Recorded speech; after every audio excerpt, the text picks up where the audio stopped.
Hey everyone, good afternoon. So, today we're going to check out the Necrophage faction in Endless Legend 2. And by the way, you can actually play the demo yourself right now when we're doing this, although this particular faction is not in the demo. So we'll take a look. This is basically the Warmonger faction. So definitely my kind of vibe. I'm a bit of a warmongering enjoyer myself. Anyway, this is obviously still the demo, so the turn limit still applies. But yeah, we'll take a look.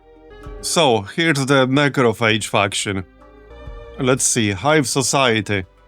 Their only city is where she has emerged from the surface and... Okay, so they only have one city.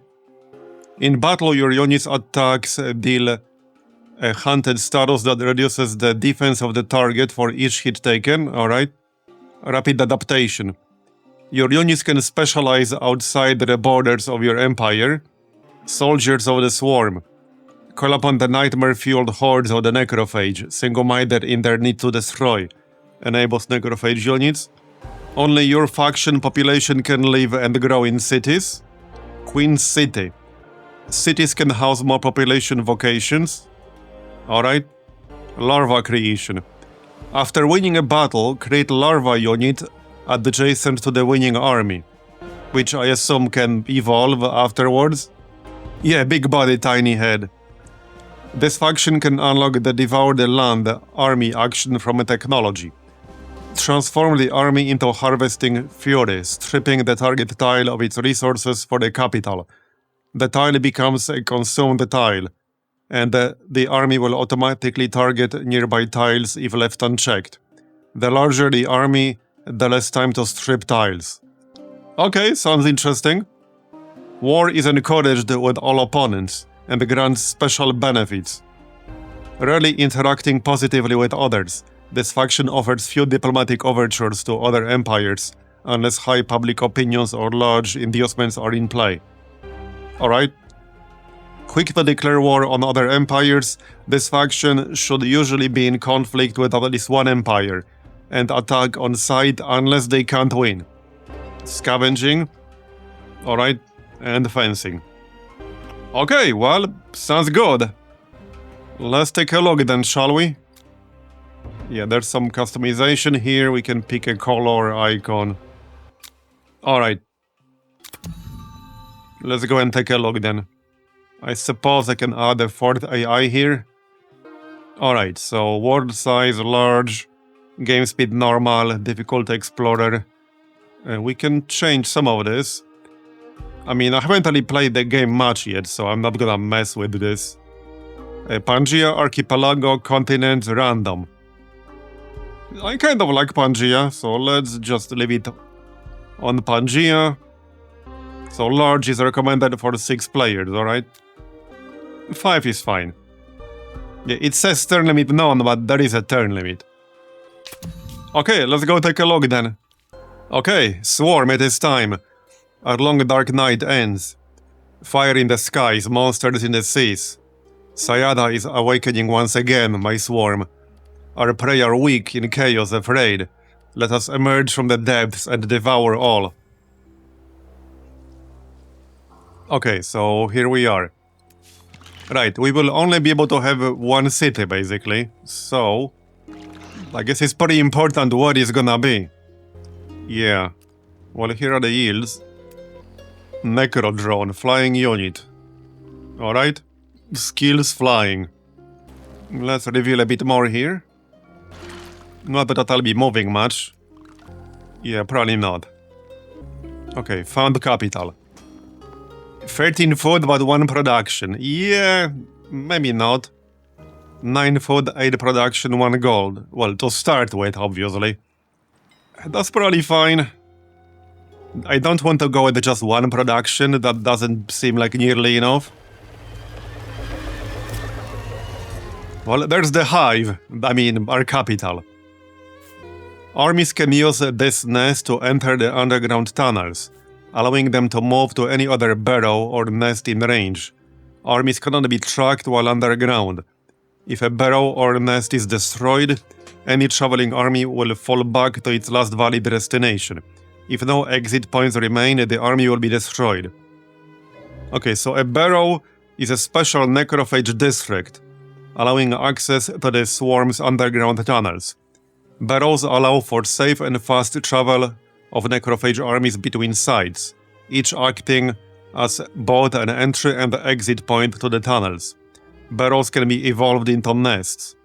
Bear in mind, barrows make no claims on the territory, so other empires can still build camps, etc. On the flip side, barrows can be built in other empires' territory. Interesting. And the nest? A nest is an evolution of a necrophage barrow, enhancing the swarm's influence on territories beyond the capital. As well as retaining all barrow capabilities, nests allow direct exploitation of the tile where they're located, and the ability to construct mines and quarries in the territory. Nests can also be attached to the capital. Okay. Sounds interesting, so you can have a whole ass network of tunnels. Alright. Makes sense, since you can only have one proper city. Okay, so here we have a larva. Okay. Show specializations. Okay, and it can basically evolve into other units. And we get those from combat when we win fights. There's a resource here. Okay, you need enough corpses. Alright, that kind of makes sense, so I can't do that right now because I don't have enough corpses. Okay, fair enough. Plays with fire, flying hero. Okay. Power slash. Deals 48 damage to targeted units, 3 extra damage per might.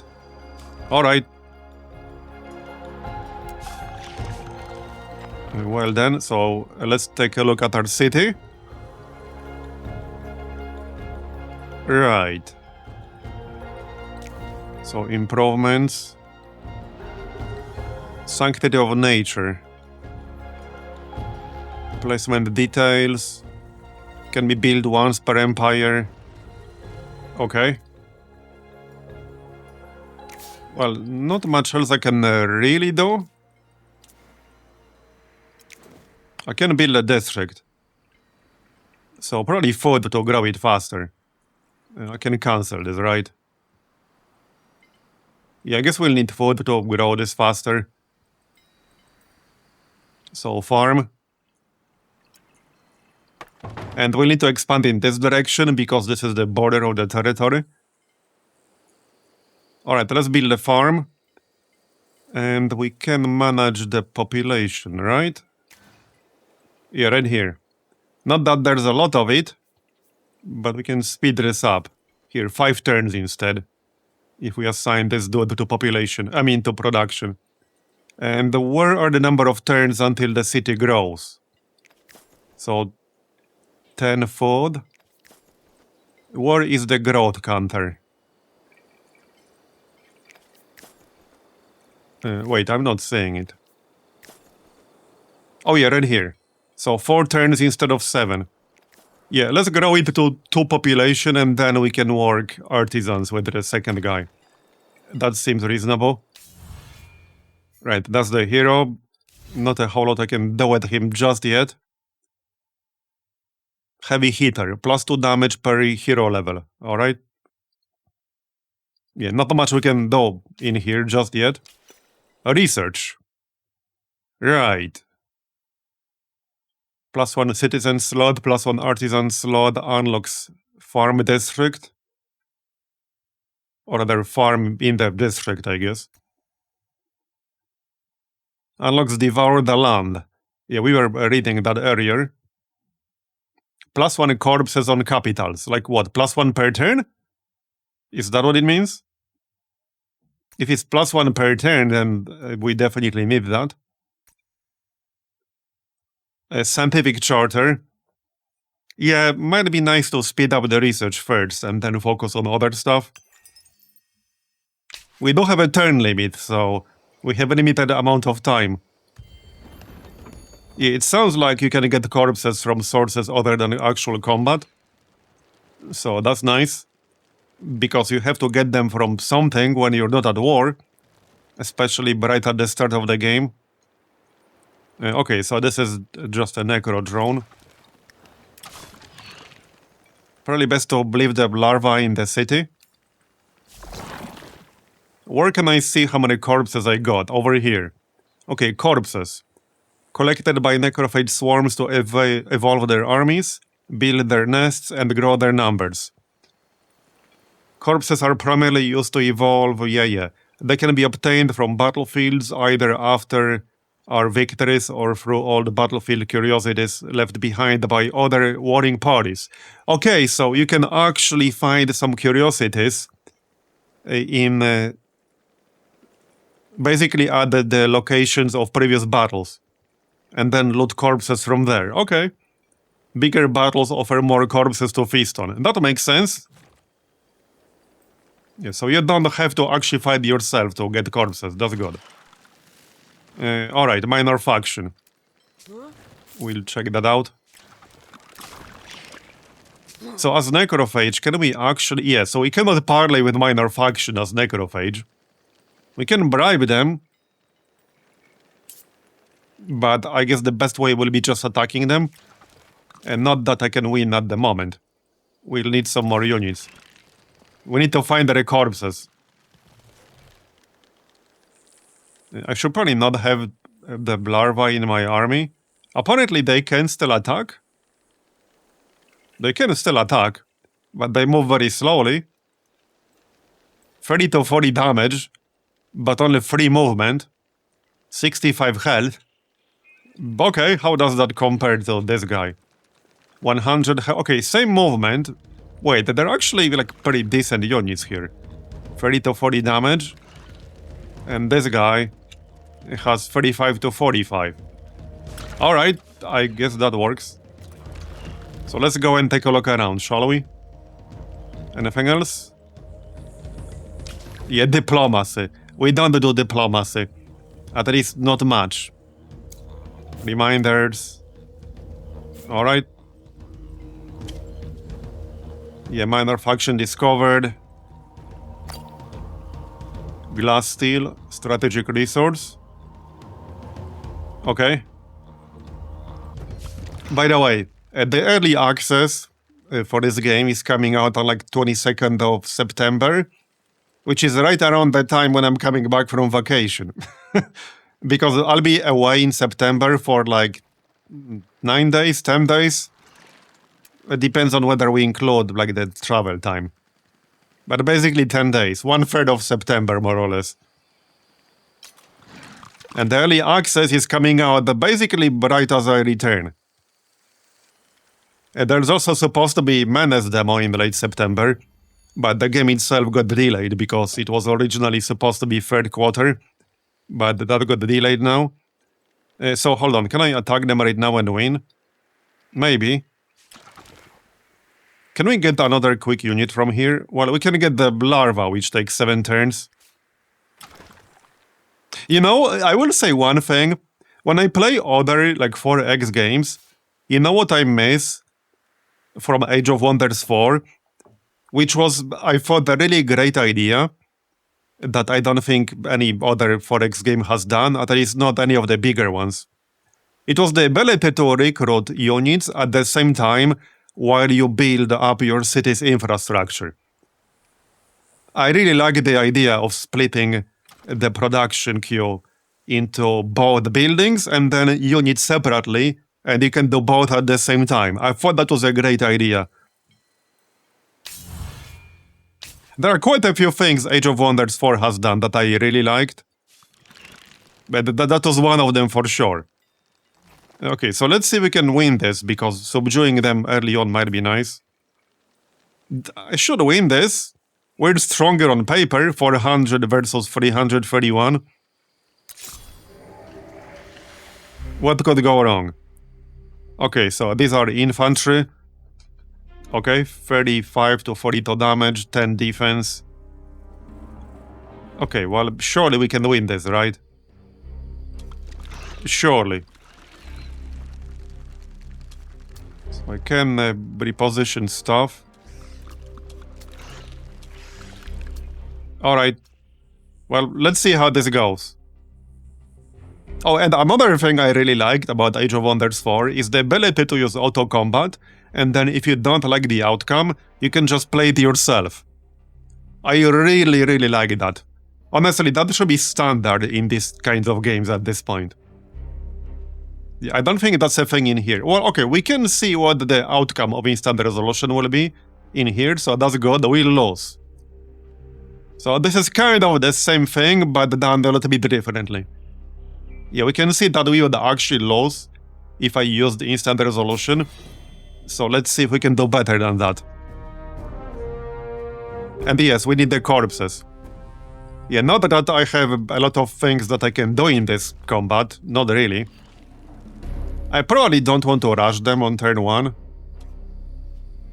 I'm not even in range to attack them all right now. So let them come to us.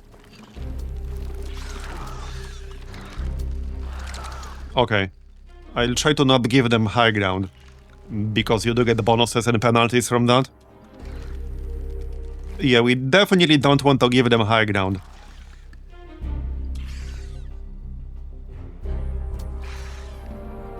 Okay, forest cover, right? Where can I see some effects of that? Nowhere that I can see right now, alright. Well, this should be interesting. Whoops. 8 rounds. Okay. We can go fast, that's good. Select the next idle unit, select previous. We can switch to auto. I'm not doing that. Alright. Okay. Yeah, hopefully we can actually win this. So I can back up with the larva here and move it with my proper dude. Some of them will definitely die.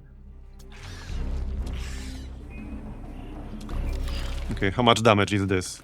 Yeah, I don't know if we can win this. I suppose we'll find out. And the hero will have to carry this. So here's the attack preview. Alright. 10% critical chance to deal plus 30. So forest cover is plus 5 defense. Okay. Got it. We get plus 15% damage from high ground. Okay. That's pretty nice. And the base crit chance is 10%. Okay. Well, the idea is to kill one of them as quickly as possible. So, moving to the forest cover. This guy moves up here, and probably not attack. Although, maybe it's fine. Okay, it's fine. He doesn't retaliate, so it's definitely fine. Well, I guess that's that.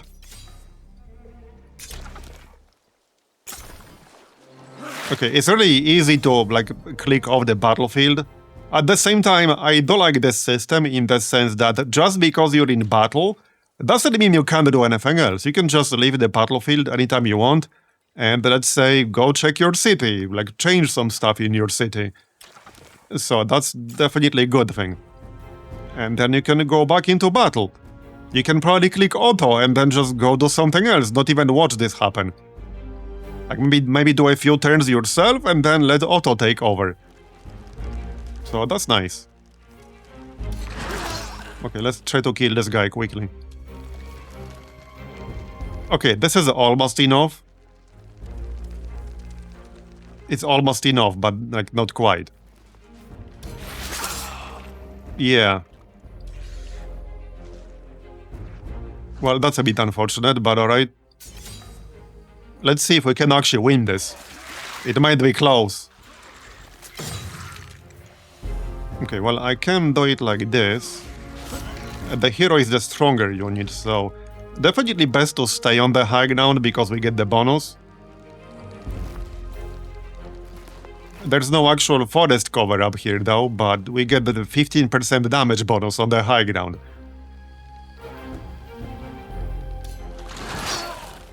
Okay, we got a crit, nice. It's only 10% chance to crit, so I think this will come down to RNG in the end. Okay, it might come down to RNG. It's 1 versus 1 now. It might or might not have been worth fighting like this, but subduing a minor faction early on, it seems like a useful thing to do. And I wouldn't have had 150 dust anytime soon. Okay, I think we'll win. Yeah, we'll win. It's a draw. Oh, we hit the turn limit.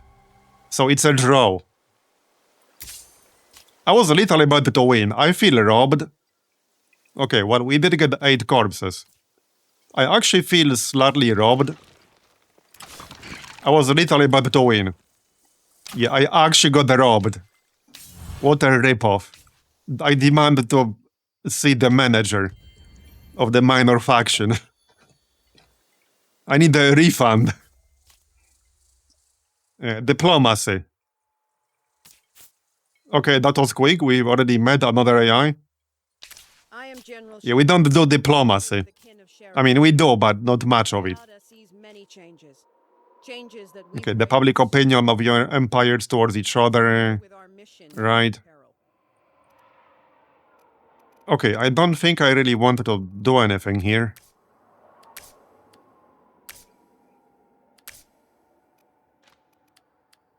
Justified war. Non-aggression pact.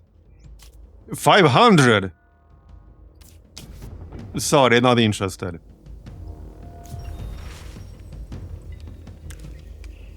Okay, I assume that's a quest. Okay, I ain't reading all that. Use action, build barrow 2 times with one of your armies, alright? What armies? I guess this dude is my army now.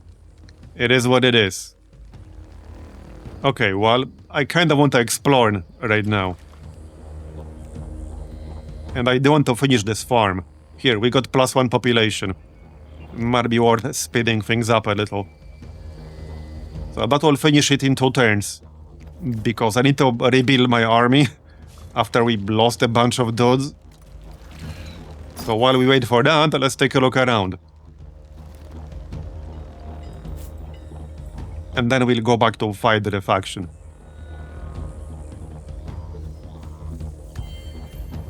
Now I'm gonna turn off these yields because we don't really need them right now. Another AI, alright. Right here, yeah, we don't really need that up right now. Okay, I don't want to go too far because I'll need to come back for some units. But I want to take a look around. So we can build barrels anywhere we want, including like up here. Alright. So let's grab one, let's say here or something. What, is that it? 1 turn. There's scientific charter. Okay, so now I can just use it to go back to my capital, I assume. How does that work? Just click and it happens automatically? No? Okay, wait, how does that work? So how do I use this thing? Evolve into nest, 60, okay. How on earth do I use this thing then? Okay, build barrow. I literally already did. So wait, how the heck do I use this thing? Oh, right here. You have to select your unit and then right-click on the barrow, even if you're standing on it, and then there's the option to enter it, like so. Okay, and then you can go, let's say... Wait, did that actually work? Yeah, choose the exit, right here. Okay. And that does take some time, but you're underground while you're doing it. Okay. I guess that makes sense. It's not quite instant, but it's faster than actually going there yourself. Alright, now I need some units. Not that I have a lot of options here. And we'll need corpses. So, assuming this is +1 per turn, I think I kind of need this. And I suppose this unlocks this Devour the Land action. So we can research that. Glad I bought a bug spray. Is that some sort of demo? Yeah, this is the demo, but I can play a faction that's not currently available in the actual demo. Because a bunch of people got access to it. But you can play the demo yourself right now on Steam. If you like to. Okay, so here we are. I really don't need more units here. Yeah. Okay, let's see what this is down here. We'll get a larva in 3 turns. Oh, they're attacking me. Yeah, okay. Well, we didn't get very far there, did we? Not really, no. Yeah, I see one issue with this corpse system. You start with a 0. So if you can't win a fight at the start, how do you build up corpses? That seems like a slight oversight as far as I'm concerned. Even if we do get +1 per turn, that's 20 turns to get enough for 1 unit. Because I need 20 to specialize. Maybe there are other ways to get them, though. I would hope so, because, yeah, that seems like a bit of an oversight if there's no other way to get them. Yes, you don't get corpses from defeated foes, but if you can't actually win any fights right at the start, how do you get corpses then? The only thing you can recruit is this larva, which can technically fight, but this is a very weak unit. Alright, let's just queue one up then. Because it doesn't seem like you can actually recruit units directly. You have to evolve them from larva. You don't actually recruit any units directly as this faction. Okay, how long will it take me to get my hero back? Where can I see that? Yields, grid. Quests, victory, protectorates. There's a hero screen somewhere in here. I'm pretty sure it's in here, hero circle. Okay, 1 turn, alright. I could pay 150 to heal him. Okay. Yeah, so I have 8. I need 12 more to get 1 unit. Thing is, we did lose 1 unit in that fight, so I have a deficit. Okay, well, we got 10 from that curiosity because there was a battle over there. So I guess that's one way. Wait for, like, some others to fight and then pick up corpses from the battlefields they left behind. We're still too short, though. Okay, well, I still want to subdue this faction here. But I may need more units. Are they gonna attack me now? They will, yeah. Okay, we should be able to win this. Surely we can win this, right? Surely. Okay, with the instant resolution we'll actually win with no losses, so I'll take that. And now we should have enough. Okay, now we have 25. So now we can actually evolve. Right here. So, Necrodrone, Spitter, Feeder. Alright. When attacking a Juggernaut unit, adds 20% damage. When moving during battle, ignores all attacks of opportunity. When attacking a unit being not adjacent to units of its army, adds 20% damage. Adds 3% extra damage per veteran's level. Alright. Yeah, this is basically a very snowball kind of faction. Spitter, that's ranged. Okay. Well, our hero is melee, so ranged would be useful. Can target an enemy unit in a 3-tile radius. When attacking a flying unit, adds 20% damage. When attacking a unit located in a forest tile or while being adjacent to an enemy unit, loses 30% damage. Right? I think I'll take ranged. I guess this guy is supposed to be melee because he'll get 10 defense. Okay, let's get the flyer then. Okay, this is like the next step in specialization. What's this blue thing? Razor mandibles. Okay. Corpse hunter, rusher. Can fly over obstacles. Adds 1 movement point to all units of the army. That sounds nice. Well, obviously we can't do this part right now. We can see, okay, this is the whole specialization tree. Interesting. So that's the larva at the bottom. Hornet, Bloodseeker, Infestor, Defiler, Savage Behemoth, Lurking Behemoth, Slicer. Okay, so quite a few different unit types here. Wild Swing.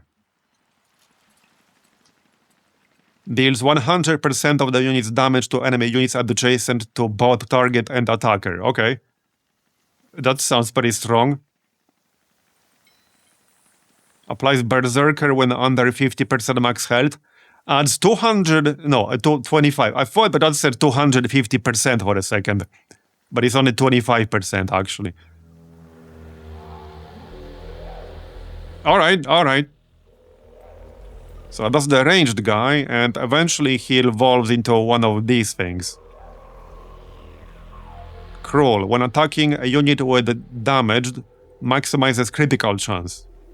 Okay.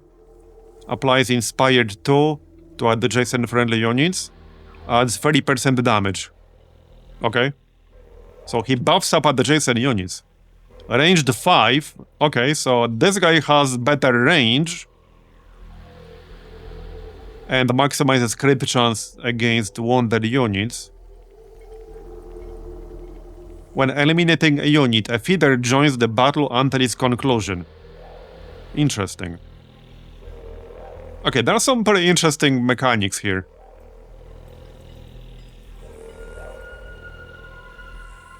Yeah, and the different types of resources that we'll need. There's no actual tooltip for this resource here. Yeah, see, like there's no actual tooltip for this. Anyway, obviously we can't do that yet. Alright. Well, I might still need more. Will they have full strength when I attack them again? Because if they only have 1 wounded dude, then we can win this easily. But if it's a whole-ass army again, then obviously we cannot. Okay, they are wounded, so we can probably win this. Okay, I might be able to win this with no casualties. Maybe. I could wait, but I assume they will heal too. Okay, let's try to win this with no casualties. Just keep that wounded larva in the back. Yeah, so this is limited to 8 rounds, and if we don't win in 8 rounds, it's gonna end up with a draw. Probably best to just charge them here. Yeah, I think so. I can literally kill 2 of them right now, if I charge them. Sounds good. Okay, and just back up.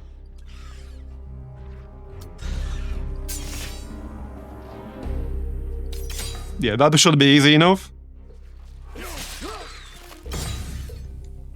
I feel like every game when you start with any faction, you need to be very careful, because you want to get your hero, and first you need to level up so you don't die so easily.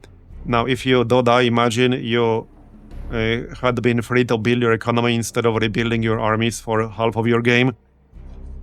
Yeah, I don't think that's a bit of a flaw in game design, the way I see it.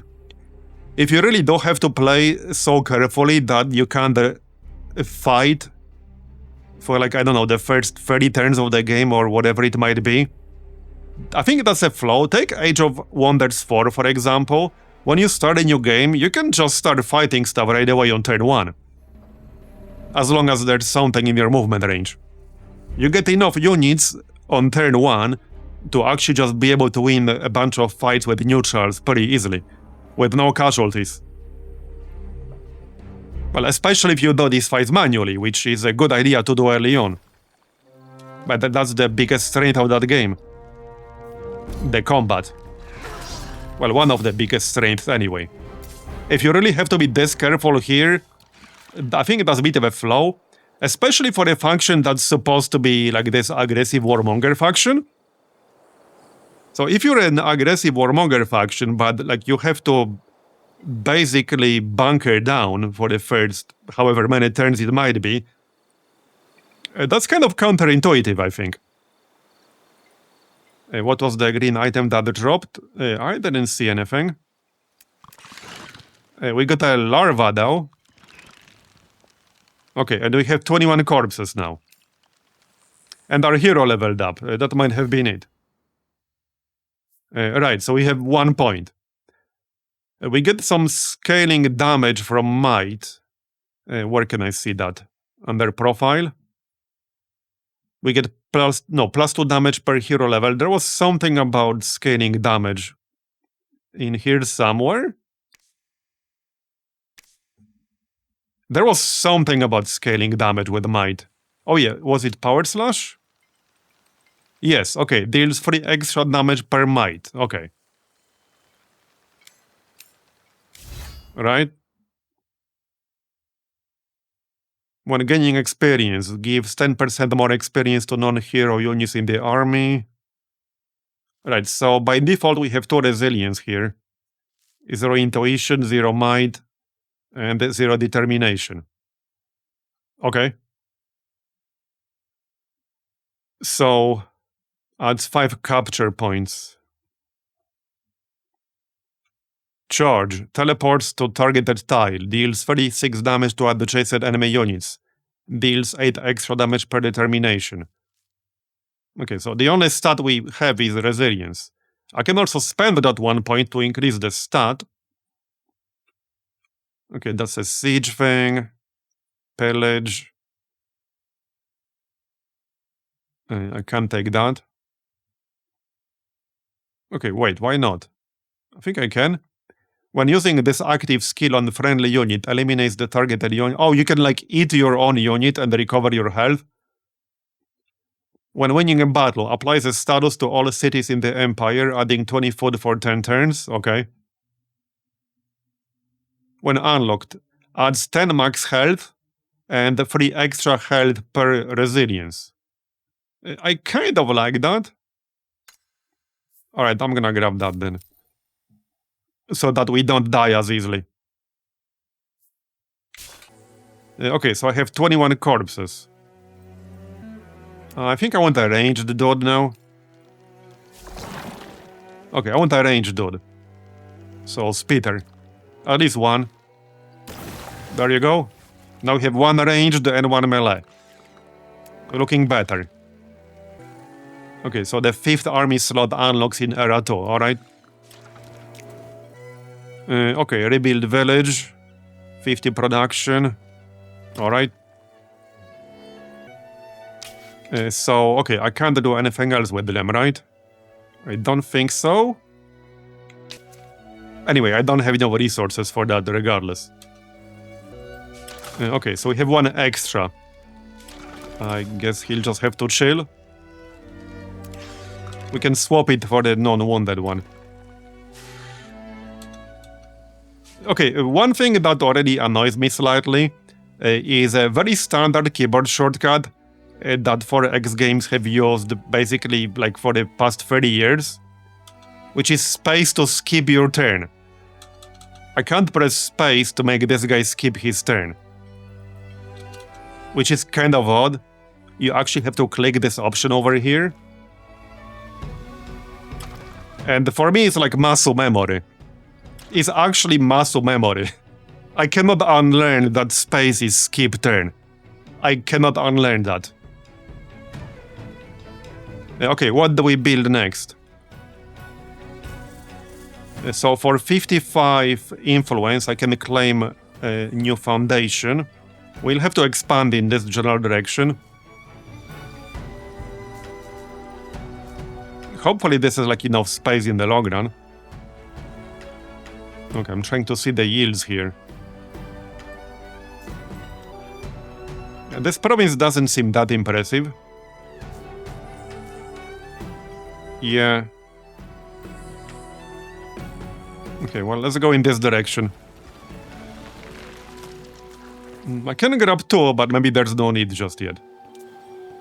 As for districts, Yes, so I don't want the laboratory. What are the bonuses here? +1 science on tile producing at least 2 types of yields. Okay. +2 science for each adjacent anomaly. +1 science for each adjacent communal habitations, which is like a population thing. Okay. So... Well, I don't have 2 different yields over here, but this is basically like in the corner. I suppose it's fine. Okay, I guess it's fine. There's the research. So, okay, that does give me +1 corpse per turn. Which is not some huge amount, but that is per turn. Devoured land. So, transform the army into a harvesting fury, stripping the target tile of its resources for the capital. The tile becomes consumed, and the army will automatically target nearby tiles. Yeah, so that makes sense to do in enemy territory. Or at least not in our own, because that sounds silly. They heal pretty quickly, so I guess there's no reason to swap anything. Okay, let's move on then. There's something down here. Alright, abandoned site, 20 dust. Okay. And solid world quest. I guess we'll just chill in our capital. So how much did it cost? Okay, 60 to evolve this. Do I want to do that?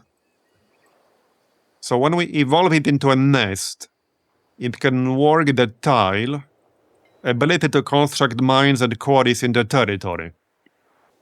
Oh, I see what you're saying. You can claim the territory, then attach that actual territory to your home territory, and then you will add the production.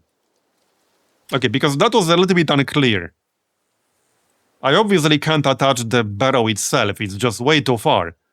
But I can attach the territory if I claim it. Yeah, I see it now. Okay, I suppose we can do that then. So transform a barrow into a nest, retaining underground travel for armies while claiming the territory, and allowing attachment to the capital. New districts can be built by the nest, and the destroyed villages can be remade. Yeah, okay, I see. I guess we'll do that then. Alright, and we can attach. Okay, that makes more sense now. Yeah, that makes sense. It was a bit unclear at first. As your soldiers approach the deserted camp... okay, that's gonna be a quest. Whoops, I did not mean to click it that fast. Uh-oh, wait, where are quests? I did not mean to click it away that fast. Okay, this one. Find the main site of the defensive network. Search ancient ruins. Okay, that's pretty far away, but alright. Got it. So, next research. This one's recommended, this one's recommended. Unlocks district forum. Oh yeah, this adds influence. We probably want to unlock that. Influence is pretty important. So we'll do that. I love the game, but there is plenty of stuff they can improve and fix. Yeah, I agree. And I mean, I will definitely be directly comparing it to Age of Wonders 4 plenty of times, most likely, because it's a similar type of game. It targets basically kind of the same audience. So I think it's fair to compare one with the other. It's the most direct competitor. And I did say plenty of times in the past, like a year or two, that I do consider Age of Wonders 4 to be the best new 4X game that released in the past few years. I know not everyone is into the fantasy setting, but, well, a game can't fix that if it's already set in fantasy world. So that comes down to personal preference, but as far as the actual game goes, yeah, I do consider Age of Wonders 4 to be the best new 4X game in the last few years. Like, by far. Okay, I do heal faster in my territory, right? Yep. So let's just chill here and heal for a turn. And we can go east. And build more barrels. Okay, 2 turns to get that laboratory. It is a pretty interesting faction, I will say that. I like that you can build barrows literally inside enemy territory. So you will be able to attack the enemies pretty aggressively. So you can like bring in your army, you can go to war with someone, bring in your army, and then build a barrow, just protect it while you're building it, which seems to take 1 turn basically. And then you can use that barrow to bring in reinforcements. So it will be very easy, or at least much easier than normally, to just focus attack one location by just moving through the barrows. At least it sounds like it.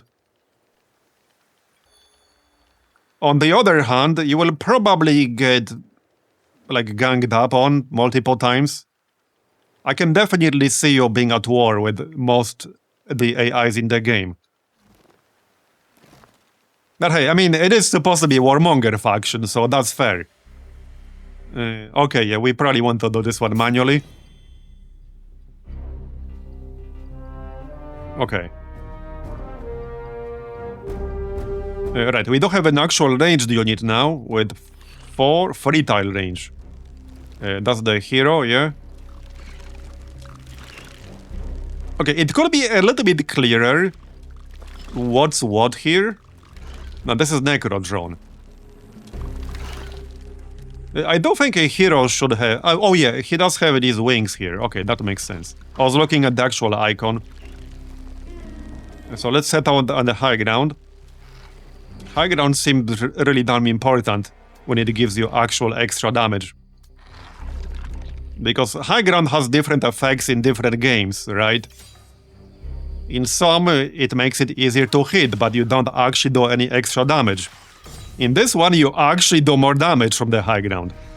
Okay, let's back up with that larva. He took the bait though. Yeah, these guys are bow ranged, so... Now he'll let me attack him from high ground. Alright.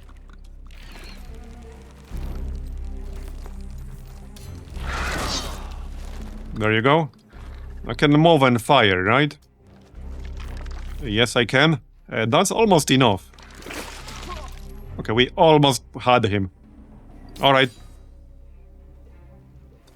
Age of Wonders 4 is the best game, best Warfare 4X in regards to tactical combat. Oh yeah, I definitely agree with that.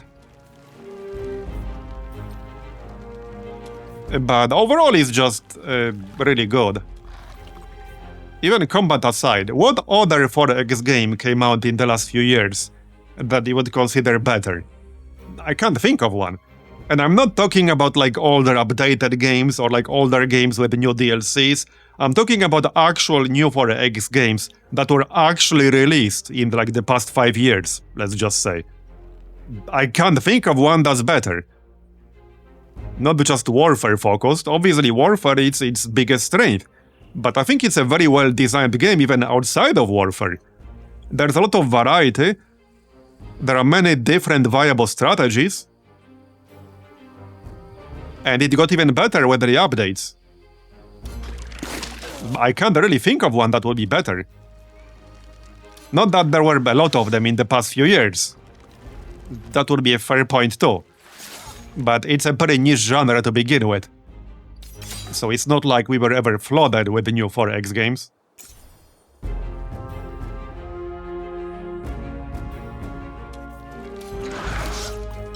There you go, we won with no casualties. 7 corpses. Yeah, and we got the actual larva. This is like a super giga snowball faction. I could see this faction snowballing so hard. Yeah, this is a giga snowball faction, basically. Insane snowball. Alright. Let's continue then. I probably want to swap out one of these wounded things.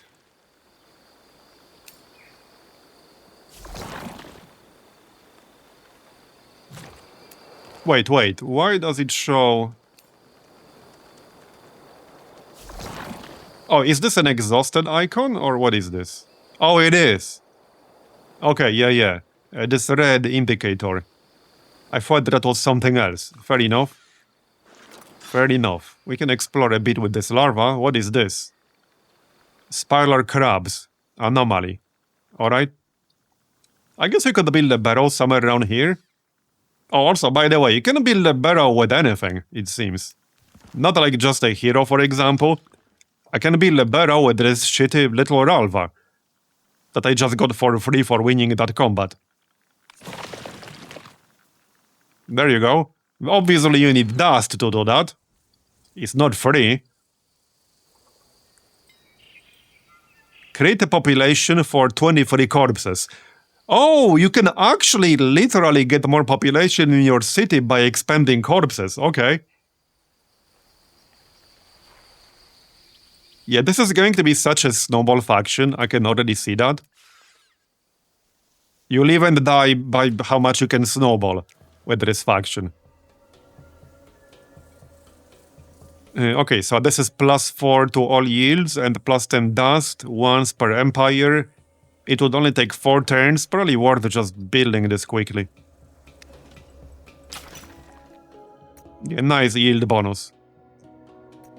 Okay, what's this? Scavenging. 25% gains on battle spoils, +15 health on units, +5 damage on units. Okay. Workshop. Alright, we'll need that for sure. Unlocks action remove forest. Didn't I research the forum here? I thought I did. Okay, forum then. Oh yeah, no, we did the other one.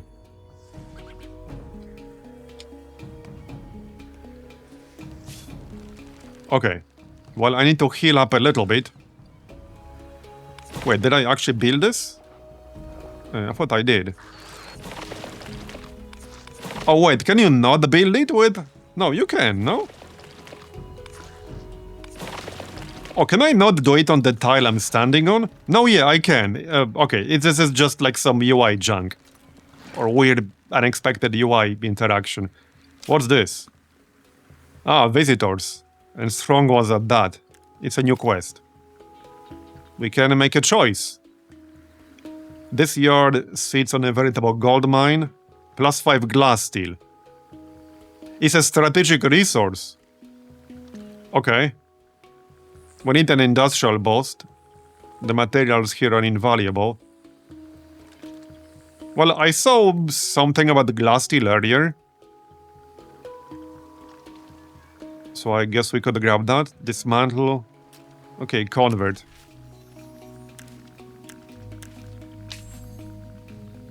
Alright, so we have 9. Let's stay here for 1 turn and heal up a little.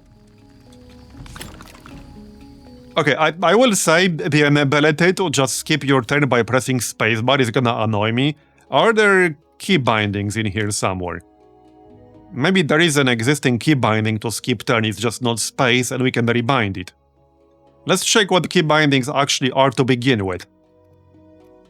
Chat, toggle UI, protectorates, yields, all cities, quest journal.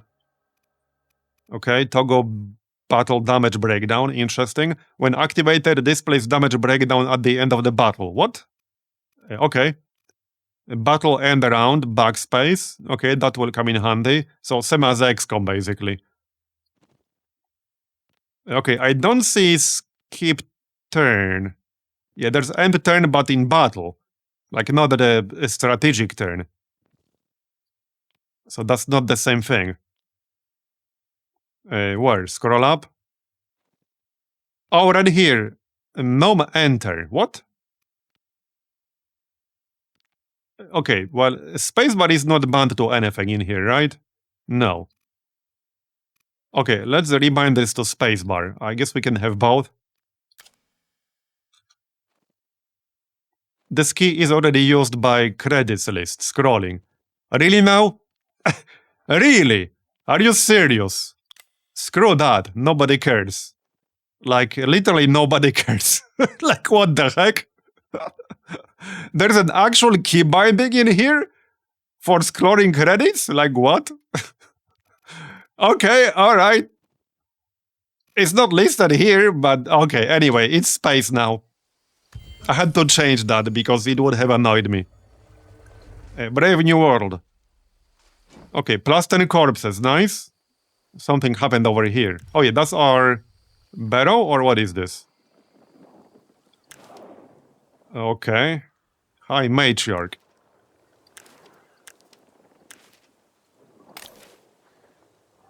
Destroy bronze plates. Objective and rewards. Cloak of the Old Tongue. Plus 3 intuition. Plus 120 health. Plus 20 defense. That seems really strong. Okay, that seems really strong. Okay, yeah, this is the barrow, right. So what exactly am I supposed to do there? Let's go back to quests for a second. What exactly am I supposed to do this here? Okay, destroy whatever is over here. Okay. I suppose I could do that. Right, so feeder. What kind of unit is this supposed to be?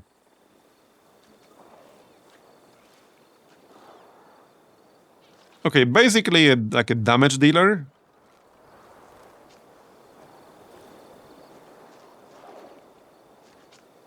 Okay, these guys don't have any defense. Or maybe they'll have it later. Okay, now I'm confused. This dude had defense. Okay, plus 10. Yeah, so hold on. If I evolve into Necro Drone, here it says I'll get plus 10 defense, but that's not actually part of this unit? It does not show on this screen. If I look on this tree, it shows their base stats, right? Like 30-40 damage, 0 defense, etc. But if I go here, as part of this upgrade, we get more health and more defense. So I assume that will also happen in the future. So presumably by the time we get to the end of this tree, we'll have much better stats than this. It must be something with the hero. But this guy is not even with my hero. It's just like a whole separate army. So where are these stats coming from? These views are a bit bugged. It doesn't show more damage, just HP and defense. Oh, okay, I think you're right. Yeah, because I assume, for example, the Savage Behemoth will do more than 30-40 damage. Because otherwise it makes no sense. Yeah. Okay, I think this tree does not show the actual stats that you'll have on these units. It just shows the base larva stats on every single one of them. Yeah, okay. I see now. So each one of these just showed the base stats the larva has. Which means I have no way to know whether the actual base stats will be on these other units later on. I can see them here though. Okay. Well, hopefully they will fix that later.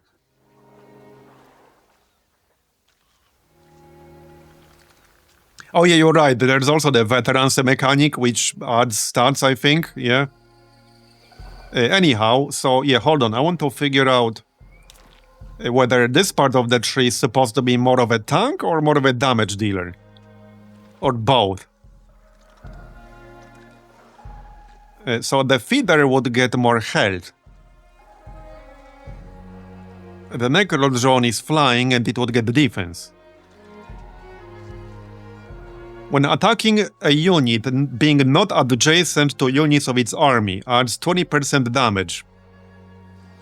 So this guy is good at finishing off, like, units not adjacent to anything else. When moving during battle, ignores all attacks of opportunity. Okay, let's grab the feeder here, just to have one of each type for now. Swarm. Okay, we'll get the feeder. Right, so... And then we can go soldier with 30 corpses. Well, not yet, we need a tech. So what is this blue resource? Is that like a strategic resource? There was titanium in the past. We can't actually see the resources except the one we found, which is glass steel. Anyhow, yeah, there's the feeder. I might want to swap it with these guys. Alright, I can see the veterancy level right here. Veterancy. Effects, plus 5% health, plus 5% damage, plus 2 defense. Yeah, so on top of the stats that we gained by specializing, we get the percentage bonus from veterancy. Yep. Alright. Wait, how do I select... Wait. Can I not select multiple units at once? If I want to, like, leave one dot behind? I guess we can do this. Okay, there you go. So we have one ranged, one flying, and one ground dot. Yep. And now I can attach this to my capital if I evolve it. 120. Yeah, influence is going to be super important, as it pretty much always is in Amplitude games. It was important in Humankind, it was important in Endless Legend, it was important in Endless Space. So it's gonna be a super important resource here. Civ 5 looks different today, yeah. Okay, there, speaking of influence, we got the forum here.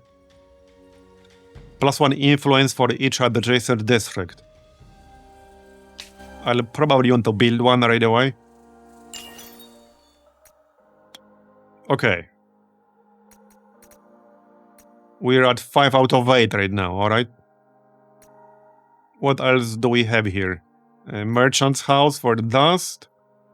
Remove forest. Bridge. Okay. Scavenging. I kind of want scavenging. Plus 25% gains on battle spoils. I assume that also means plus 25% corpses? Or does it? Because corpses counted as battle spoils, technically? Or do they? I could see it going either way. Because it's something you get at the end of the battle. So it's technically a battle spoil? Depending on what the game logic is, it might or might not count. Oh yeah, you're right, I actually already have it. Okay, yeah, you're right, we already have it. So we have the forum. This is Traveler's Shrine. We'll need approval eventually. I don't think we need it yet. Okay, maybe we do 44% content, that seems kind of low. So we'll get that. Okay, 1 turn to finish this improvement thing. With plus to all yields. Okay, well, let's keep moving then. There's that quest objective to the southwest. I suppose we can go in that general direction. Oh, I got attacked. Okay. I guess we'll do instant resolution. No need to do this one manually.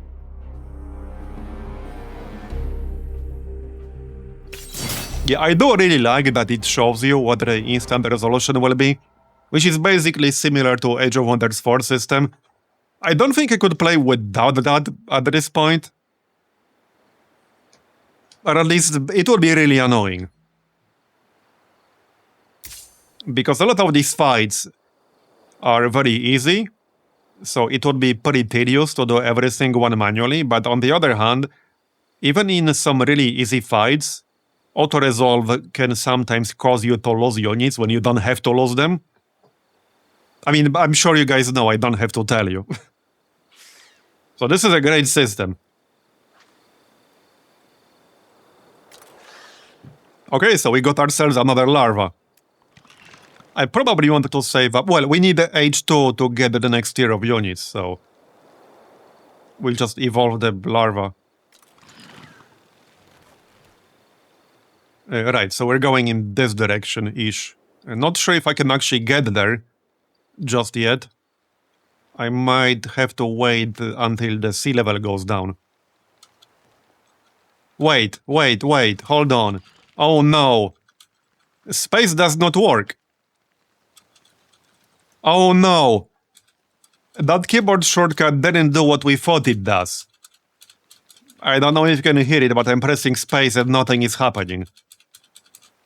Oh no. Yeah, it didn't do what we thought it does. Yeah. This is the actual end. Okay, this is the end turn when end turn is actually available. Yeah. Yeah, that's a problem. So there's no actual keyboard shortcut to skip your action. There isn't one. Yeah, there's just end turn, and there's end battle turn. Yeah, this is just the actual end turn, you know, kind of like you can end your turn in save without clicking end turn. R. Alright, why is that not listed here though? No, that doesn't work. Doesn't work. So you actually have to click this if you want to skip the turn on your unit. Okay, the fact that there's no keyboard shortcut for this, yeah.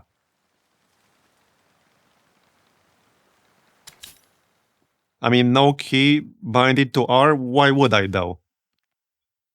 But this is not the shortcut I'm looking for, that's what I'm saying. This is not the shortcut I'm looking for. This is end turn, you know, like end turn in Civ. That's not the same thing I'm looking for. I'm looking for skip action on a unit, not end turn. You know, like you can press space to skip the action on your unit. In most games of this type, yeah, that's what I'm looking for. Because you can click this, but I tend to like do it a lot, especially later on. So I like having a shortcut to that, but yeah, there's no actual shortcut to that action here.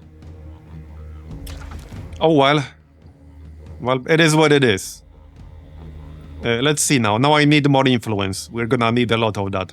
So we should probably build the forum. Alright, you can only see the list if you click on the foundation.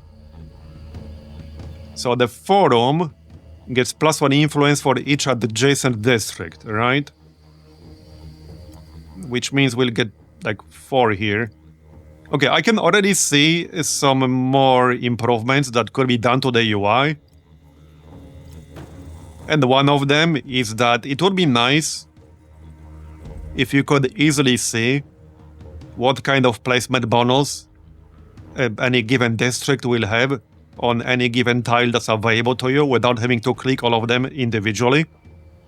So for example, the forum, because like sometimes you can see it visually, but once your cities get much bigger and much more complex, it will get slightly annoying.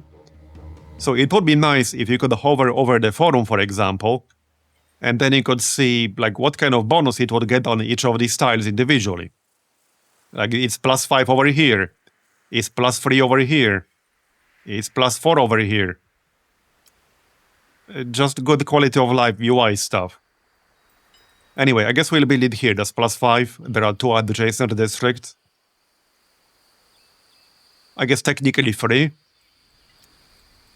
Because the capital counts as 1.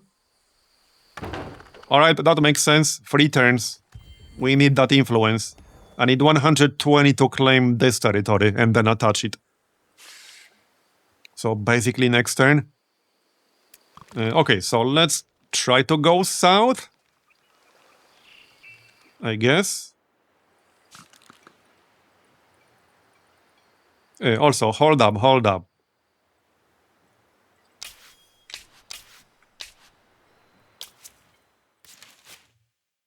Okay, can't do anything there.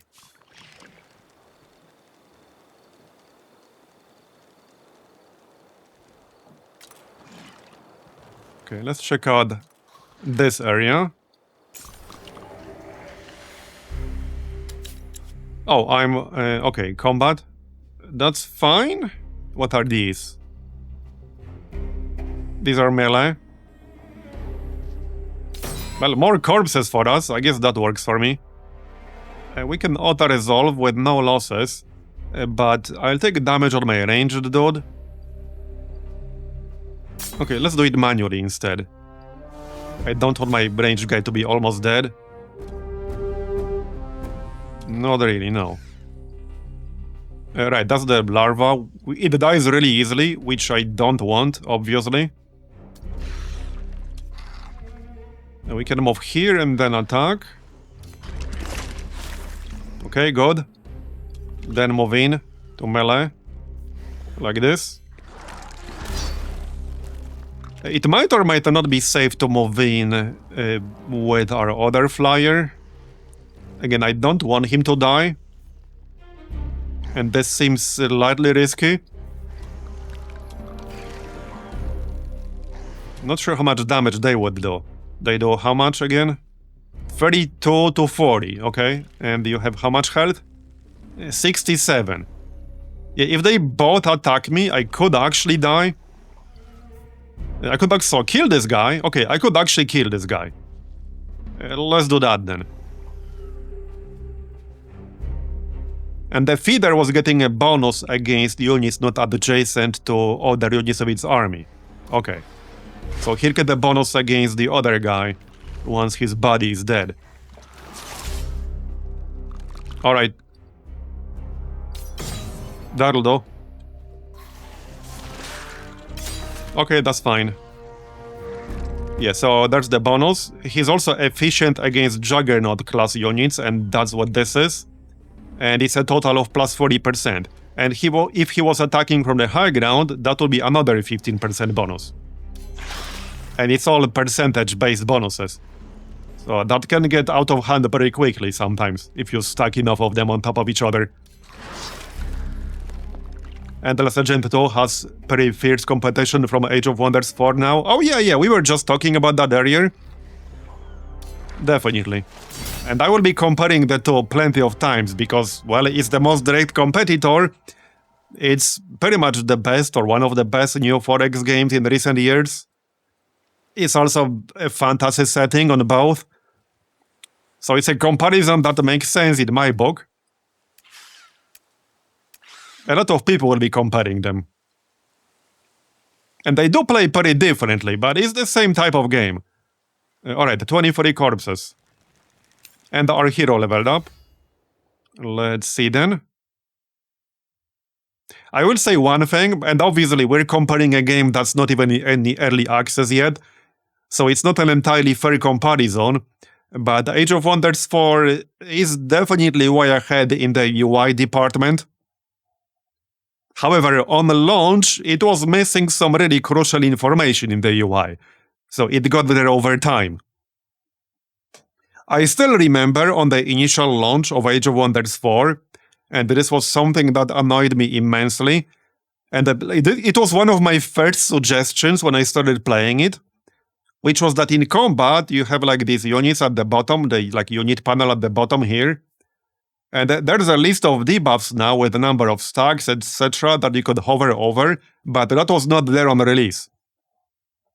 That was one of my first suggestions the moment I started playing. I was like, you guys really need a list of buffs and debuffs down here near this unit panel. Like, you really, really need that. And I did add that later on. Okay, so what do we want next?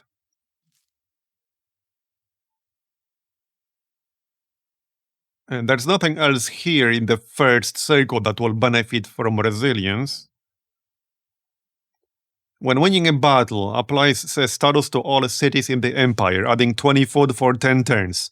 So obviously we only have one city, but at the same time, we'll be fighting a lot of battles, so maybe that makes sense.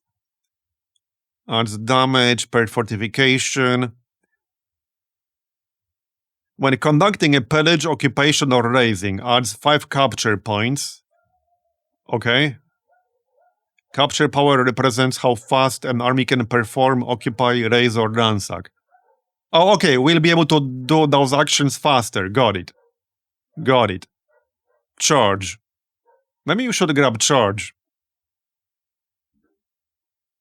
So teleport to a targeted tile. Deals 36 damage to adjacent enemy units, plural. So all of them, presumably. That definitely sounds like a no-brainer. Okay, I think that sounds like a no-brainer. Even though we don't have determination. But yeah, teleport and deal damage to all adjacent units? Yes, please.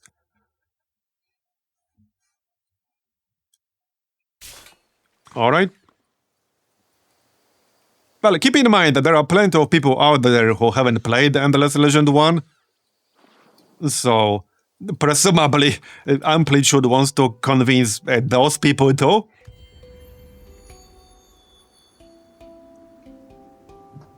It's kind of like Civ. I mean, Civ is like a 33-year-old franchise at this point.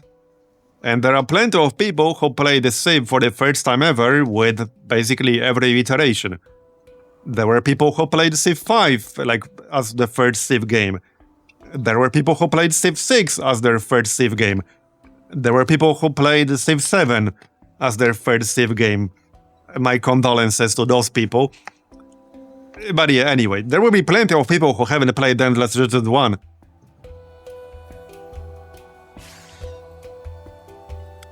Alright, we got 24 corpses now. Let's grab some necro drones there. 200 dust, 30 corpses. Sounds like Razor Mandibles will be a super important technology.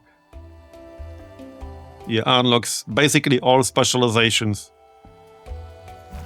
And we need this resource, whatever the heck that is. It might be like the glass steel equivalent. I assume it's like this one here, which is unknown at the moment. I assume that's what it is, but that might or might not be the case. Alright, well, let's keep moving. And there's some stuff over here. I suppose I could bring this stack as well.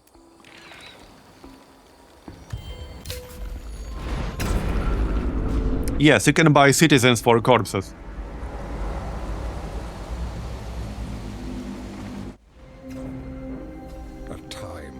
Okay, that's gonna be the monsoon season now. We should reveal more stuff on the map, and then when it's over, the sea level will go down, and we'll get access to more territories. That's basically the core, like, strategic mechanic in Endless Legend 2. The sea level goes down over time. It's the, like, 50-turn no rush. Okay, that's literally what it is. It's a 50-turn no rush as a game mechanic. Sort of.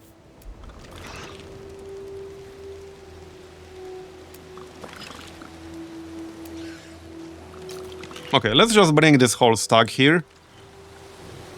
Yeah, there's some stuff we can pick up. I assume I can just beat these scavengers. Enraged, okay. Interesting. 120 health. Okay, 36 to 44 damage. I'm slightly wounded on one guy. Oh, I can't even attack them right now. Okay, fair enough. Let's check quests real quick. So we have this one, which is like over here. That's pretty far away. And we have this one, which is like destroy bronze plates, whatever that is, over here. I should probably go do that. Probably, but since I'm already here, I kind of want to start another barrel before we leave. And pick this up. Okay, we can do this. Okay, Insta seems reasonable. Okay, 9 corpses, another larva. Alright. There you go, and now we can move. One thing I like is that when you get a larva, as a result of combat, it starts with full movement. So in a sense, you can kind of leapfrog that way. Okay, abandoned site. 20 dust, started the world quest. Alright. Use action, remove forest on Alenchi 3 times with one of your armies. Alright. Plus 20 industry. I guess we can do that.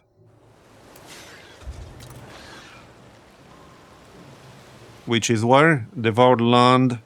Auto explore. Remove forest. Oh, actually we can't.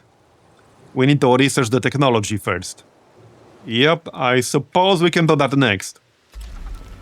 Alright, we got the forum now, so plus 19 influence per turn. And now I can evolve this into a nest. And claim it, or rather attach it to the city. There you go. We got more territory now. Sounds good. What do we build next? I guess I have enough larvae. Let's see now. What anomaly is this again? Boars. Plus 6 food. Okay, basically plus 6 food. Alright.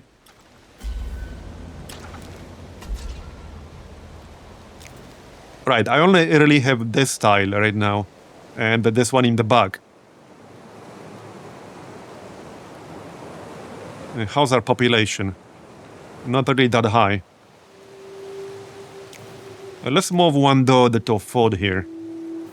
Grow a bit faster. I can still build a farm right here. This is not a very impressive tile. It will give us plus 1 influence because of the forum. So kind of makes sense. Plus 1 food for each adjacent river, lake, communal habitations, bridge. Alright, let's just get food here. That's fine. Council, alright? You can freely appoint, revoke, and move councillors between seats. Okay.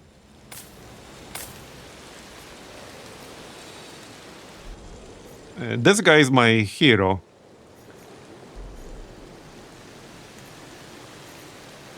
Okay, I'm seeing one problem here. I mean, this is basically the same thing. The tooltip and this description is the same thing, but kind of weird how one covers the other. Plus 1 movement points outside battle on units. Plus 2 vision range on units. Minus 30 industry cost on districts. Plus 20% gains on battle spoils per pacified villages under protectorate on empires. Well, we don't have any at the moment. So this would do nothing right now. I guess I'll take movement. Movement is always very important. So I'm gonna take movement. We can change this anytime we want, I guess. Oh, wait, we have 2 seats. Whoops. Bit too late now. Okay, bit too late. We can still do it if I pay 40. Right, so since this will do nothing at the moment, there's no point appointing it. There. That'll do. Okay, I guess that'll do. That costed me 40, but not the end of the world. There's the research. So that unlocks an approval improvement. Now we need the workshop thing, I guess. Right here. Yeah, that unlocks remove forest, which I need for a quest, I guess. Right, I don't want a barrow somewhere over here. Where do you turn on the yields again? Down here. Wasn't there a shortcut? I thought there was a shortcut to that. I could have sworn there was a shortcut.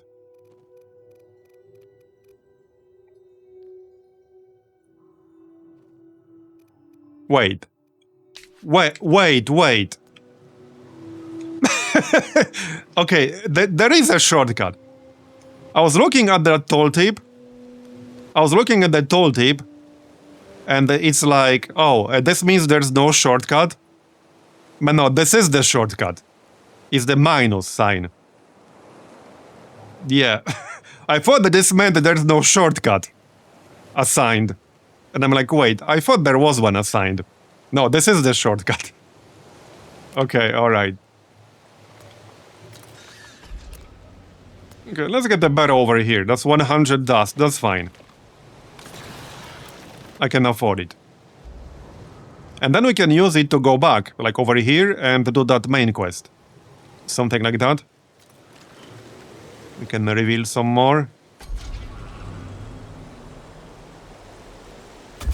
Alright.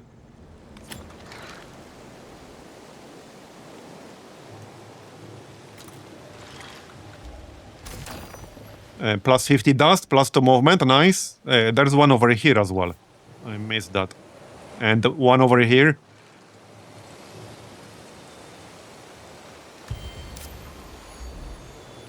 There's the barrel. So now it's 180 to evolve it into a nest. Alright. So let's send this guy back.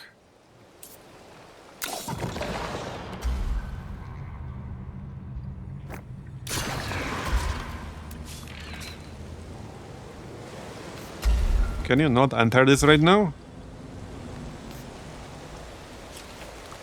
Oh, do I have to wait? Oh, I have to wait. While that guy is moving. Really? No, I don't. Yeah, okay, I thought I have to wait for a second. No, I don't. There, okay, that will last one turn.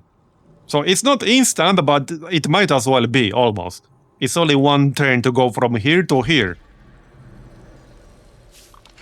That would take me multiple turns to get there normally. Alright, dust, movement, alright. So there was some kind of objective down here. For our quest. Wait, are you guys not moving or what's going on? There you go, that's better.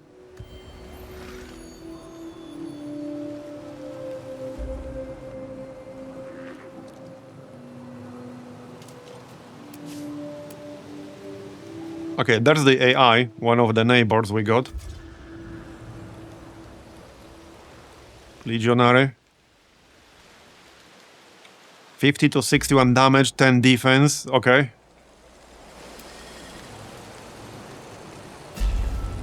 So what's up with that quest then? Destroy bronze plates. Oh, it's the faction! Okay, I was really confused, like what the bronze plates? What, like a resource, an item? Like what does that mean? It's the name of this faction. Okay, alright. Yeah, I was a bit confused there.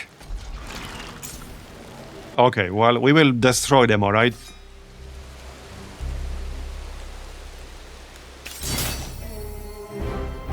Happy? This minor faction is hostile. Oh no. Whatever will we do? There it is, Cloak of the Old Tongue. So this is plus 120 health on the hero, plus 20 defense, and plus 3 intuition. Definitely a nice one. Specialize 2 units into a feeder. Okay, we can do that. I already specialized 1, but alright. So, feeder. Here you go. And I guess I need corpses now. Our army is growing.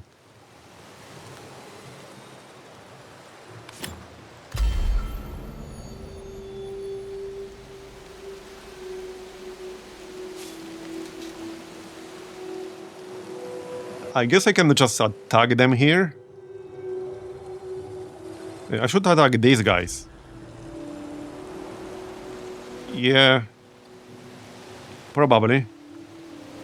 And there's also some stuff we can loot over here. That makes sense, but this is the closest available battle. More corpses. Okay, let's do that before we leave.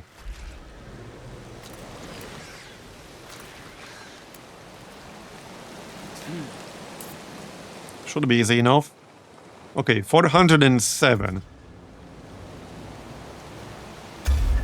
Wait, I assume that doesn't include my reinforcements. No, it doesn't. Okay. I should be able to kill them. This is a cavalry unit. It's a cavalry ranged unit. Okay. 36 to 44. I mean, I'll win. I might lose like some shitty unit or two, but I'll win, alright? Okay, so insta resolution would kill one larva. We can probably do better than that. I assume we can do better than that. Just don't charge with the larva. Yep. Okay. I think I could have repositioned them a little bit. Yeah, okay, I definitely could have repositioned a little. I might actually just let them come to me here. They will be able to move and shoot, which is probably fine.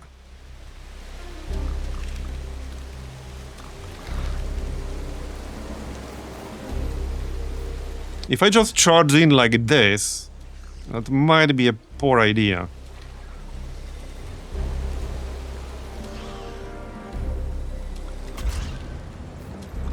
Can't say I'm convinced that's a good idea.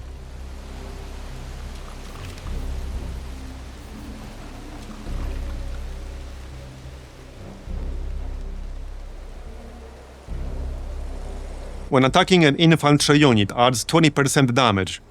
When attacking after moving at least 3 tiles, knocks 1 tile back the targeted unit. What kind of sentence is that? Knocks the targeted unit back 1 tile. Like what? Who wrote this? Alright, whatever, let's just charge them. There you go. And we'll move in.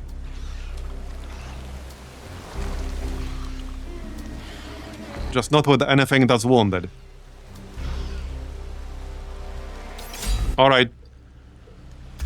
Let's see what they do. Okay, yeah, so this guy will die. I guess that's fine. The auto-resolve was actually kind of good there. Okay, this dude will die. And that should be fine. Alright. Doesn't that happen automatically? I would assume that happens automatically.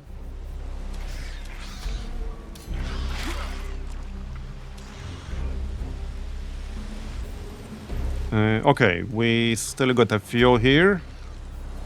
So this dude gets a bonus against units that are not adjacent to other units in their army. There you go. Alright. Good. That's a kill. That's almost a kill. Okay, good enough, I guess. Okay, yeah, so auto-resolve was actually better here, technically. But I didn't reposition my units before the combat started. I assumed I'll get a chance to do that, like, after starting it, but I did not. We got some boats, okay? Yeah, this was actually kind of a bad outcome here. We basically lost 20 corpses because this unit died. Yeah, that's actually not good.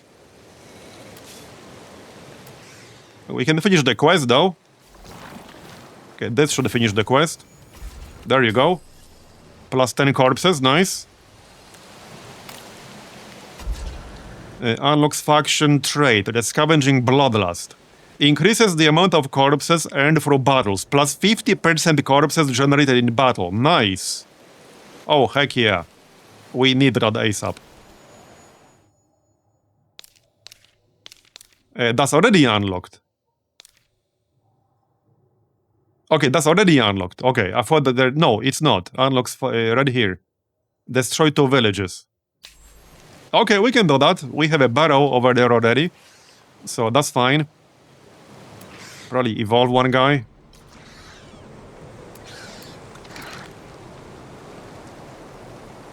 Okay, so we have 2 feeders, Necrodrone, Spitter. Let's get one more ranged guy. Okay, one more ranged. There you go. And then we go back. What's the city doing? Finishing the farm. So wait, do I actually need to Check the hero.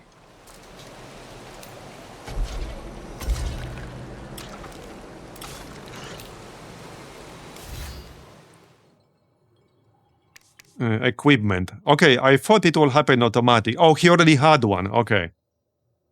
Fair enough. Wait, I can't equip it.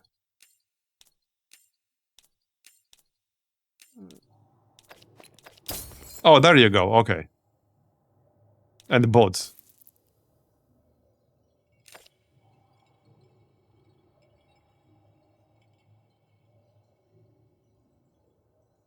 Okay, that's that. So we will gain 15 defense. And 90 health. And 3 intuition. Alright. So let's go do the follow-up quest then, shall we? Let's.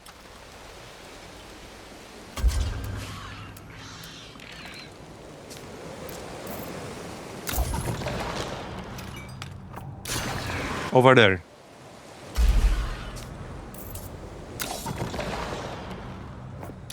Okay, I like this barrel system a lot.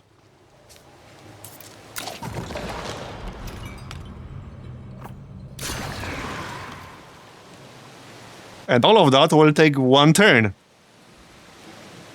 That's kind of nuts in terms of like world map mobility. And there is space, but not in space. Yeah. Oh yeah, we also have some stuff over here that we can pick up. Right? I think I'm going to need more foundations now. So yeah, we need to move in this direction somehow. There's not that much space.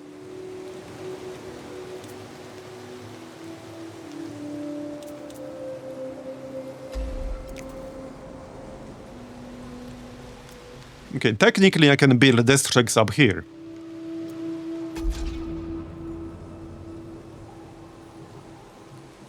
We don't have the works unlocked yet. Another farm probably makes sense. Okay, would be nice if I could actually see them right here. So +1 food on tile producing food, +1 food for each adjacent river, lake. Yeah, this is where is seeing the yields without having to click every individual tile would help. I don't think there are any rivers here. Or lakes. So no, I can't use these bonuses here. 75 influence to claim this. Well, alright, I guess that'll do. We'll get a farm. Make it grow faster.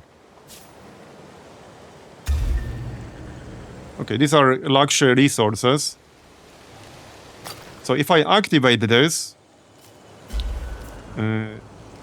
I would get +10 dust on all cities for 15 turns. But I would need 30 to actually do that. Actually, no, I just need 10. I don't think I really need that. We have 900 dust. Okay, here we are. Mostly full health. Okay, so the goal is to eliminate these villages. Destroy 2 villages in Alenchi, which is basically this place. Sounds easy enough.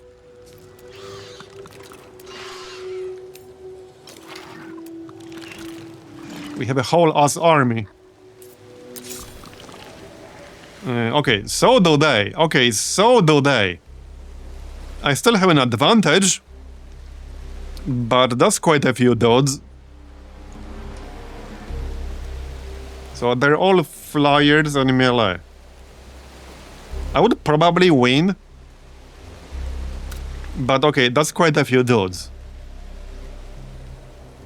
I definitely wouldn't win with no losses.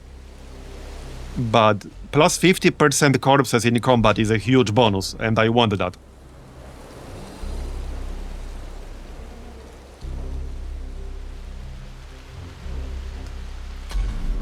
Hold on, let's not attack yet.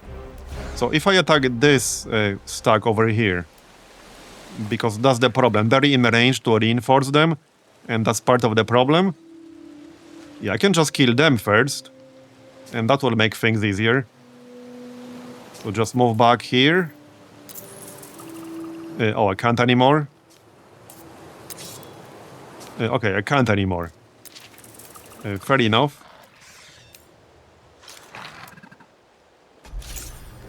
But this is in range.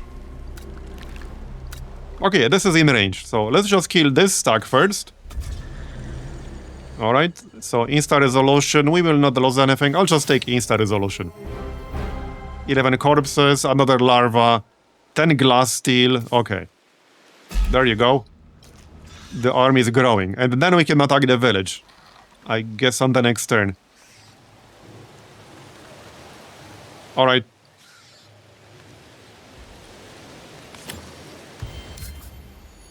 There's the workshop. Now we can remove the forest, which was the other quest. I don't think that's actually active anymore, or is it? No, it is still active. We can still do that. We're under attack though. Blocks easy enough.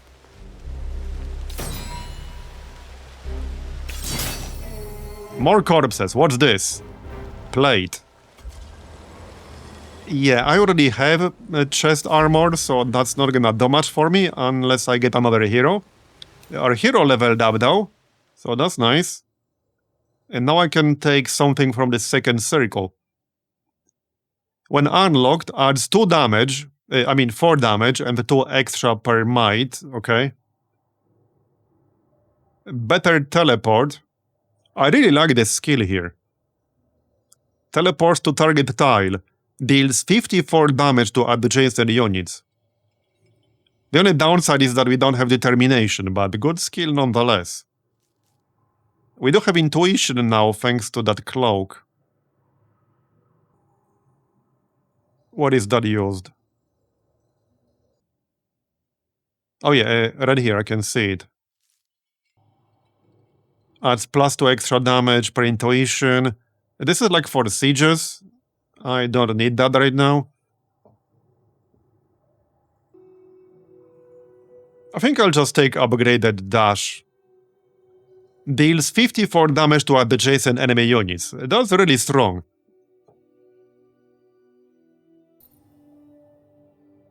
Yeah, I think one thing some Amplitude games sometimes suffer from a little bit basically comes down to like the eternal battle between the artists and the UI designers. Because sometimes you can either make things look pretty, or you can make them like look more readable in more utilitarian UI sense. And these two approaches are often not entirely compatible with each other.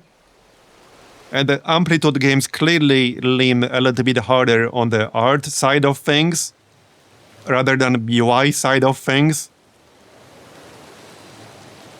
And I'm definitely more of a UI kind of guy.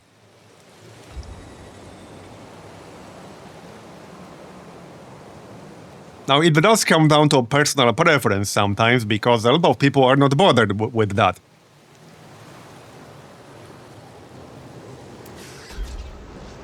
But yes, I agree, it does look kind of cluttered at the times. Yeah, but I agree, Pinky Reddy. That's pretty much my opinion a lot of the time too.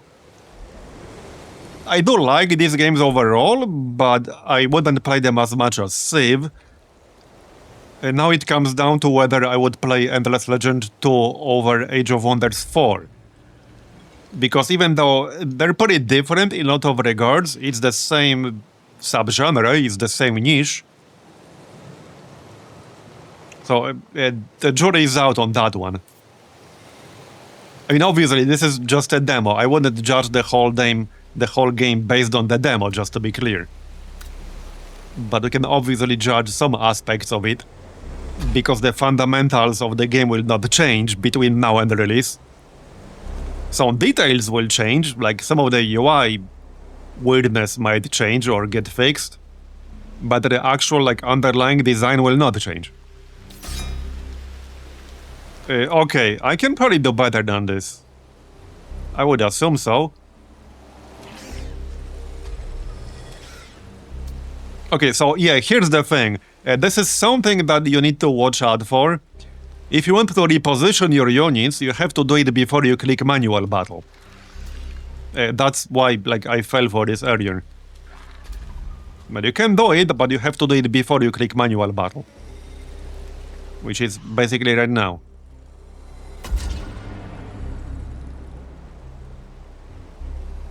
Is this the larva? Yes, okay. Now this is a feeder. Wait. This is a larva, and this is a feeder. The only really visual clue about that is this health bar. And I guess, like, there are more units physically on this tile, but okay. And this is what? This is also a feeder. No, this is a larva. Okay, we're good. So let's do this manually. We can probably do better than losing 2 units. So these guys are all melee. Can we test that new skill we got? I assume we can. Where is it? Is it not an active use? How do I use it? Oh yeah, right here, yeah? Okay, active skill. Yeah, let's use that right away. This is the perfect spot for that. There you go. Okay, alright. That's a total of like 200 damage right there. I can almost certainly kill one of them right away. Yep, I sure can. I sure can. Just need to decide the order. So, okay, I can shoot him right now. That's fine. Wait, what is this icon here? Is that just a shot or an indication I'm taking a penalty? I'm not taking a penalty. Is there a high ground here? Okay, if I shoot this dude, I get upper ground bonus because he's on low ground. See, that's a little bit hard to see. I can kind of see it if I zoom in. But it's a little bit hard to see. This dude is on the low ground. So let's shoot him. Okay, then I can kill him. Probably with the feeder, that makes sense. There you go, that's 1 down. Thousands to go. And then just move in and attack. Let's stop on the forest for more defense. Okay. And then we have our own flyer. I can almost kill this guy. I would need a crit, which is only like 10%. No, it's 0% now. So I can't crit him at all. Alright, so this is low ground. Yeah, we don't want to go there because that's low ground. Okay. If I had one more ranged, I could have finished him off. So we probably want to get more ranged units. For sure. Okay. Interesting. I think we can win this with no casualties. The auto-resolve, or rather instant resolve, had 2 units dead. Okay, let's use the ranged guy first. Okay, I can just... Wait. Okay,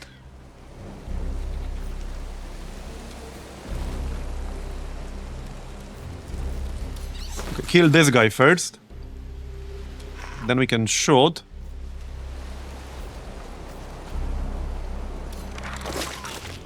Okay.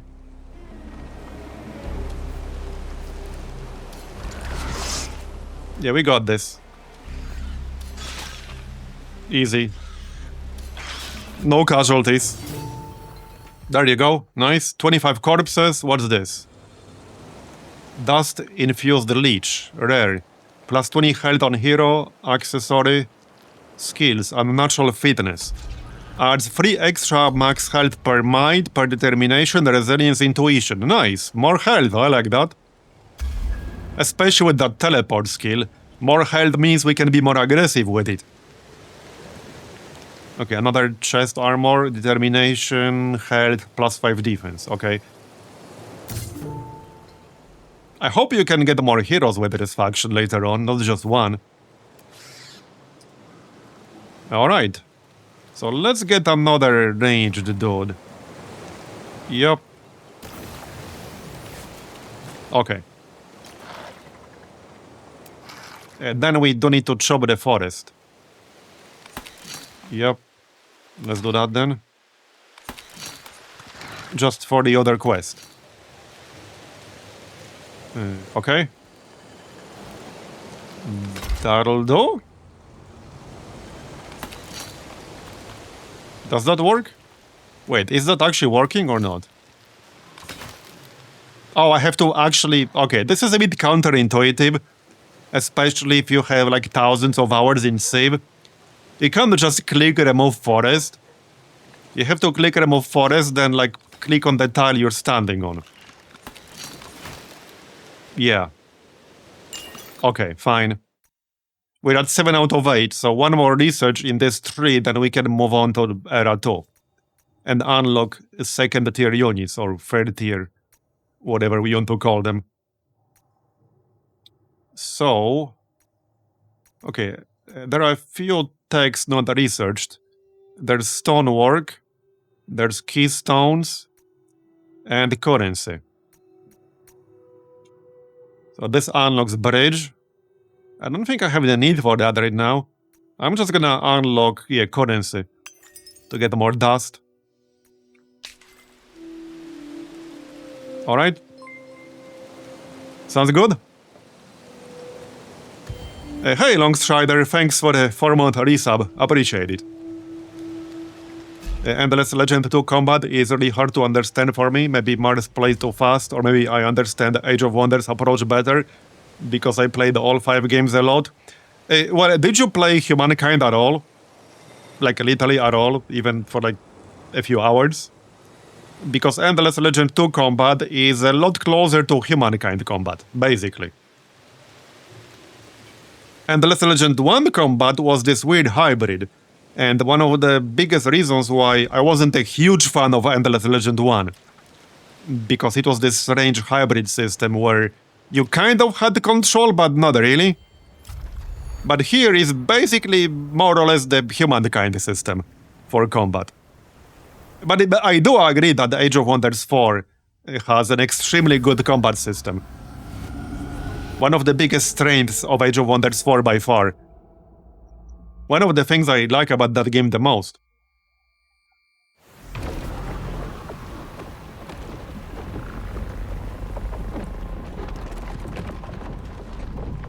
But the Endless Legend 2 combat is basically more or less the same combat system as Humankind.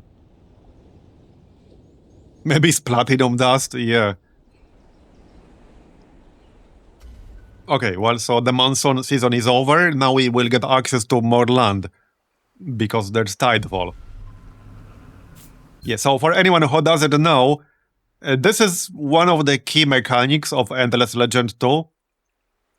You have these phases, and basically the sea level goes down after a while, and you get access to more territory. So that's basically the cycle of Endless Legend 2. Okay. And the turn, I guess? Oh yeah, we're still chopping. Yeah, let's do that, because I need that for the quest. Which is this one here. Plus 20 industry on our capital. And I'm under attack? Okay. Sure, more corpses. More corpse providers. Okay. Looking forward to getting more units soon. Or higher tier units soon. Okay, let's kill that other village, because we have a quest for that.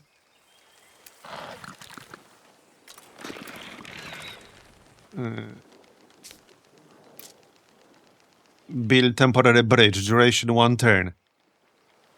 Okay. But I can just go here, right? Yeah. And then attack them.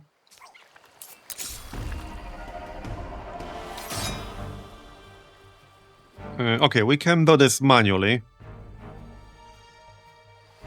So let's move the units around first. Okay, that's the larva, so move them back a bit. Wait, the hero's not here. Uh-oh. Okay, wait, I thought the hero is gonna be here. Whoops, let's not do that. I need to initiate with the hero. Yep, okay, that's much better. Yeah, that's much better. I can probably lose less health doing it manually. But... okay, nobody dies. I'm okay with this. As long as nobody dies. So that's the quest done. Now we get the bonus. Plus 50% corpses generated in battle. Nice.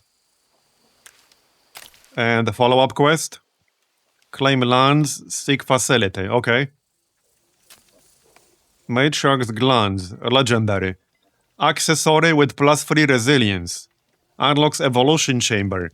When specializing a unit in the army, reduces the specialized costs by 75%. Wow. Okay, that seems big. Strengthened barrels, plus 2 vision range. Well, I mean, this seems like a no-brainer here. Clear 1 fortress, though. Okay. This is really nice. Okay, I definitely want this.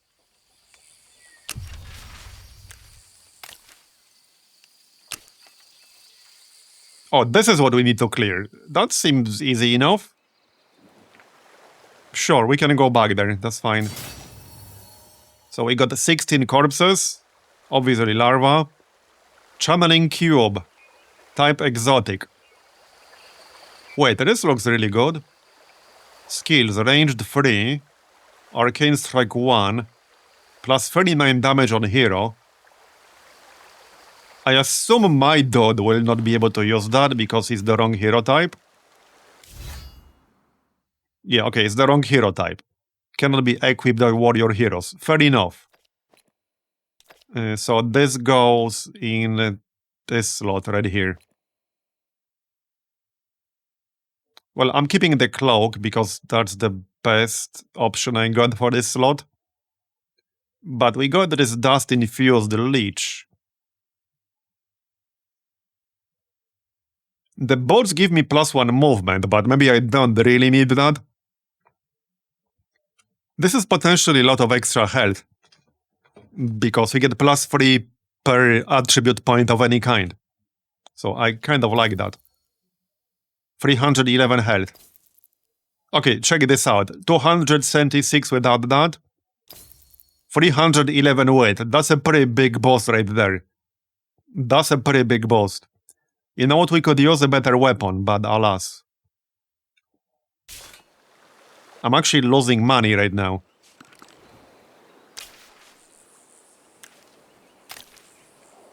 Okay, what's this? Select a path. Okay. Triggers a battle. Plus 400 dust. Okay, so this is titanium. As I suspected. We're gonna need that.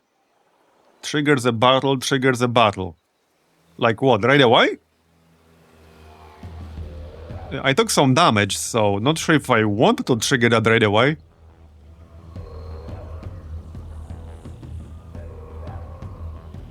Okay, then.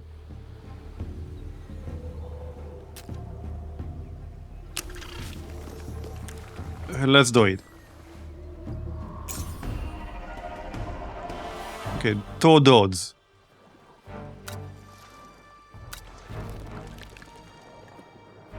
Well, this should be interesting.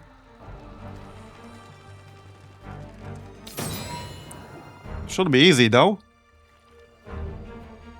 Okay, instant resolution, nobody will die, but there will be a second battle right after. I'm fine with the instant. Okay, another larva, 8 corpses, 70 dust. And I assume there's gonna be another one right after on the next turn. At least that's the quest seems to have implied. Pretty strongly. Okay. So as soon as we finish our research, I need the tech that will unlock the next tier of units.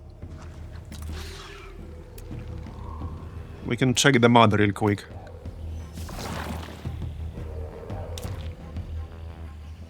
So Rusher, Shoving Strike. When attacking, knocks the target back 1 tile. When moving 3 tiles in a battle round, adds 15% damage to the next attack. Adds 2% extra damage per veteran's level, alright. So the previous dude doesn't have that. And the Corpse Hunter adds 1 movement point to all units in the army. Okay, interesting. And then we got better ranged dude. He gets Cruel. Okay. When attacking a unit with damaged, maximizes critical chance. Okay, so better crit against units that already took some damage. Or wait, this is a status effect. When this negative status is active, loses between 10 and 35% damage when losing health. Okay. And then we got Behemoth and the Soldier. Okay, Wild Swing 2. That's a cleave, yeah? Yeah, deals 100% of the unit's damage to enemy units adjacent to both target and attacker. That's more than just a cleave. That's like an AoE, basically. Even more than that. Like an extended AoE. Yeah, adjacent to... Okay, both, not like either. Have to be adjacent to... Okay, this is basically a cleave, okay. Defensive plate, when attacking damage, gains 30 shield. Okay. When under 50% max health, applies Berserker. So adds damage and crit chance. Alright. And then we have the Soldier. So, yeah, maximizes crit chance when attacking unit with damage. And it still has Opportunist. Alright. Feast on the Dead. When eliminating a unit, recovers 100% health. That sounds pretty good. That's the Blast upgrade, though. But the big difference here is that the Soldier does not require Titanium. Yeah, there are 2 units in this next tier that do not require special resources. The Corpse Hunter and the Soldier. The other 3 all require Titanium. Which I don't have like a permanent source of at the moment. Just something to keep in mind, I guess. Okay, let's send this larva back home. Real quick.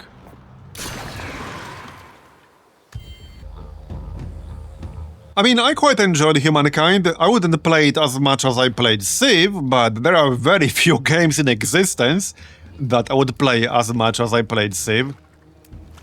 So there's that. Okay, so what quest do we have right now? And what's this? Right, some story stuff. And we have this one. Yeah, clear the fortress. And search ancient ruins. Right, that's like way further to the southeast. And the fortress is basically over here, so... And that's where we're going. And let's just move back into our territory, because then we'll heal faster. And I need to heal before starting that fight. Okay. Well, that's fine. We'll see what we can get from the fortress.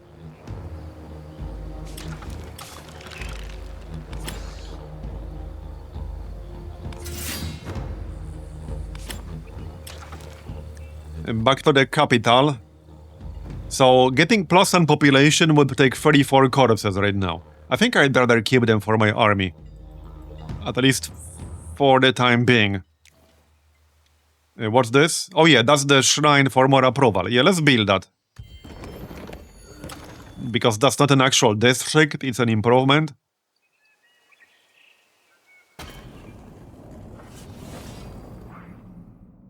Tyrant of the Fortress. 290 health, okay. Interesting. Gain 1 random uncommon equipment, okay. Sounds good. So when can I get like a second hero or something?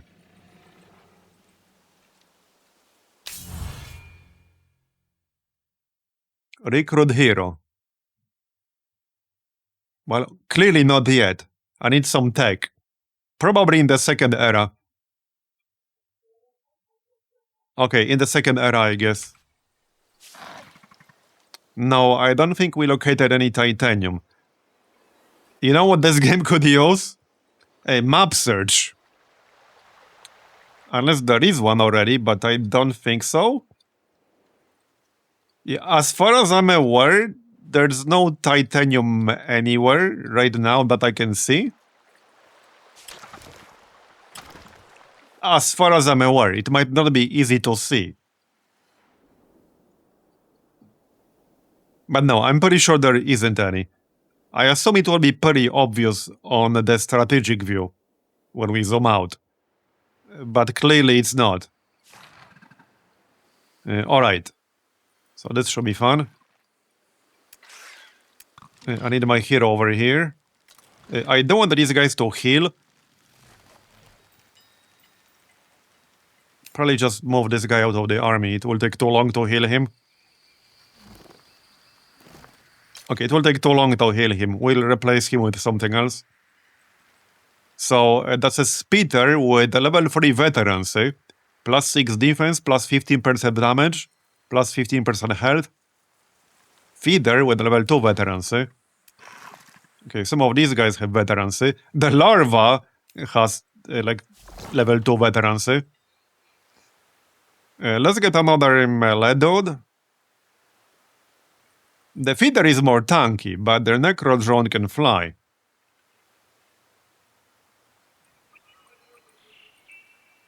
Okay, I'll take feeder.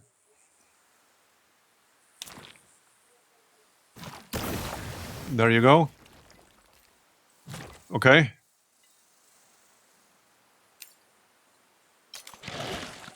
Move him into the main army. And then we got the speeder for ranged. This guy. And these two guys. Alright, so I think we can use 2 armies for this when we attack.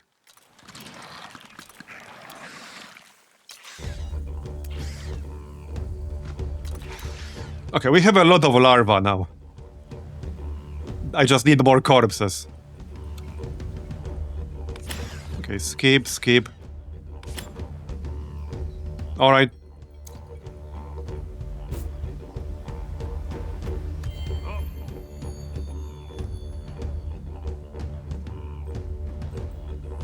Titanium is on the new lands. Oh, you don't get any in the first phase of the game? The earliest you can get them is from new lands? Is that it? Also, speaking of new lands, I could evolve this into a nest and attach it.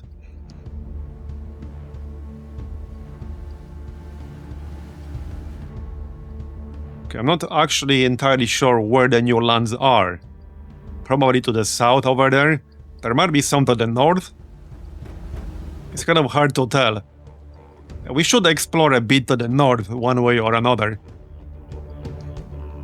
So the edge of the map is over here. We're kind of, sort of, in the middle-ish. Sort of. Anyway, so let's do this fight, shall we?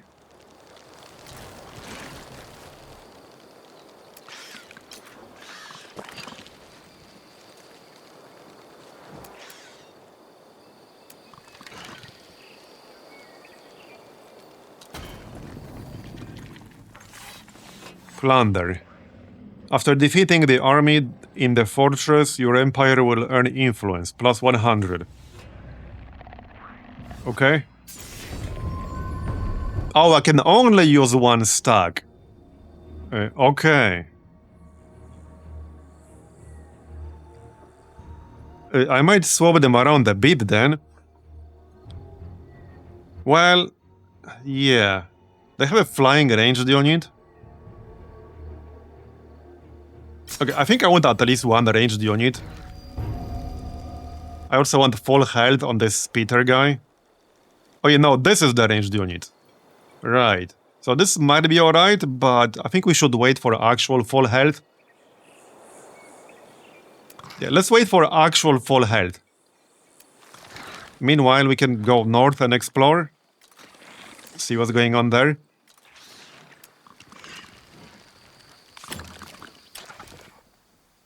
Okay, sounds good. How's our influence? Okay, we have enough to get more foundations. 75 over here, 75 over here. Okay, 75 is fine. And then I think I need the workshop to get more production. Right here. So +1 industry on tile producing industry. +1 for each adjacent rage. Each adjacent communal habitations. Yeah, I don't think I'll get more than like 3. Can't build anything here because that's an anomaly. I guess I could have one back here. This tile only produces industry, nothing else. I guess that kind of makes sense. There, currency researched. It might be best to wait for evolved units before we attack this fortress. Because we can get them pretty soon. -20 science. No, I don't want that. +10 approval. Okay, I think I'm okay with that. So now we need the research for evolved units. Right here, razor mandibles, that's what we need. That will take 11 turns at our current rate. But this will unlock the next unit specialization. And we do have some titanium, because we got that as like quest reward earlier. I kind of wanted to wait. Maybe we can speed up the research slightly. Okay, I'm getting attacked.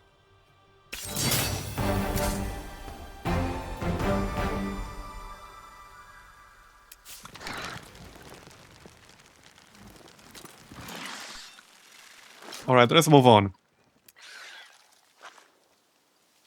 I have so many larvae now. I should clear this camp over here.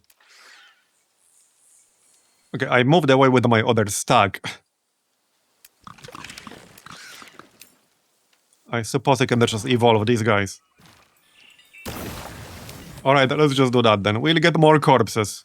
And the research will take 11 turns. There you go, that'll do. We'll come back to the fortress, it's fine.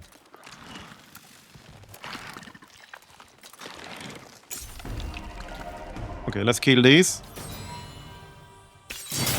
There you go. More corpses, more gold. More larvae.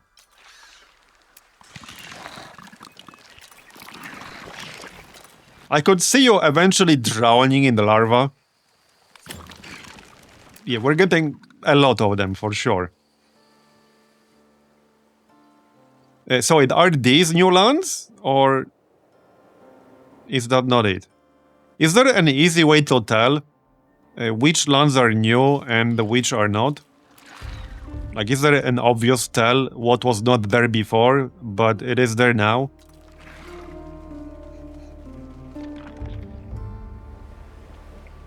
Baron.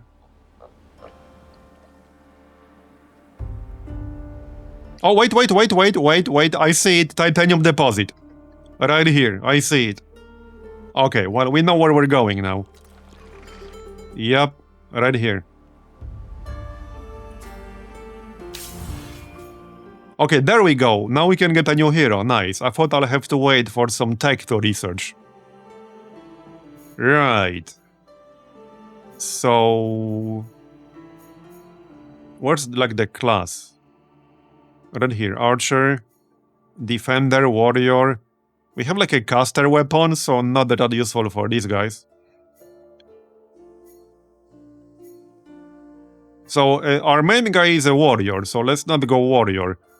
Either Defender or Archer. Archer is kind of tempting. And they have a consider trait. Fixed approval on the capital, okay. Plus on food and population. Yields. Interesting.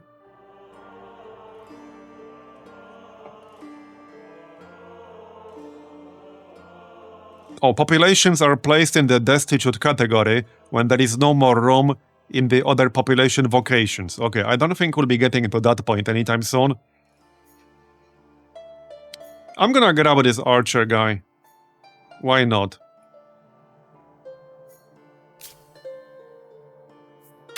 Okay, let's recruit the archer. Sounds good, Tommy. Friend. Okay. When this hero is fighting with their friend, they gain plus 20% damage. Interesting. Okay. Companion. Your hero needs to reach level 5. Nemesis.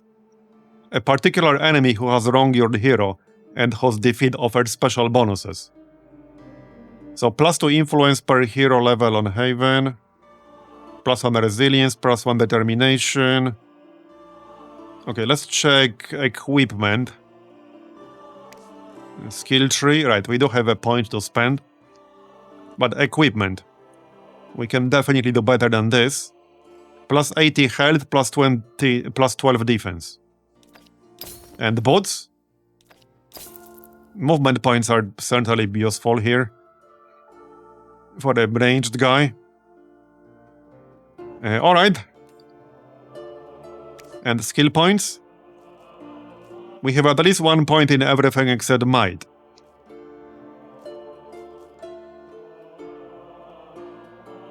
Adds plus 5 to non-hero ranged units in the army. Adds 1 damage per intuition. Okay, that sounds interesting.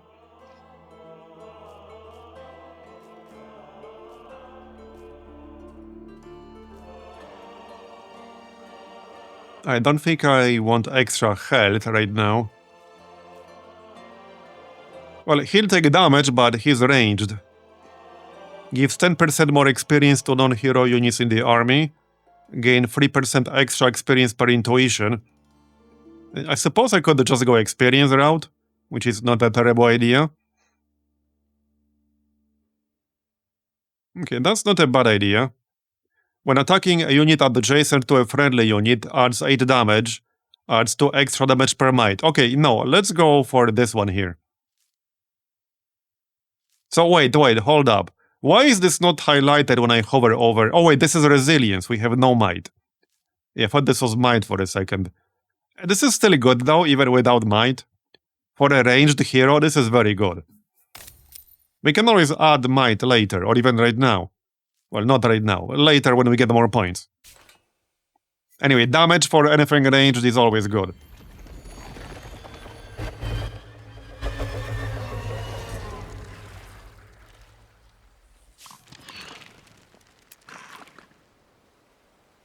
Okay, so we're going this way. I saw a question mark on the way. That looks very fancy.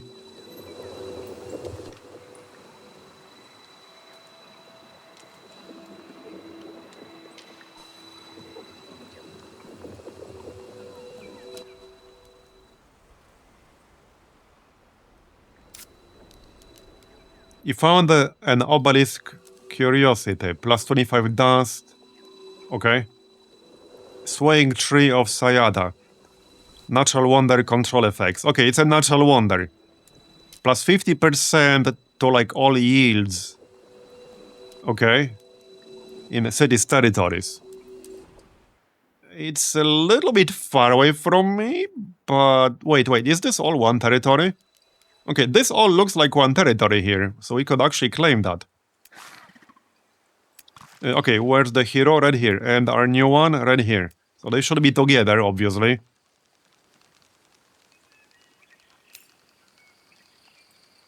Okay, we can do something like this.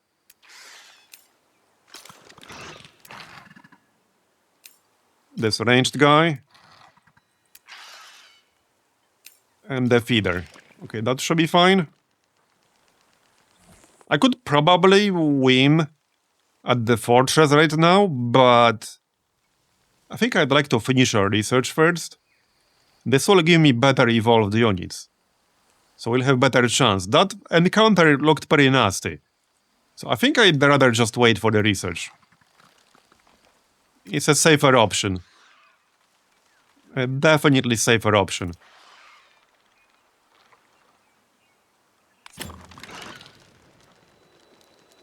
What's this question mark? New quest? Sort of. Okay, plus 15 titanium. We will need titanium for a lot of our stronger units. Plus 150 science. Okay, but how much science per turn am I getting right now? I can't tell from the screen. I don't think I'm getting nearly that much. This is probably best. Still, I will need titanium.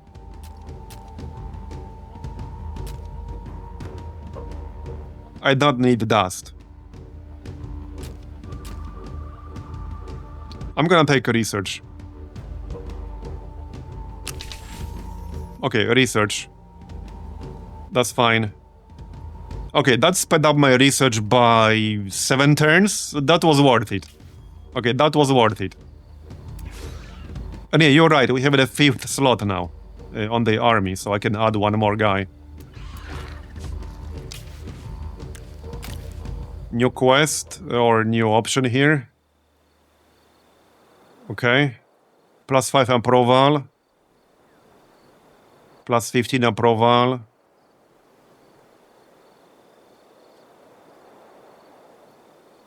Plus 15 resource. I think this was a luxury of some sort.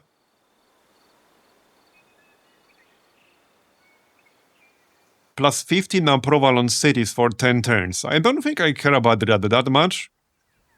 And we'll get 20% less health for 10 turns. I don't like that. I'm gonna take the resource. We have the money, it's fine. Right, these guys... They could explore to the north, but if I get attacked, I lose this level 3 Necro drone. So let's not do that.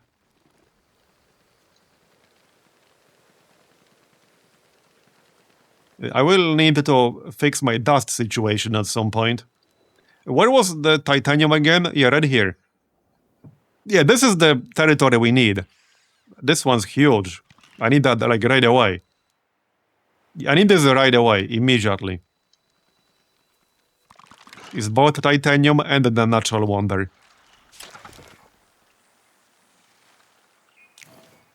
Districts. So what do we need?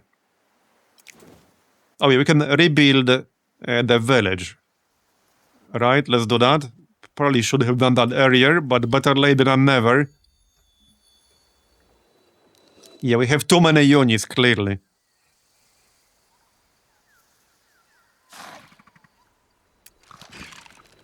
Okay, so let's claim this. Where do I want to build it exactly? Probably next to the Wonder? Or somewhere close to it. And titanium is over here.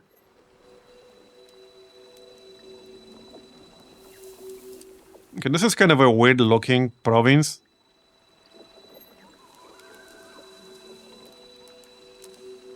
Like over here.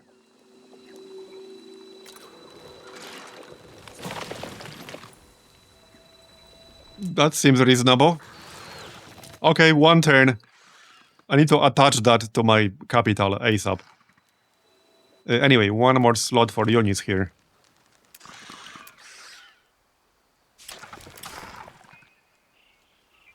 Hold up. Right, that's a feeder. You go here.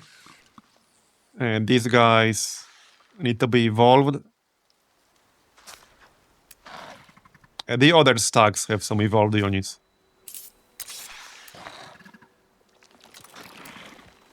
Okay, let's keep moving in this general direction.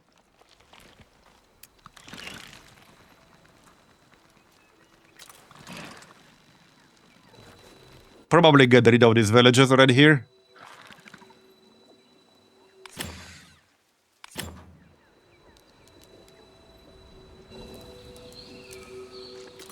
Okay, these guys have some evolved units.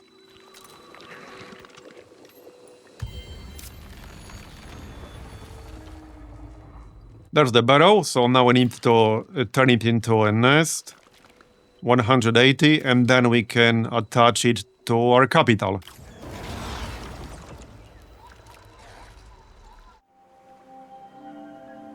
Okay. Into lands that were once under the sea. Pay no mind to the stench.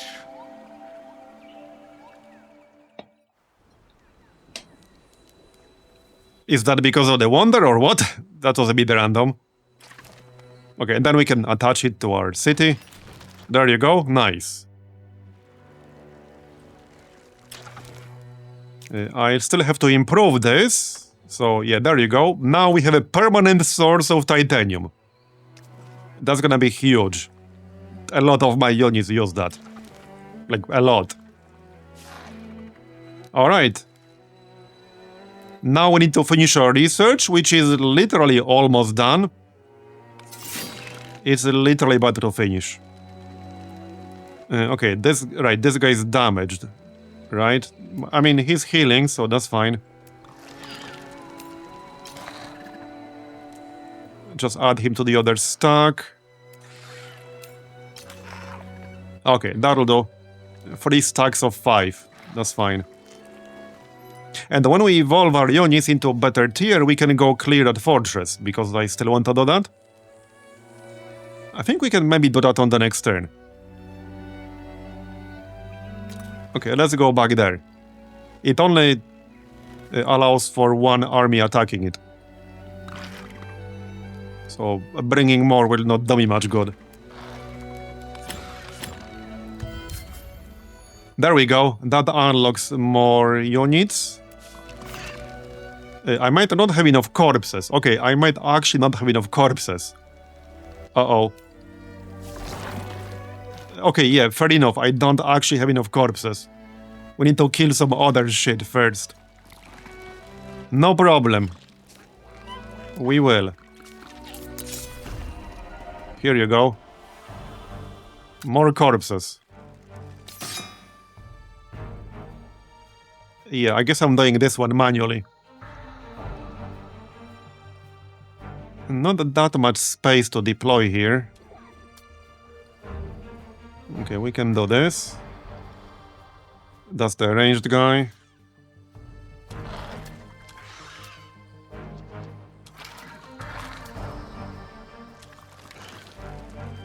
Okay, that seems reasonable. Where's the ranged hero? This is the ranged hero, right? Yeah, it is. Wait. Is it? I'm confused now. Yeah, it is. Okay. This looks fine. Okay, let's see if we can do this with no casualties. Reaching strike recovers health equal to 35% of damage dealt in battle. Okay. Evasive maneuvers. Ignores all attacks of opportunity. Right. That's fine. So, good damage here. And we have upper ground. Nice. Let's shoot then. Wait, we have a bonus when attacking a unit adjacent to a friendly unit or something like that. So if I move in, presumably I'll get a bonus. Yes. Okay, that's a lot of bonuses. Okay, that'll do. No, I can almost kill him with my main guy.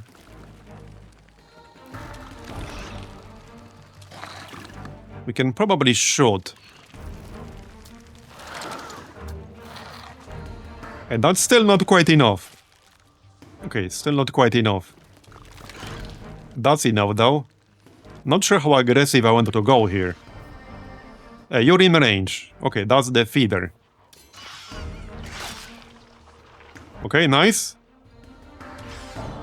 One more ranged guy. Here you go. Can I get one more kill here? I think I can. Yes, I can indeed. Nice. Okay, 2 kills on the first turn. I don't think it can kill anything. I could still move in to attack the others, but like these guys are not ranged. And this dude is wounded. Let's just back up and defend. Yep. We're fine now. We're fine now. Okay, that'll do. Let them move next. Yep, it's all good.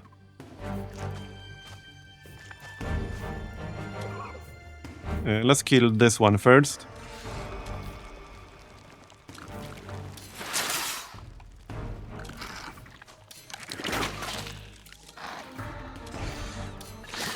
Bye-bye.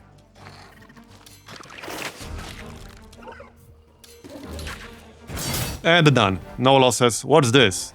Talisman of Protection. +3 resilience, +10 defense on hero. Accessory. Skills. Fighting through the pain. When under 50% max health, doesn't apply damage to itself. That's nice. Okay, that's pretty good.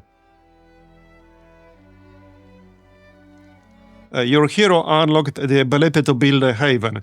A haven is a structure that will allow the hero to pick a companion, unlocking unique economic and military effects. Alright. Let's take a look. We do have some extra equipment. Yeah, so this would have to replace the boats. Might be worth it. I mean, I like movement, but I also like not dying.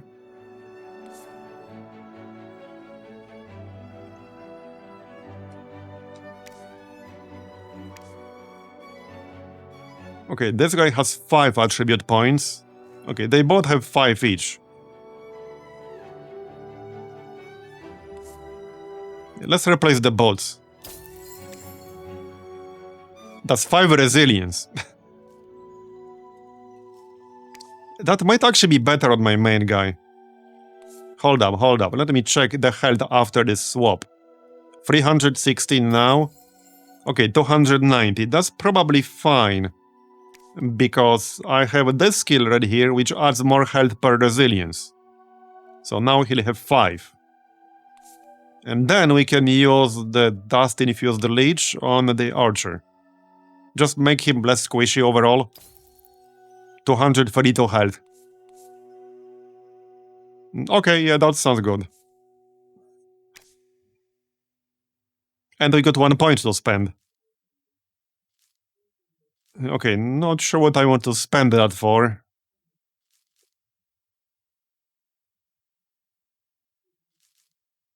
I could actually just get some determination. That will improve the relentless dash skill right here. That's 10 extra damage per determination. That's a lot. And you can multiply this times number of units we'll teleport it next to. So I'm actually kind of tempted to just get determination here. And what are these? Death Blow. When using this active skill on an enemy unit, ignores the defense of targeted units, deals 42 damage, 8 extra damage per determination. If the targeted unit is eliminated, the hero can act again. Okay, that's huge. Alright, let's take that first. That's huge. So what's this about the companions? Is that Haven thing something I need to like physically build on the map or in a city? Speaking of a city, what do we build next? I need to claim more tiles next. Well, okay, no, I don't need to. We can build stuff out there.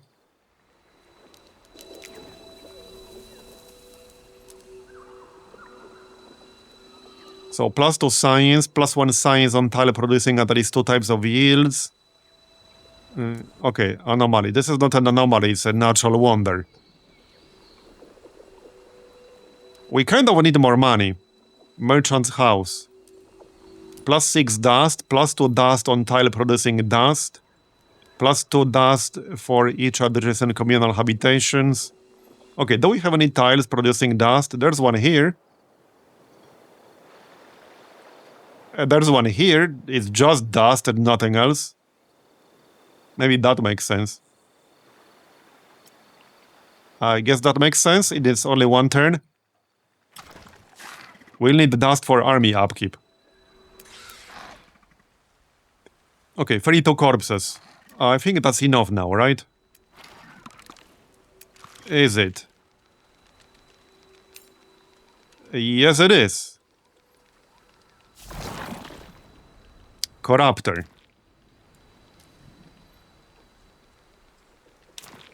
So this adds, okay, health. 51 to 63 damage, alright. And it adds cruel. Maximizes crit chance when attacking unit with damaged, okay? What about the feeder?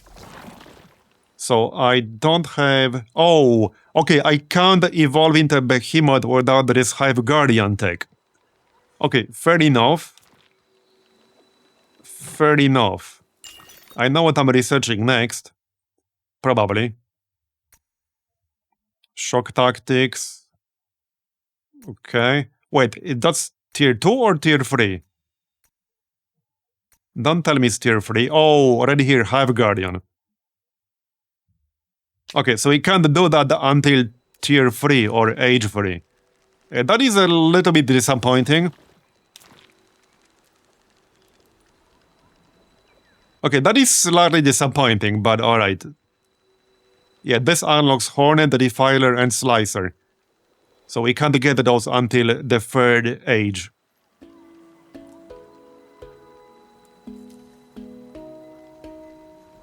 There's Slicer.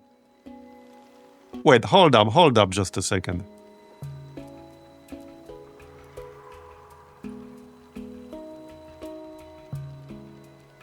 Yeah, this unlocks 5 different units. Okay, fair enough. Alright, let's evolve into the Corruptor then.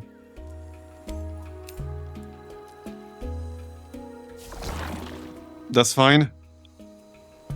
That does still use titanium, which we do have. This should be useful against the fortress, actually. Okay, there you go. I mean, that's kind of the point. Okay, you're still exhausted, that's fine. I would need 30 corpses here, right? Yes, okay. That should be easy enough. I still want to clear these villages, but it might be best to come here with our heroes. How about we just keep exploring? Just don't get attacked by something hostile. Okay, let's just keep exploring here. Luxury resources. Okay, we discovered a deposit of luxury resources. Alright.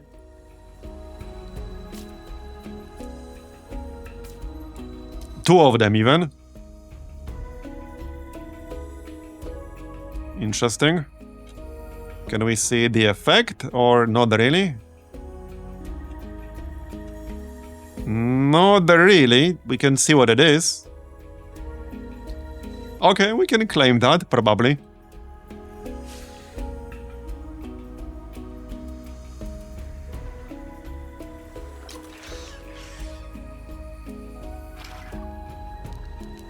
I want to keep moving. Let's keep moving. Yeah, we can just claim this territory. 160 to build a barrow. We should have enough influence for another nest. So that's the plan. It probably causes addiction, envy, class struggles, and exploitation, just like luxury resources in general. Yeah, you're not wrong. You're not wrong. Anyway, what do we research next then? Let's see what we actually got in here. Hydro pump. Okay, we don't really have any rivers nearby. Improvement. Fungal gardens. 24 to 20 industry, 10 influence, 400 fortification on cities, +1 population slot on population vocations with at least 1 population. Okay. More dust. More influence. Well, we'll need a shit ton of influence, so I'm thinking influence first. Okay, let's get more influence. We'll need a lot of that.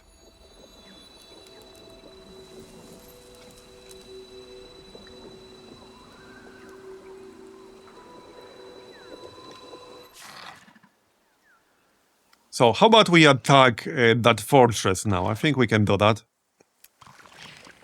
I should be able to beat them. It's either that or get 30 more corpses and evolve one of the feeders. I suppose since we're already up here, we can attack this village. That makes sense. That should be easy enough. And we'll get corpses. Okay, let's just go insta. 16 corpses. Oh, another one of these cubes, which I can't use because I don't have the correct hero type. Alright. That's fine. Another larva. We'll have a lot of them. Wait, what's the actual upkeep? Okay, -4 dust per turn upkeep on the actual larva. Okay. Got it. We need 10 more corpses. Oh, I'm under attack. It might be best to retreat here. I would win, but... Okay, let's just retreat, it's fine. That might have been a bit unnecessary, though. They did lose a bunch of health, and exhausted all their movement.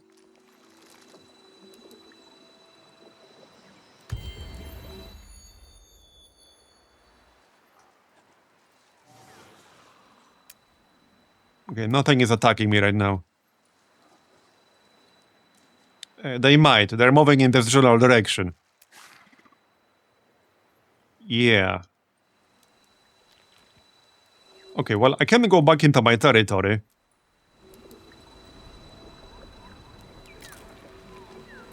If they attack me now, I'll probably just fight. I can go kill them with my hero. Let's just go take care of them. I need more corpses anyway, to evolve stuff. They will supply the corpses. Okay, I didn't mean to do that just yet. Oh yeah, no, it's fine, actually.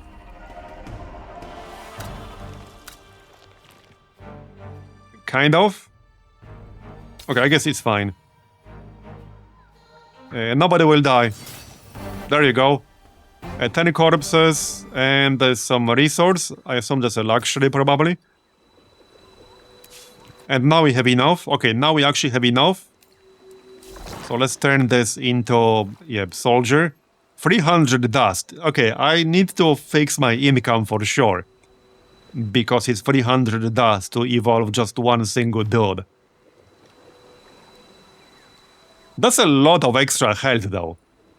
Okay, that's a lot more health. Okay, well, there you go. Done. I can barely tell the difference between this one and this one visually. There is a difference, but it's not, like, super obvious.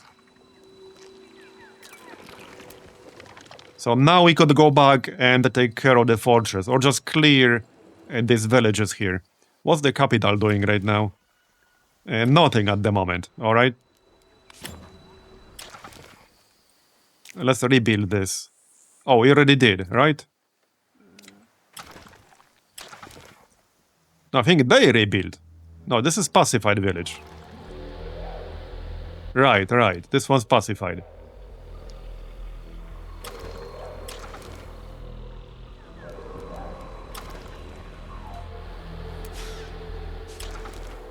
Do we have any improvements? Not right now, no. Okay.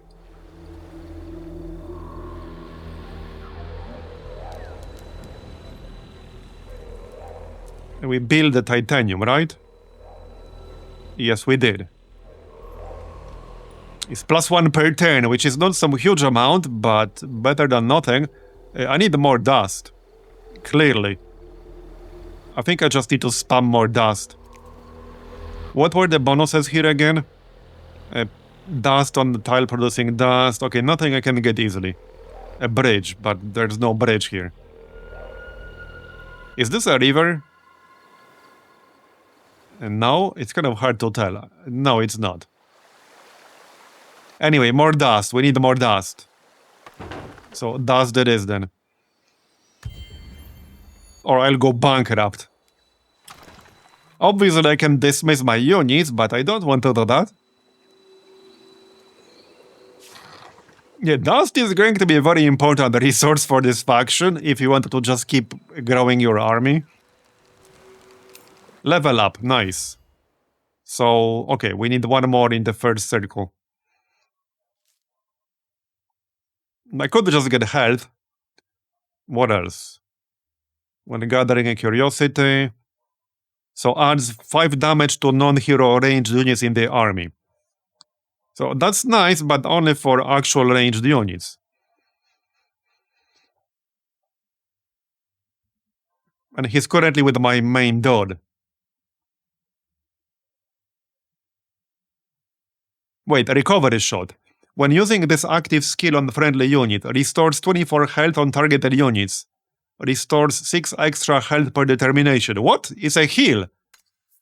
Oh, heck yeah, I want that. Yeah, I definitely want that. So, let's clear this. Right here. More corpses. Let's go. They actually have some veterans here. But I assume this is gonna be an easy fight. Yep. I mean, I can probably do better manually because we'll take a bunch of damage. But nothing will die. I think I'm okay with that. As long as nobody dies. Crimson Wing Rune, +1 determination accessory, alright?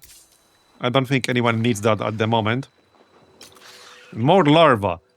I will probably end up disbanding some of my larvae, because we'll keep getting them after every single combat.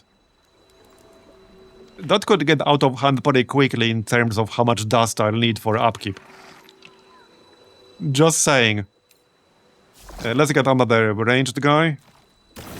There you go. Alright. I don't like this faction a lot though. This is a very snowbally faction. But that was already very obvious at the start. This is a giga snowball faction.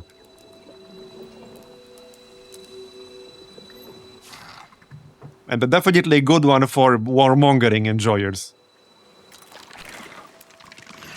Okay, I think I can actually already attack here. Yep, let's take care of this. There you go, that looks good. Okay, nobody will die. Done. We're getting a lot of gear that I can't really use because I can't keep up with the number of heroes. This one looks good though.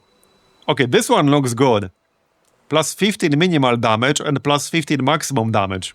Some health and defense. That's good for my ranged guy. That is definitely an upgrade. And he just leveled up.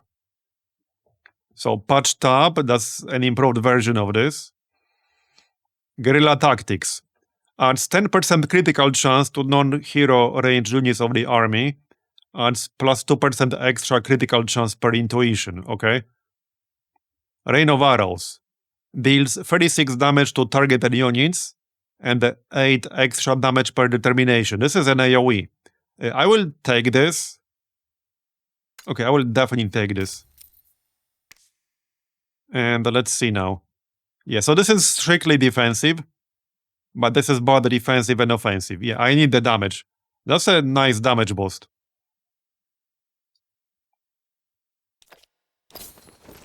$88 to $100. Pretty nice.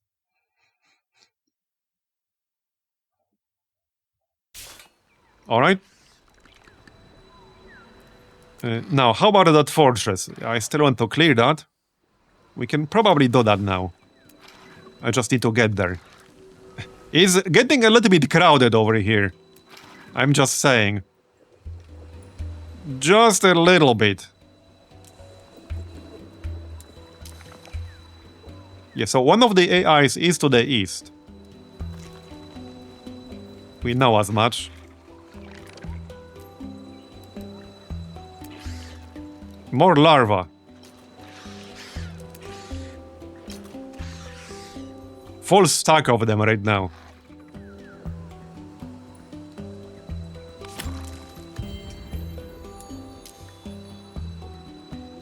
Or start kamikazing them in combat. Yeah, that's a valid approach, definitely. That is definitely not a bad idea.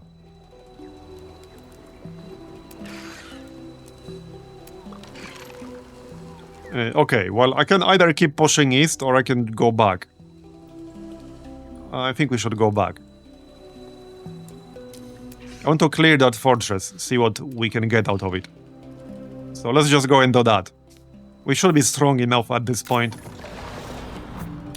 to do it with no casualties. Or minimal casualties at least. And everyone else... Okay, you guys can keep moving east. Let me clear this last village. It might have been better to end in my territory, because then I would heal.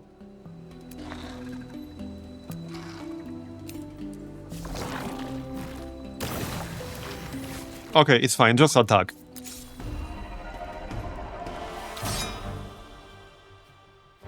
So I can probably do better than this myself. Okay, let's just do this one manually. Oh, I should have repositioned first. Whoops. Yeah. Okay, my bad. It's mostly fine. Yes, sort of. Okay, that's a larva. Let's move this back. That's a feeder. You can barely tell the difference between them. The main difference is their health bar. So I look at the health bar to, like, tell which is which.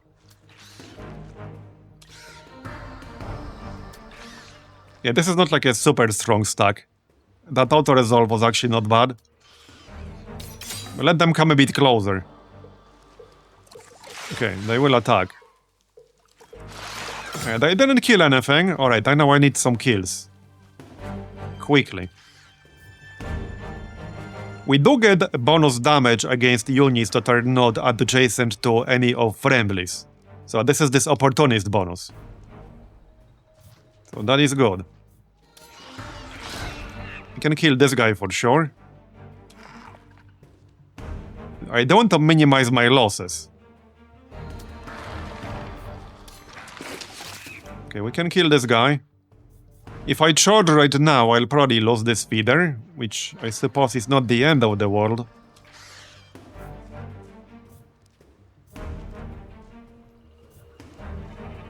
It's just 20 corpses, I suppose.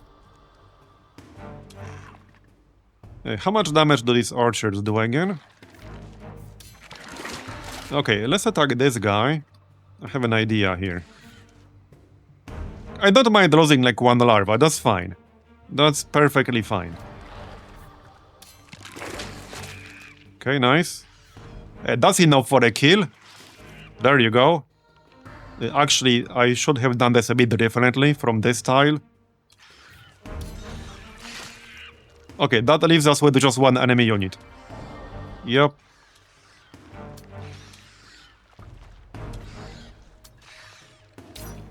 I assume he will kill something, but that's fine. Maybe not. Okay, 2 enemy units, fair enough. Nothing died, I don't think so. Nothing actually died. Alright, alright. I think we can do it with no losses. So archers first.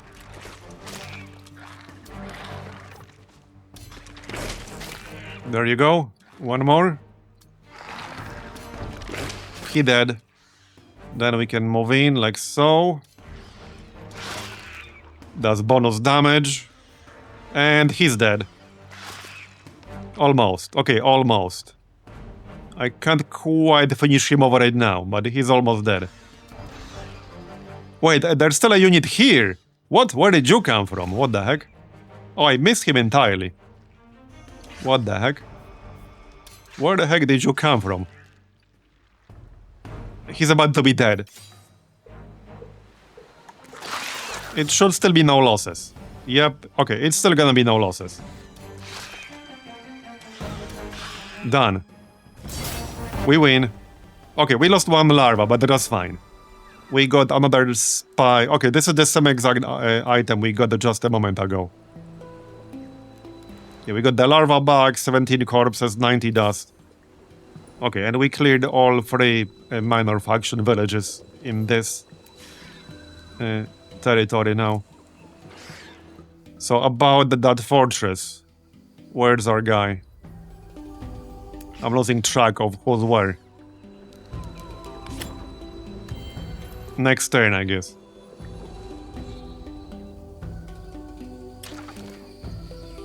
Oh yeah, he's right here. So let's do it.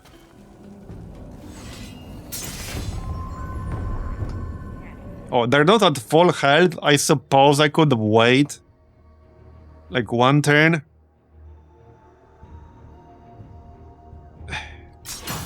Okay, I don't want to delay it too much, but let's restore some health here. This guy is level 4 veterancy, so I don't want to lose him. Yeah, okay, I don't want to lose him. Let's just wait 1 more turn. It's not a big deal. Okay, stay in our territory to heal, and then we can move east.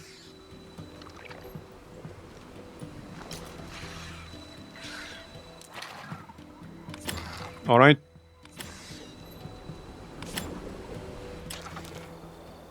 How's that research coming along? Almost done. How's our dust situation? -6 per turn. Yeah, I'm gonna need so much dust to keep up with this. I guess we'll just get more dust again. This is gonna be my dust hub over here.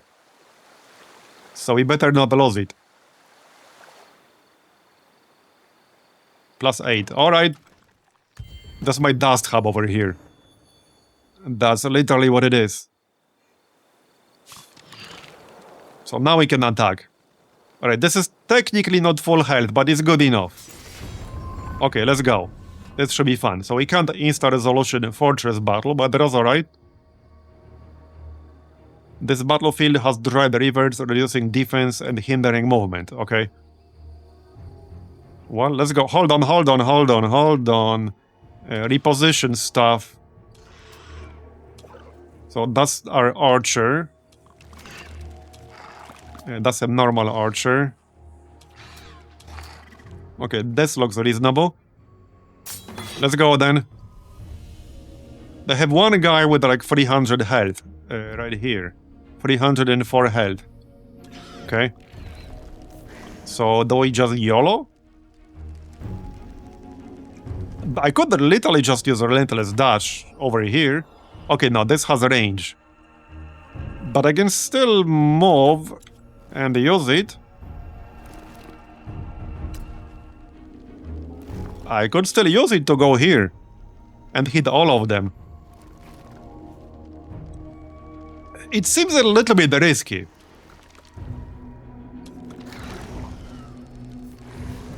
Okay, that definitely seems a little risky. 53 to 68 damage from this guy. But it's so tempting, isn't it? It is so tempting.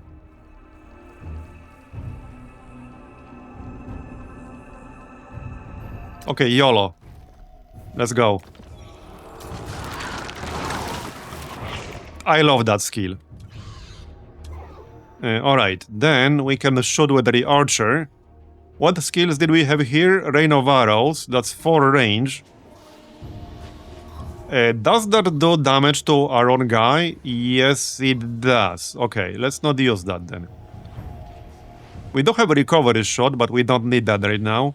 Scoped shot. When this when using this active skill on an enemy unit, ignores defense, deals damage. Okay, we'll probably use that. First, I need to be closer. So this is 47 to 57.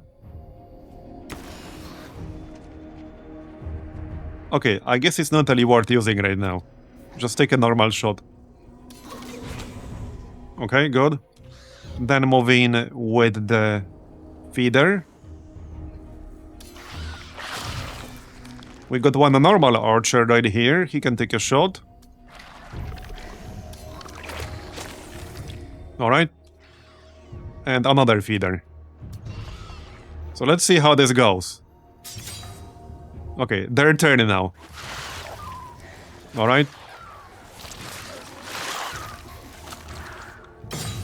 Okay, we barely took any damage on the hero, so that's fine. Now I could move out with this one, that feeder, and move in with the other one.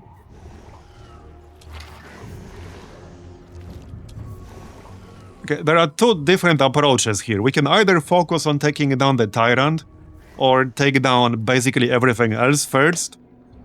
I could easily kill two other units right now, but they were barely doing any damage to me. So it might be best to just focus on the Tyrant. That's what I'm thinking. I can't quite kill him on this turn, at least I don't think I can.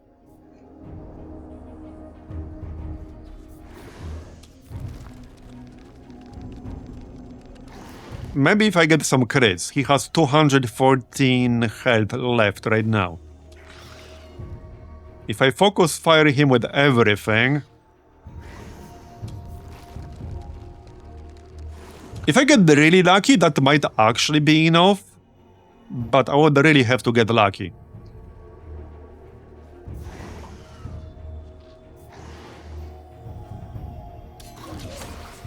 Okay, 76, that's good. I can kill him! Wait, why am I getting this bonus? Wait, what's Cruel again? Oh, he's damaged now. He's damaged now, that's why we do more damage. Okay, wait, plus 100%. Right, this maximizes critical chance on damaged units. And you automatically get this damaged status effect when you're, I think, below 50% health, unless the unit is specifically immune to being damaged. Yep. Oh yeah. Oh, that's a really good mechanic right there. That's really good against big tanky units like this. That's huge. Okay, kill him. Then we can use the ranged guy. Yep. Okay, well, that was pretty easy.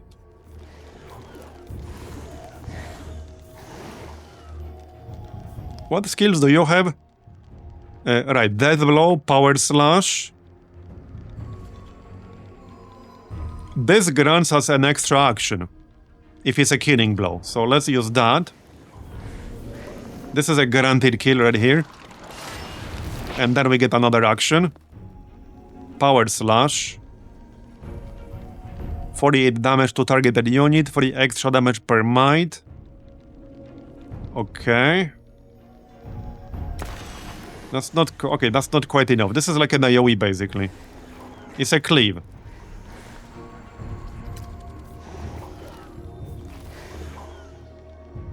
This is 10% chance to crit, technically, so... It could be a kill.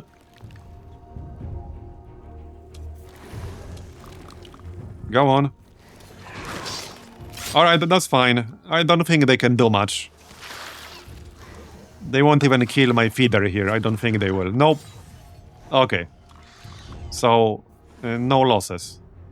Not technically done yet, but we're not gonna lose anything.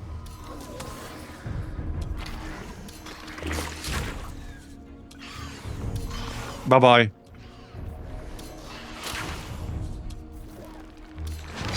Okay, I can't quite finish out the last one. Okay, it's fine. Now we're done. Come on. Okay, now we're done. So, what did we get? What? Okay, the quest will be completed.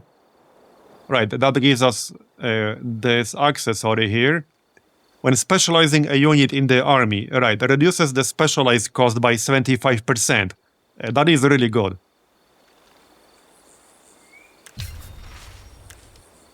We'll need to have that equipped, though, when specializing. Have at least 500 fortification on your cities for 5 turns, alright? Plus 300 dust. 10 corpses, 30 dust. 2 titanium, 2 glass steel, alright. Well, bye-bye fortress.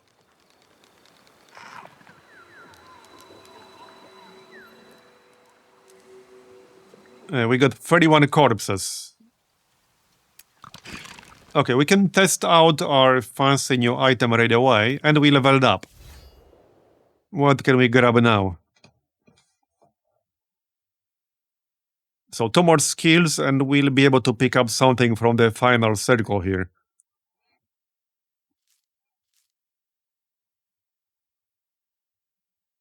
Well, I could take Pile Driver. Can't really go wrong with more damage. But I have 0 might, so there's that. And nothing here would really benefit from resilience, though. I could get might. What else? What's this? Add 6 damage to non-hero units in the army. Okay, any non-hero units. That's a good one. And we don't have 3 points in intuition. Okay, I guess that's actually a good one. I'll take that. Okay. Right, I was going to check equipment real quick.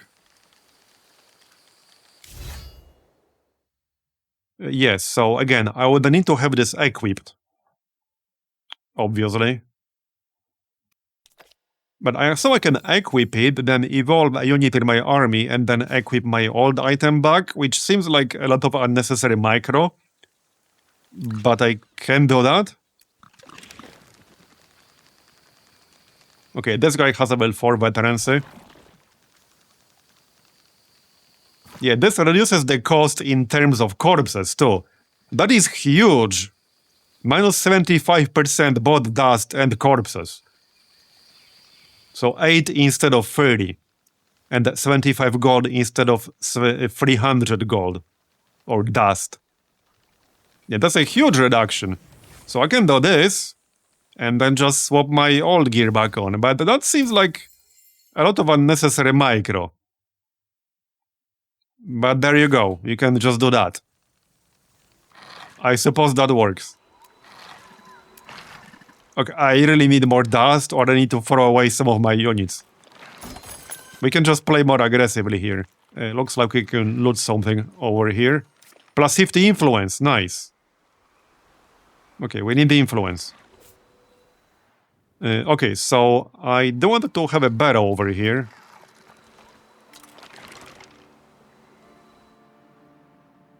There is an AI to the northeast. Let's just build it where we are. That's fine. 1 turn. Alright.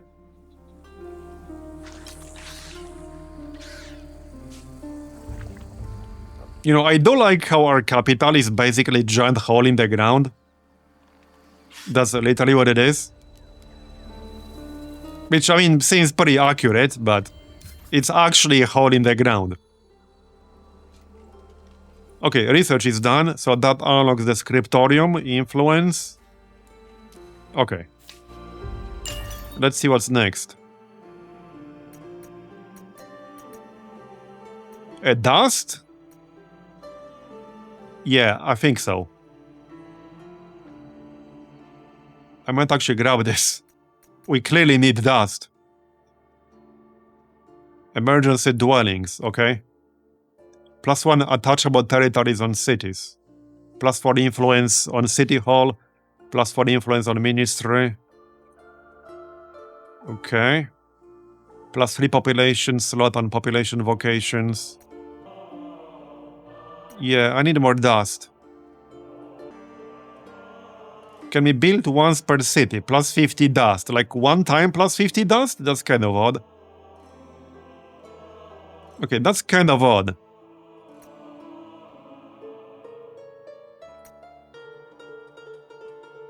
Yeah, that is odd. Was there dust from anything else in here? Not really. Okay, not really. No. Plus 50 per turn? Is it though? Is this actually plus 50 per turn? Okay, I guess it is.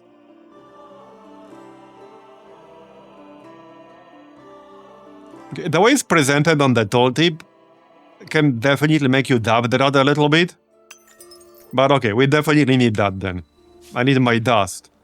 Plus 50 is not even that much. If you look at my current income, it's not really that much. So what's with this Haven thing? How or where or when do we do that? Build Hero Haven. Okay, like, does it matter what I build this?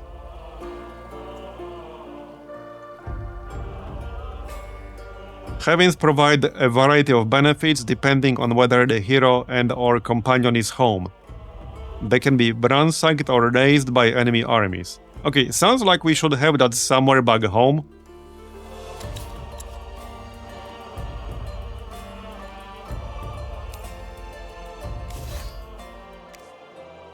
It unlocks like this companion slot or something.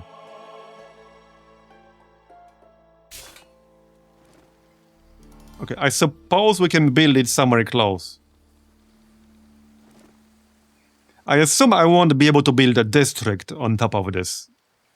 Yes. Well, I mean, no.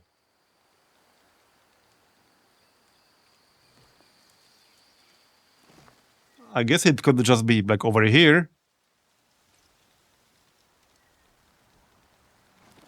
Can you move this if you change your mind? Okay, just build it, it's fine. So 1 turn, alright, we'll wait 1 turn, that's fine. I can probably fight this. Okay, this is easy. More corpses, more larvae that I need to pay maintenance for. Wait, there was something about using the map. There was like an ability or a tech? There was something that allowed you to sacrifice them, right? There was something. I vaguely remembered something about that. I don't remember if it was a tech or like a hero skill or what the heck it was. But there was something about sacrificing them somehow. I definitely vaguely remembered something, but now I have no idea what it was. I actually have no idea now. Maybe we'll find it later. Okay, Haven build. There definitely was some mechanic that I remember from earlier.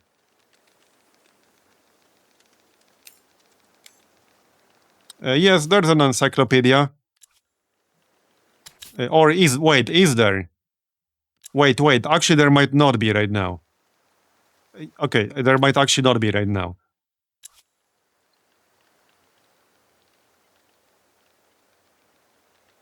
Yeah, no, I don't think there is one, actually. I'm pretty sure there isn't one.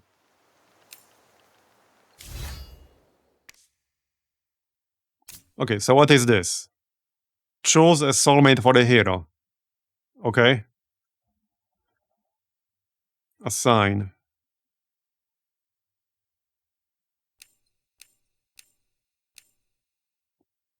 So is this like just a permanent bonus? Plus 5 defense on non-hero in units or in hero's army. Plus 1 for all yields per hero level on Haven. Okay. Plus 10% damage on units in hero's army. Minus 2 vision. Plus 75% dust when performing capture actions. Okay. I mean, I like damage and I like defense.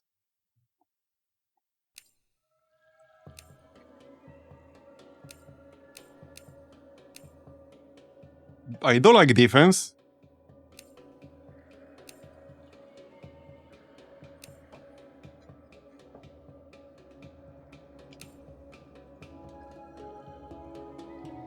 But damage is good because there are quite a few percentage bonuses to damage.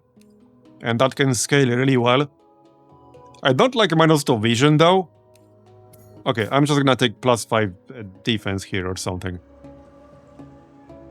Alright. Kind of odd, but fine. Yeah, so let's check some of these texts or something. Is there anything I didn't research here? Not really. Man, I really don't remember what it was now. But I could have sworn there was something that, like, used up larva. Because now I don't want all of them. Like, I don't actually want all of them because I won't be able to afford that. If I keep getting them after every single fight, I will not be able to afford that. I can disband them, but I could have sworn there was some skill, some technology, like some unlock that allowed you to get some benefit for, like, using them up. Not just disbanding them for nothing. I could have sworn I saw something somewhere. But now I just can't remember. Maybe I'm just making shit up, but I could have sworn there was something. Nobody seems to, like, remember anything, so maybe there wasn't. I really thought that there was, though. I actually really thought that there was.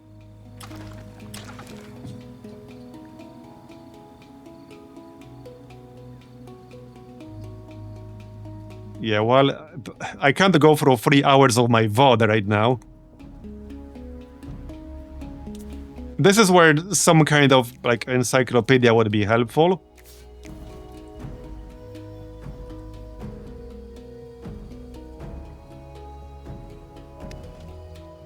Yes, okay, that might have been it. Hold on. Hold on. That might have been it. The Scourge thing. I think you might be right. Devour the land. Transform the army into a harvesting fury, stripping the target tile of its resources for the capital. The tile becomes consumed, and the army will automatically target nearby tiles if left unchecked. So that's something you can do, that's one thing.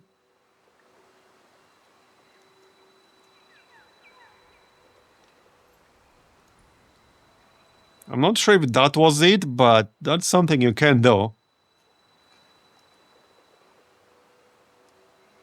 Okay. It might make sense closer to enemy territory, not ours. But that means I can move in more aggressively and maybe use that. That's an actual hero, alright? Okay, where do we go next? There's still that one quest I got to the southwest, world quest, right here. Unlocks notable, Guardian. This definitely looks useful, +2 citizen slots, +2 artisan slots, +4 industry per territories.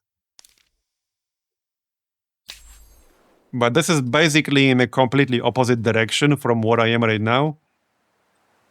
Still, I suppose we can go there.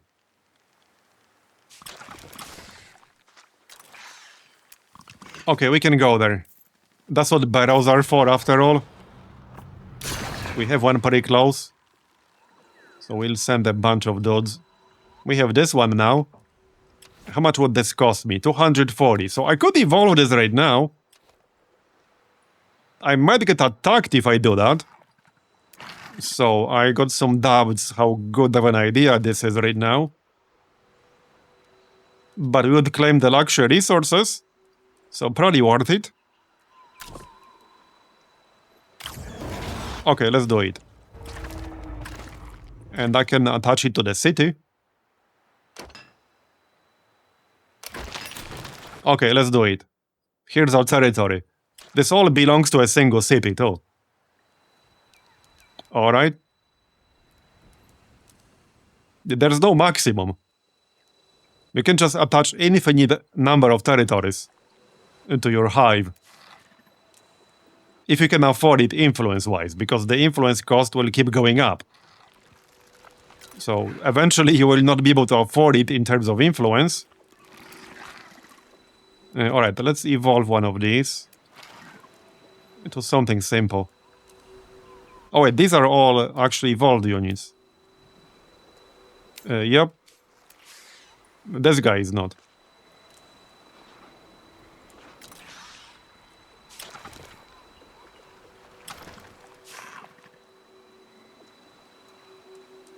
Okay, just chill for one turn.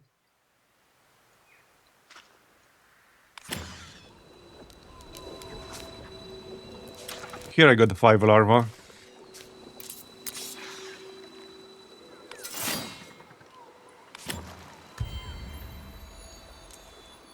Yeah, this guy might not be happy about me claiming this land. He's somewhere to the northeast. Also, these neutrals might attack me if I don't clear them.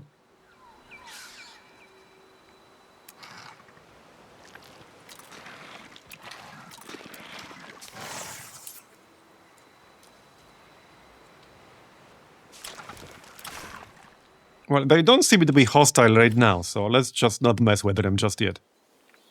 I want to go south. Yeah, I need to bring more stuff if I want to go south. So like this army. And this army. Doesn't really matter. This one is a bit more experienced. Alright, let's bring them. Off you go. This barrel system is so good. It's so good. Okay, let's go northeast to explore with this larva. He can be our scout. A glass steel deposit. Okay, so there's a glass steel back there. That is now really far away from my city, but, well, I guess that's what barrels are for. I will need way more influence to claim all of this, though. Like, way more. Okay, I'm gonna wait for my second stack to arrive before we really get moving.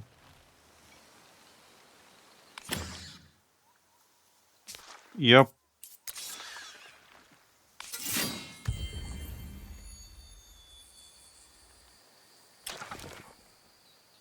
Oh yeah, and we need to queue up some production. Yeah, there are a lot of things that I need right now.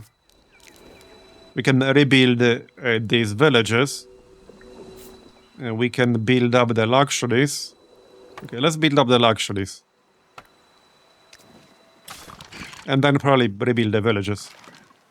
So, let's see what this is. What exactly was it? Yeah, right here. Is that inside the AI territory? It looks like it might be.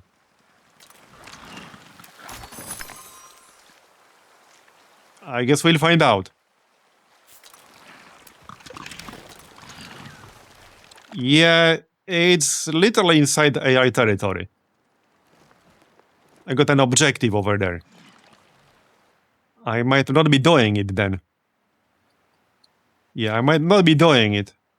300 to evolve this one. That's still not that bad, considering we're making 63 per turn. That's not bad. Alright, let's keep scouting. Another fortress. Underground citadel. Interesting. Alright.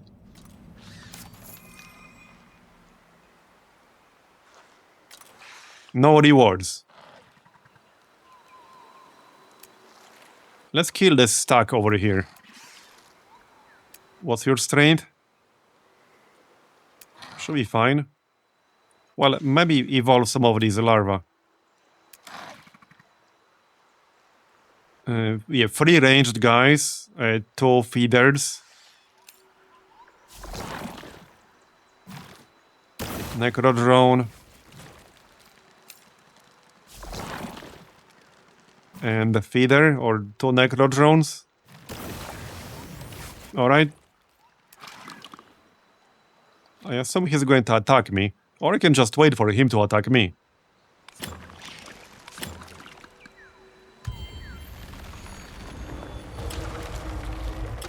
No, he moved away. Alright. We can get more corpses this way. And evolve more larvae. Praise me more? Yeah.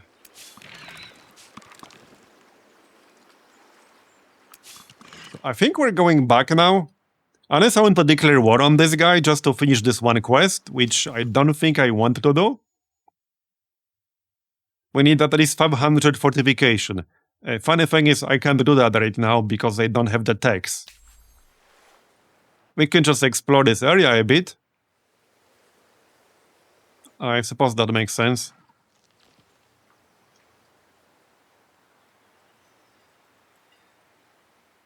Or, yeah, like, just go back here. Claim that territory with the glass steel. Yeah, let's just go back. Have I mentioned how great barrows are? I do like this faction a lot. Definitely my style faction.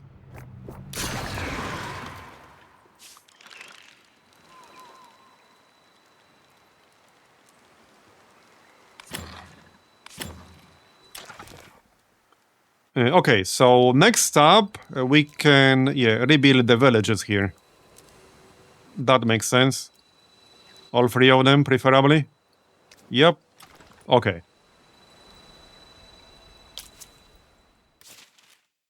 Right, so I can actually assimilate one of them. Yeah, these guys. Do I want to? +3 damage per passive at villages under protectorate on units. And we would get access to some units. Does that mean I will actually be able to recruit them? I assume so, like the regular way in my capital. Which is a super inefficient way, but we would technically be able to do that.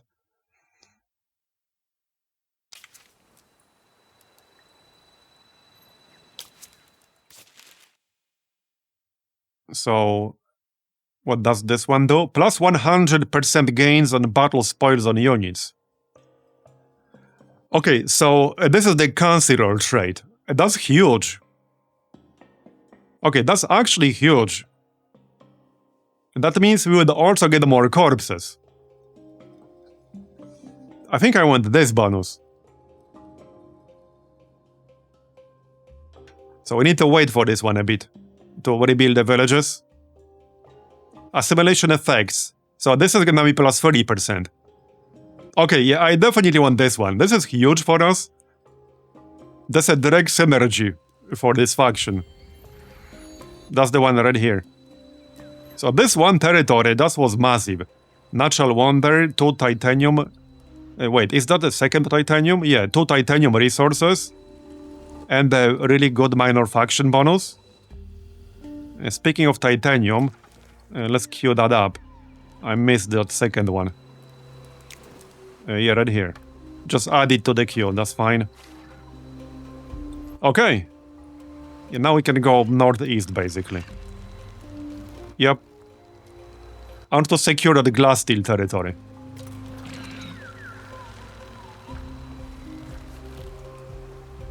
So let's go.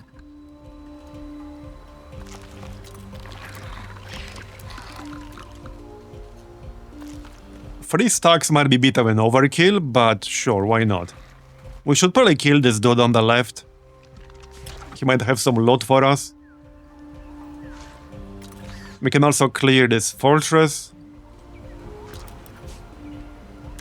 New quest. Or some rewards. Okay. Triggers a battle. Plus 600 dust. I kind of wanted the dust, not gonna lie.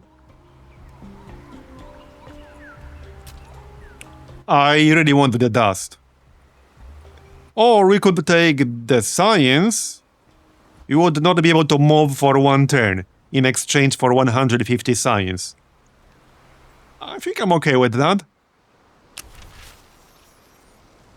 Okay, I'm okay with that. You mean like this? Okay, I'm actually not sure.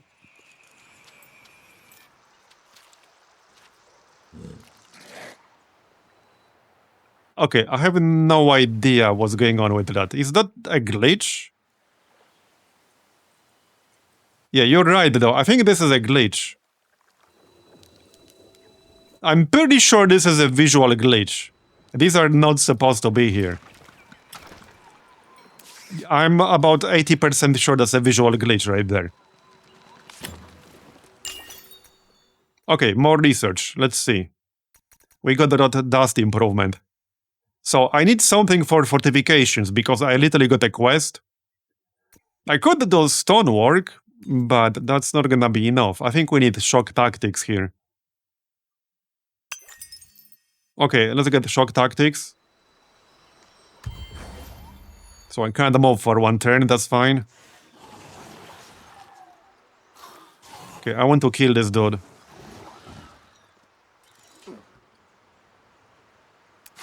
Let's go.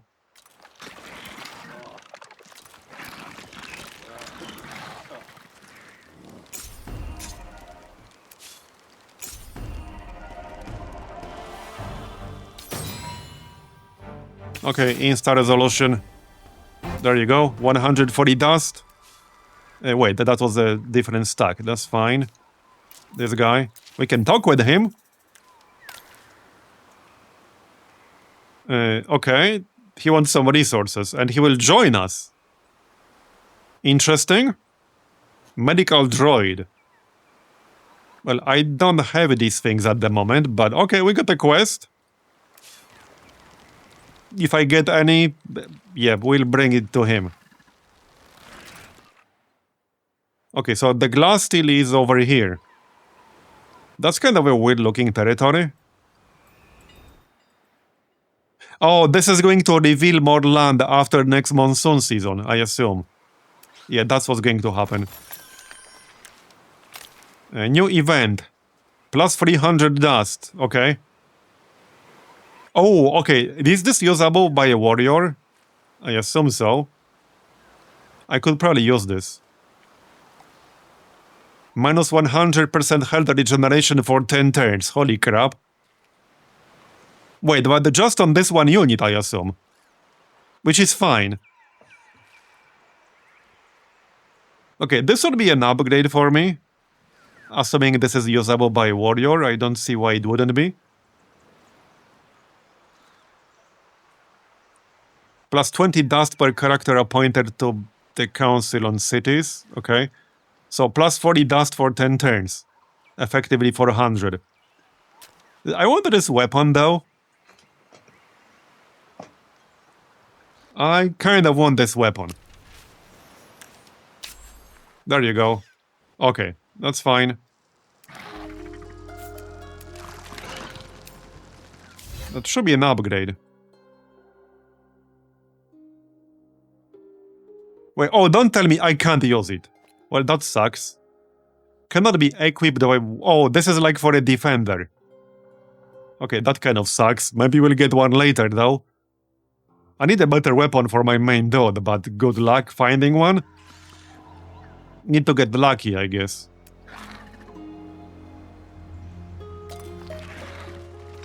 Okay, let's clear this underground citadel, shall we? Maybe swap out this one wonder dude.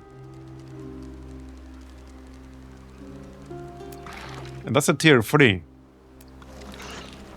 Well, I'm out of movement points anyway, so we have to wait for the next turn regardless.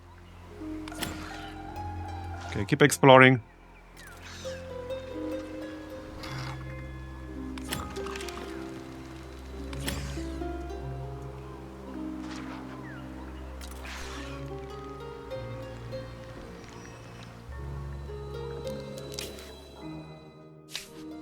So can we assimilate this faction yet? Yep, we can. So let's do that. I definitely wanted this bonus. I wanted a Councilor for plus 100% battle spoils. Yep. And we'll get a ranged unit, which I probably don't care about too much, but I care about these bonuses. So, okay, there you go.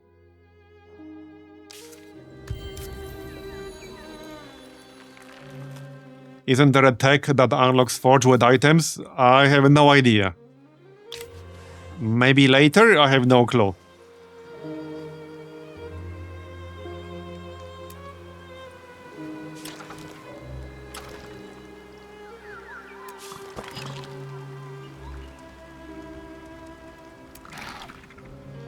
Okay. Hold up.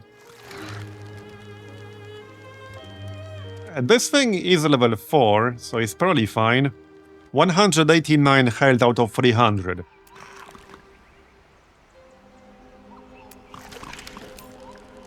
I can swap it out.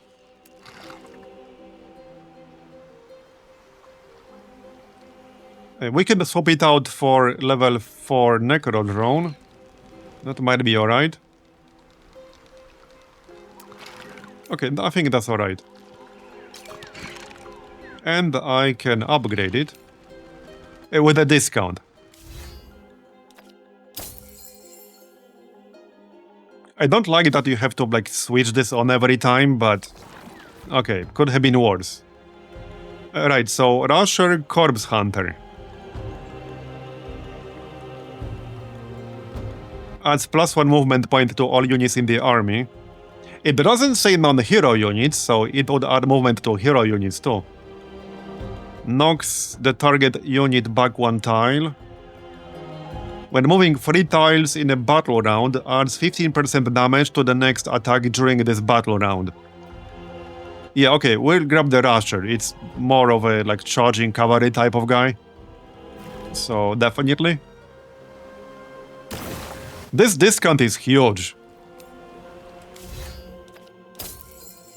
Okay, and now we can attack. Yep. Let's go. Plundered Seas. After defeating the fortress's hostile army, your empire will build a nest in place of the fortress. This nest will work like any other nest in your empire. Oh, heck yeah. For free! So that will save me 300 influence. Heck yeah. Okay, definitely seas, like without a doubt. Okay, this should be interesting. So that's our ranged guy. Not a lot of high ground I can use. Man, this is such a weird glitch where there is shit on the ground. That is so strange. No idea what's going on with that. Okay, this is the ranged guy. Okay, that's fine. Let's go. So. Okay, no good opportunities to use that AoE teleport thing. I could hit 2 units at most if I use this on turn 1. Probably not worth it. Yeah, probably not worth it. Let's just shoot this dude, I guess. Yep. 27 to 46. Okay, this is more damage.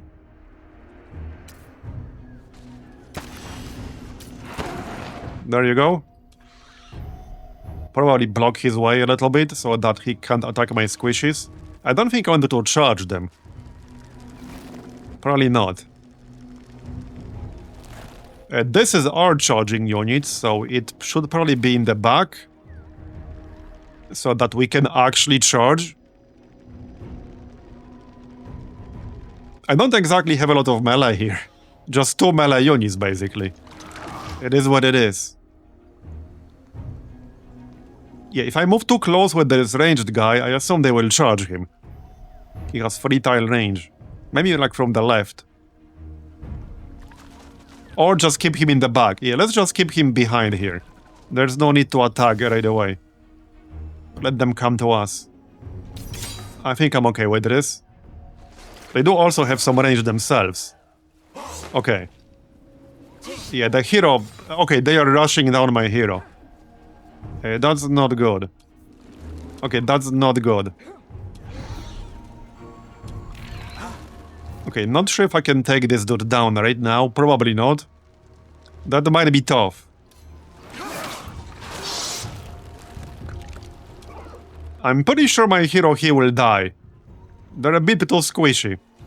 And I have nowhere to, like, run. I can go here and try to be out of range of the ranged guys. But that might or might not work. Okay, maybe I do have enough damage to kill the Tyrant. Okay, if I ignore everything else, then yes I do. Yes I do. Largely because of the scroll mechanic. Man, this is huge against tanky units. The fact you can get guaranteed crit as soon as he drops below 50% health, that's massive. There you go. He dead. So, well, this is a bit tricky. Because I could teleport back here, but then I will be exposing my ranged units. So... not too excited about that idea. I can kill one of the ranged units. And I can regain an action. So with Death Blow, as long as it's a... well, Death Blow, I would have to move manually first. It's a tough one. So I can do this, which will damage all 3 adjacent units right here. And then my archer can kill one of their archers. Or I can shoot one of them with my archer first, then move in and use Death Blow. That will give me another action, and then I could attack the other archer. But I have no way to kill 2 archers. It's just one... It's just different ways to kill 1 archer. That's about it. What's their movement range here? Doesn't say. If I go back here, I just want to keep my archer hero safe. So I might just move all the way back here to be safe. Can I use this on myself? Probably not. It says friendly unit, so that usually means not on yourself. Yeah, I can't use this on myself, just on others. Fair enough. Fair enough. I can still attack over here. Alright. Yeah, so this is my last action.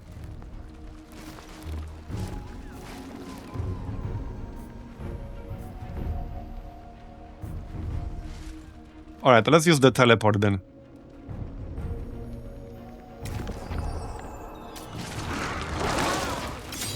Alright. Okay, they did not kill my hero. Almost. He's almost dead, but he's not actually dead, so that's good. I think we got this. That was pretty close though. Okay, now we got this. Where did their other archer go? I think he died from my attack of opportunity.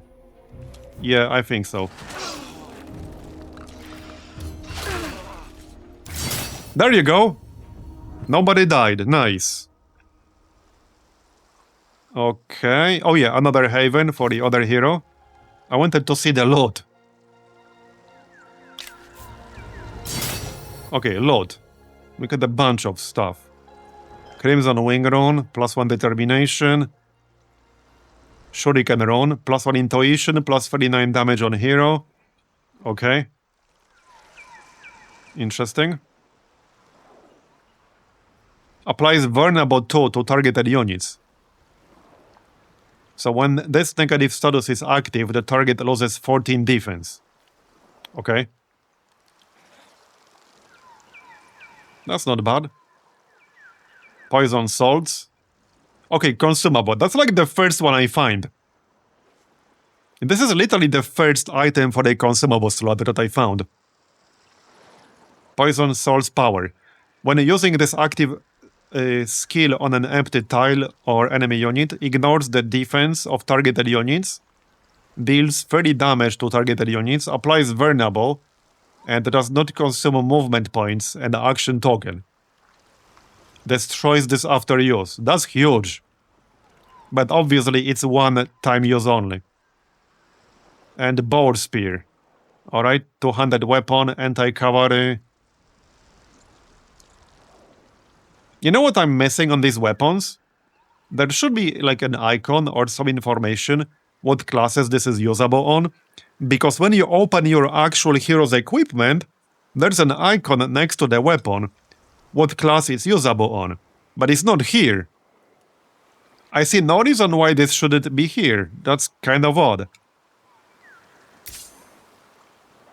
Yeah, so now if I go into my hero's equipment, there will be an icon, but it's not on this screen. Where's my dude? Gonna be faster like this. No, not like this. Where's the hero's circle? Right here.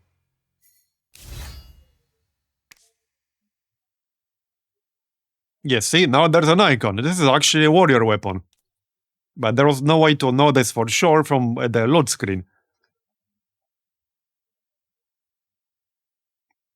And while this wasn't super relevant in this situation because it's the loot we already obtained, it is very relevant when you have a multiple choice event and you have to choose what you want to get. That's how I got this club, because I didn't know this is a defender weapon. Or defender only, rather. Anyway, we can use the spear now instead of the hammer. This is an upgrade. Okay, it's an upgrade for sure. +1 determination, quite a bit more damage. Like 30% more damage. It's a pretty good upgrade. And we can equip poison salts. Yeah, that's the first consumable we found.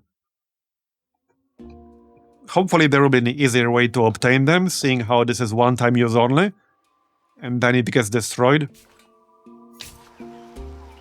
Okay, what about the other dude? Do we have any upgrades for him?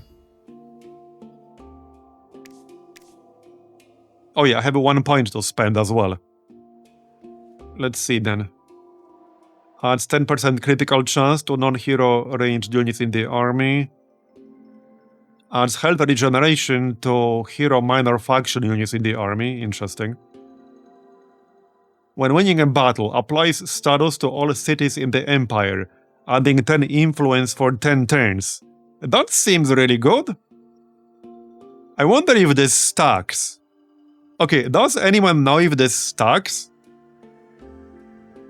That's effectively 100 influence. Like for every battle you win?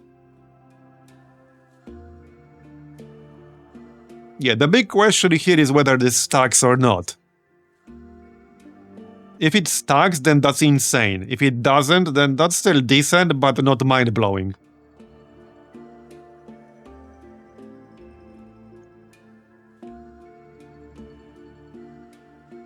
I guess I'll grab it anyway, because we need influence. I don't think it stacks, it just reapplies the status. So it would probably be basically permanent +10 influence for us. Which is still not bad. We are getting 63 per turn. Alright, I'm gonna grab that. There you go, done.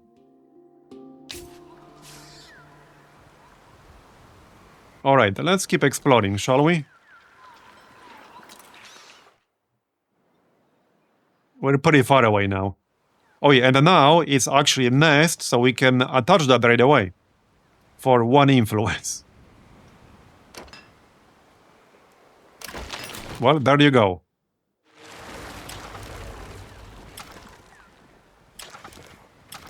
I assume I can use this as a barrow. Yep.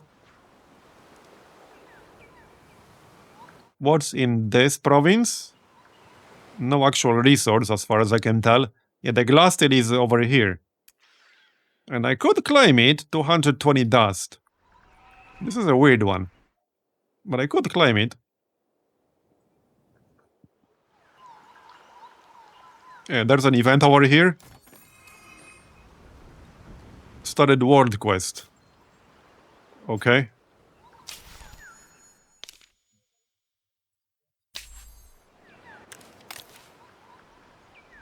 Search the Forsaken Burial Site. +150 dust. And -50 treaties on my empire.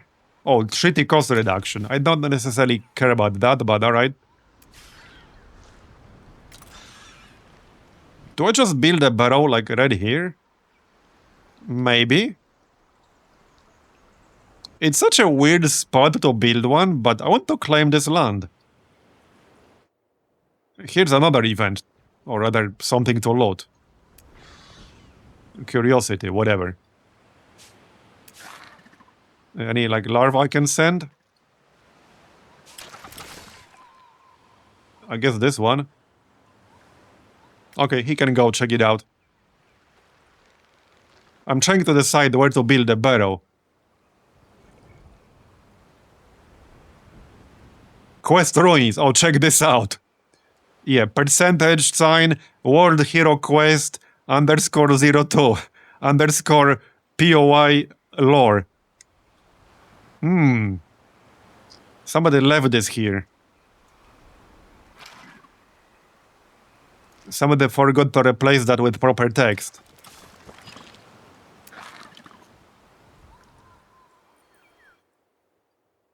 There's AI territory.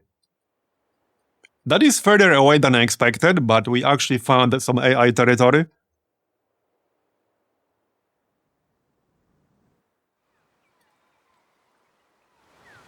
What's our capital doing right now?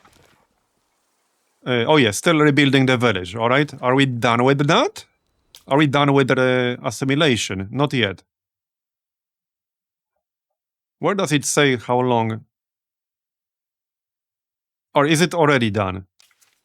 Where's the council? Where was the council thing?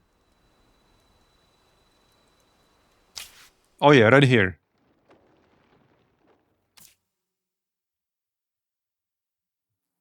So, okay, council. I have to actually... Oh yeah, see council candidates. Yeah, we can already swap them out. So I want this bonus right here. Plus 100% gains on battle spoils. That's what I want. Plus 20 titanium stock capacity. Okay. Plus 20% gains on battle spoils per pacified villages under protectorate. Okay, alright. Let's swap them out then. I don't think I need minus 30% industry cost on district anymore. I could swap out the scouts. Probably worth it at this point. Okay, so let's reassign them. Remove them both. And we'll get scavenger tactics for sure. And the second one is a little bit tougher. Plus 5 science on improvement. Minus 75 industry cost on science-related improvements. Yeah, so plus 20% gains on battle spoils per pacified villages under protectorate. I currently have 3, I'm about to have 3. So this would effectively be plus 60%, which should give me plus 160% gains on battle spoils. That seems really good.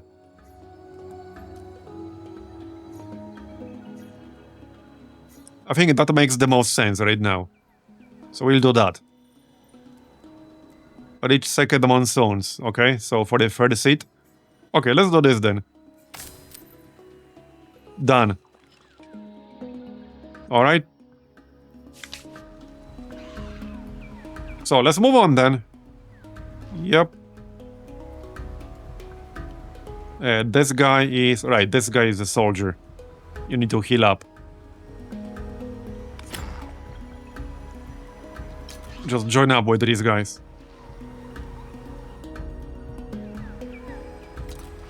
We could go after this green guy to the northeast. That probably makes sense. I need to do something with all this army, okay? We have a lot of crap. 140 corpses right now, actually. Here's one major issue. Well, I mean, it's not really a problem in a sense, but because we have that one item that allows me to upgrade units much cheaper when they are in the same army with my hero, while he has that item equipped, it makes sense to just do that with everything beyond the first promotion. Because the first promotion from the larva, that only costs like 20 corpses. But every further promotion beyond that is way more expensive.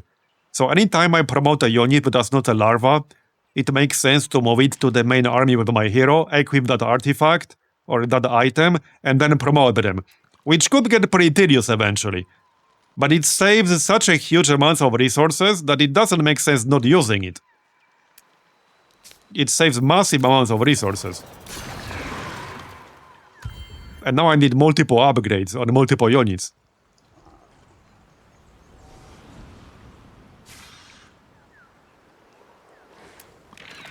Yeah, that's a little bit too micromanagey, for sure.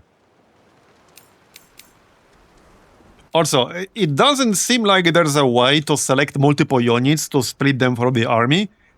Like, control doesn't work, shift doesn't work. So what you can do is you can select multiple units in this army and then move all 3 of them into another stack. Just split the stack that way. You have to move them one by one. Which is kind of odd, but unless there's some other shortcut, but the control doesn't work and shift doesn't work. I assumed it will be one of those. Anyway, so let's equip our upgrader gear. Yeah, right here. I mean, I could just keep this equipped permanently, but I don't want to. And that would still involve moving units into the stack with this dude. Anyway, you get the idea. You see the problem. We have 22 titanium. Okay, so... speeders. Let's do speeders first. There you go. So, evolve to Corruptor. And the difference is massive. I mean, again, this is a minus 75% discount on every kind of resource that you use. Gold, corpses, titanium, everything. It's massive. I'm sure I don't have to tell you how big that is. You can see for yourself. There you go. Okay. Yeah, so now they can still move out of this army. Yep. You guys are upgraded. And then move in with the other stuff.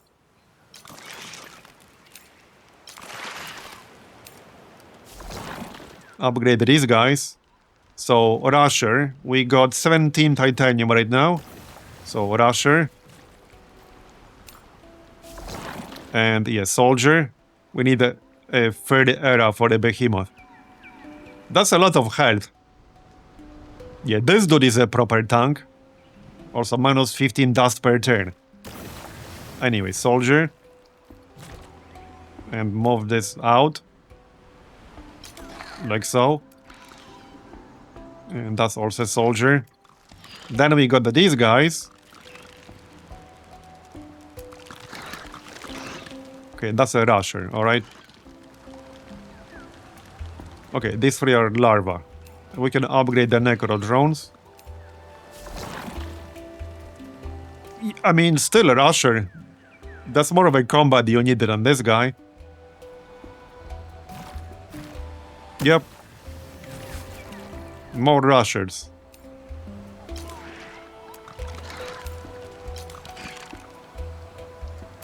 Okay, another one. Okay. And now I do want the most experienced units in this army, preferably. So like this guy. Maybe with the ranged hero, I don't need a second ranged. This is mostly only relevant when we're fighting a fortress, where you cannot fight with more than one stack.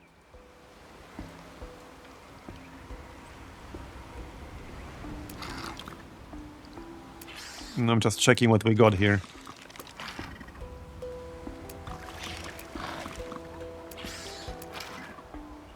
Okay, this is level 3. Right, Corruptor, ranged. Okay, let's just have him in this stack. Oh yeah, and not enough slots? Oh yeah, we used up the slots, right. Yeah, there's the Corruptor. Okay, that stack is fine. You guys merge back up. Alright. I still have a few more units here. We can do that on the next turn or something. But you can see how this might get a little bit tedious after a while. And this was not a random item I found, this came from a quest.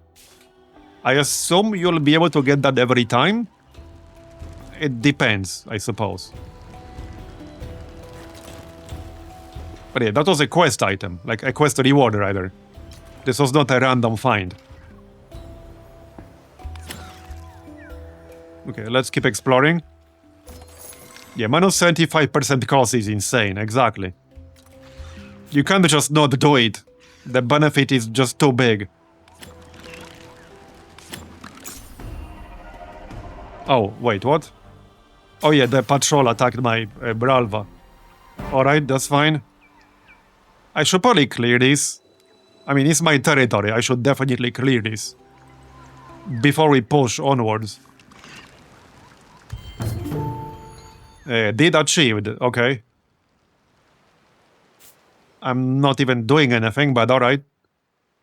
Before any other empire reached the objective of a deed, open the quest journal for more details to take a look at other competitive deeds. Be the first to have a city with 20 foundations. Okay. I guess we did that, eh? AI sends us a message. Acknowledge. Alright, well, I still want to claim this glass steel. That has not changed at all. I was going to build a barrow over here, though. Anyhow, we got a few more units to promote. Yeah, these guys right here. Basically, this whole stack. So it will be a little bit easier to do it slightly differently. Something like this, then move just the hero alone. Like this. Into this stack, then we upgrade this whole stack. Just to make it slightly faster here. I have enough dust. We are getting plus 40 gold per turn. We're good on corpses. We have 12 titanium left. Okay. 7 left. Okay, 4 left. So that's that. Then we can go here, upgrade this fella. There you go. And then we can get our stack back together. There you go. That was a slightly more efficient way of doing it. It's still a fair bit of micro, but it was a bit more efficient this time. So all of these guys are upgraded now. Yep. And that's ranged. Okay. Oh yeah, these guys are like level 4. Veterans level, alright. Yeah, these are good.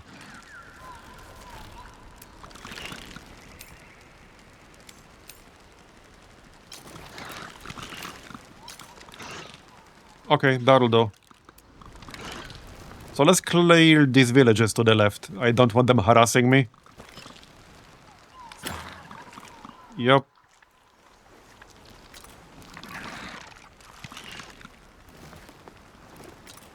Not to mention we can, like, pacify them and stuff. Okay, more stuff to load. Okay, enervating crystal. I assume that's like loot or something? Sounds like that's equipable hero item.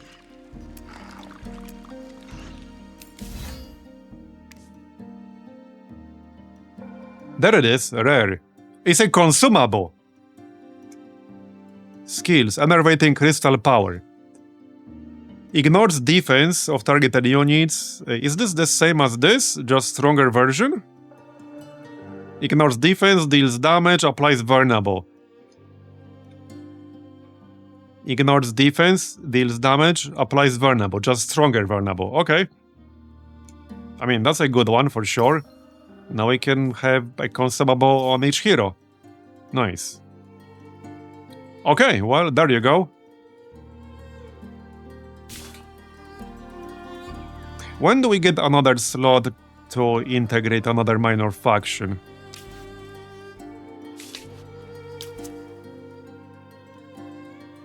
Additional slots can be unlocked for technologies, statecraft, dignitary goodwill, alright? You know what would be also useful on these tooltips? If there was clear information about which era this technology comes from. Because nothing on this tooltip tells you which era this is from. Eventually you'll remember all that, but there's no reason not to have that info on the tooltip.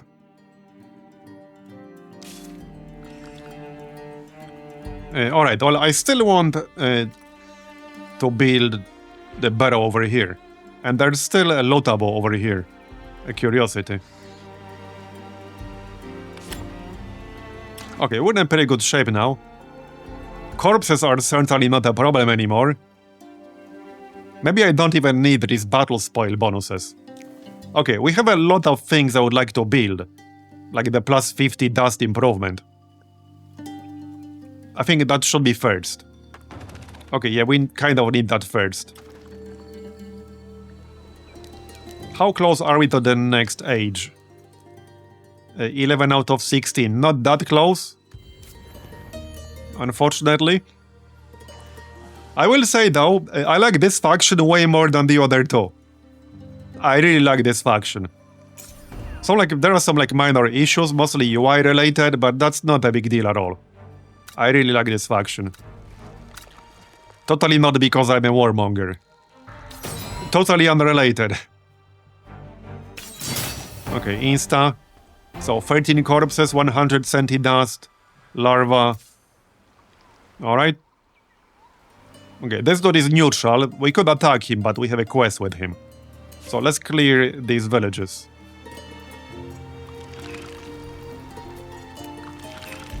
Alright, that's my hero stack. We took some damage, but it's fine.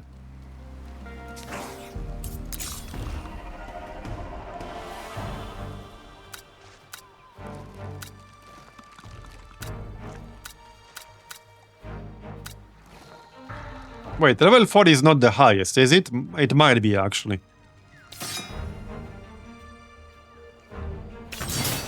Okay, clear. Scale Mail of the Seas.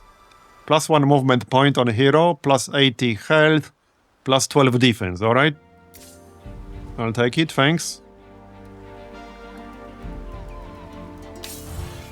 So when can I get another hero? I guess after more techs or something?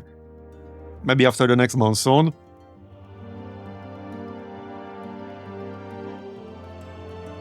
Alright. Well, we'll get on eventually. More larva.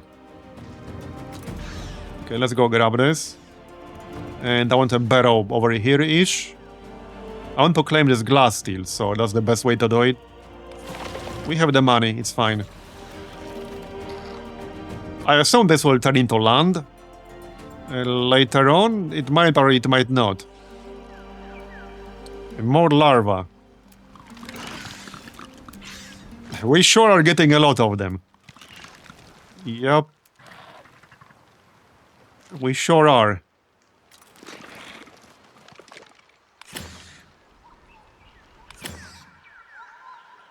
Let's keep moving.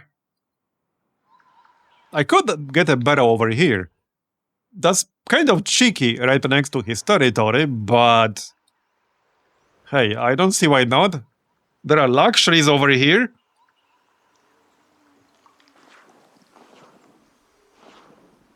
I want to see how aggressive I could get with this shit. So, yeah, why not? It could be slightly more in the back. Or it could be, like, closer to his actual territory.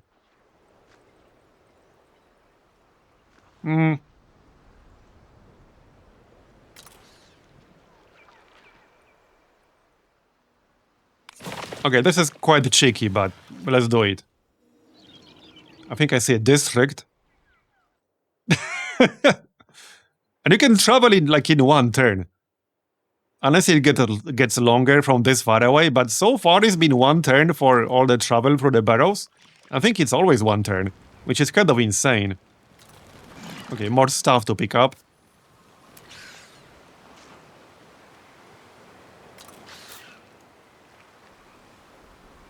That's his hero, level 5.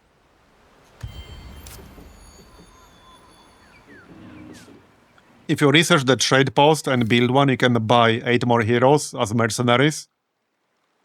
Attacking and sieging cities.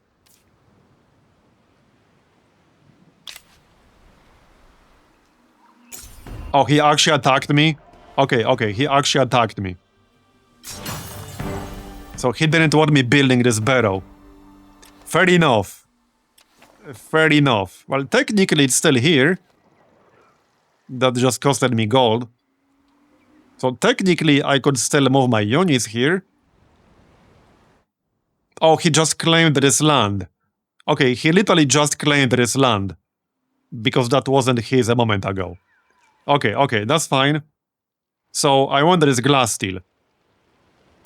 Although, technically, I didn't see any specializations that require glass steel. But I assume we'll need it for some other stuff, potentially. These are like different resources, I think. Yeah, these are different. Titanium is what we need.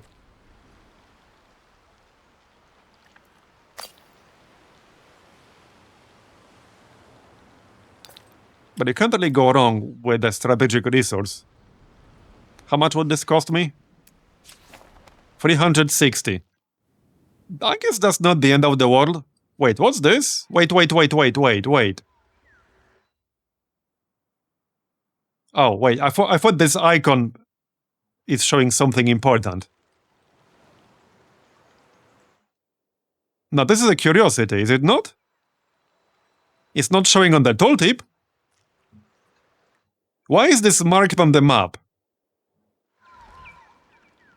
The tooltip is not showing anything, but it's like glowing or something.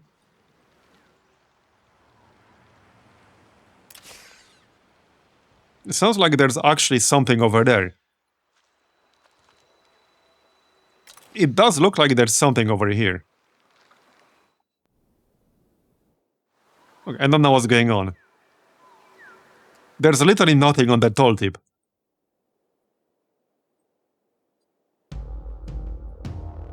Okay, here's another neighbor. Alright, he's right next to us now. Okay, good to know.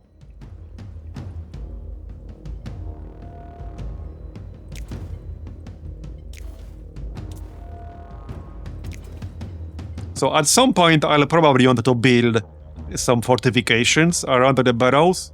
You know, like these. I haven't actually unlocked the keep. But it would definitely be a good idea to fortify them at some point sooner or later. Okay, we're still building the improvement for plus 50 dust. Anyway, let's clear these villages really quick. That's why we're here.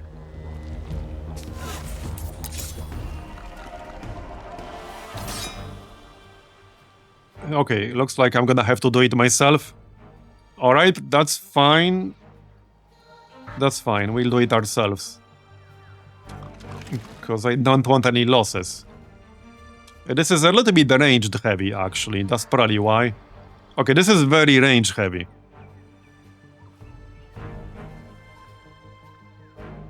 Yeah, okay, I definitely see why. This is super ranged heavy. Okay, alright.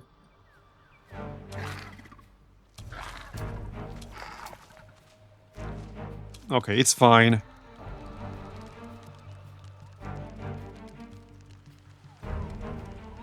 Well, auto-resolve would only kill one ranged guy, but I don't want to kill any.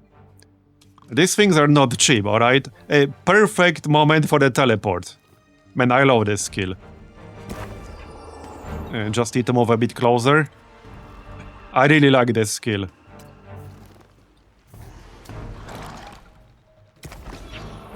Surprise! Okay, let's see how many we can actually kill. So I will get a bonus damage if I can cut off one of them from their friends. So I could have used the Rain of Arrows first, I guess. A bit too late now. Okay, scope shot will not be more damage. I could use a recovery shot on someone, like this guy. Maybe that's not a terrible idea. That's actually not a terrible idea, but I'm missing out on a lot of damage if I do that. I think I'd rather take the damage. Yeah, no, I'd rather take the damage here. Is this less than 50%? No, it is not. Okay. Not yet, anyway. It's about to be. Now it's less than 50%, so now we can kill it. There you go. And then this guy is cut off. We can one-shot him if I reduce him to less than 50%. Okay, one more archer. I don't want to be too close with these guys. Okay, that's good. Can I kill one more? Probably not. Okay, maybe. I think I could. Okay, hold on. I think I could actually kill one more. Hold on. 40 cent to 61. I could finish off this guy with the archer from the back. It should be fine. It should be fine, I think. Okay, let's go here. Then, yeah, I would have to go here.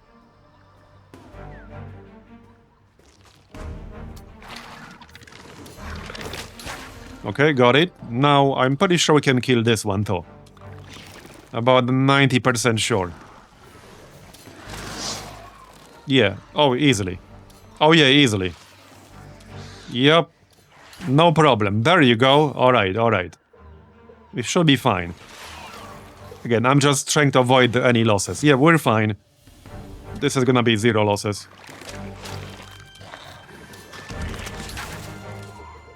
I can heal someone. Wait, this is like a permanent heal. Yeah, I'm kind of used to the Age of Wonders 4 system. Yeah, we'll do that for sure.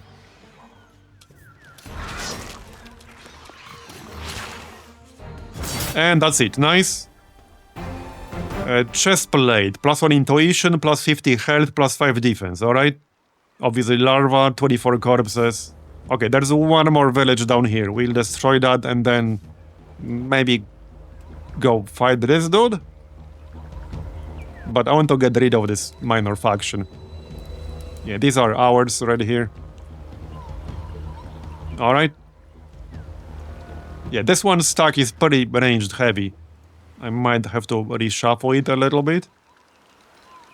I just have a lot of range here in general, I guess. Our hero leveled up. Nice. Let's see then. What do we want here? When attacking unit with damage, that adds 10 damage. 2 extra per might. Yeah, I don't really have might.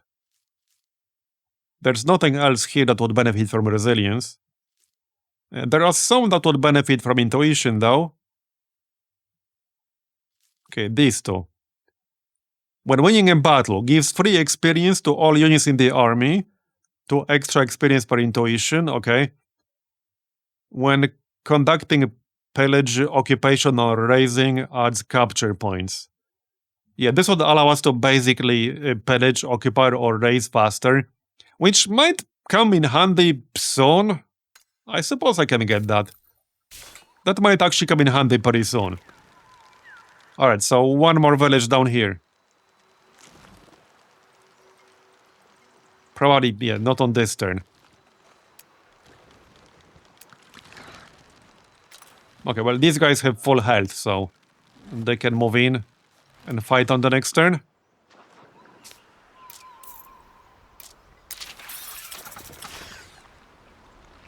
That's all larva.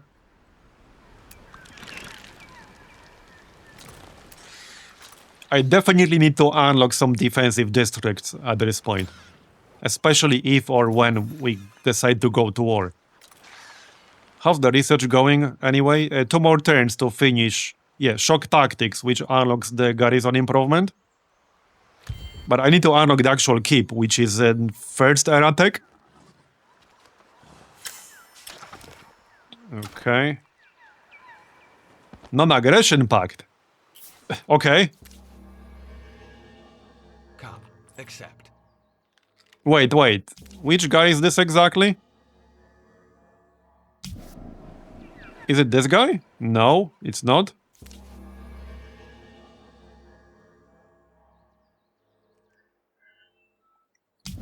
Okay, I don't think I know where this dude is.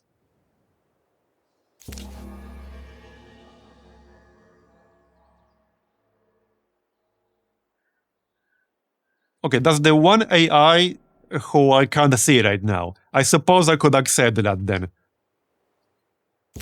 I suppose I could accept. They will even pay me. Heck yeah.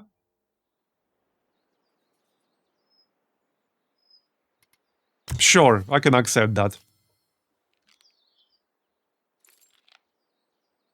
Alright. Even though we don't really do diplomacy much. Alright, so let's finish clearing this. Yes, still use the hero stack. You go in here. Okay, that's the last one. Okay, insta resolution is fine.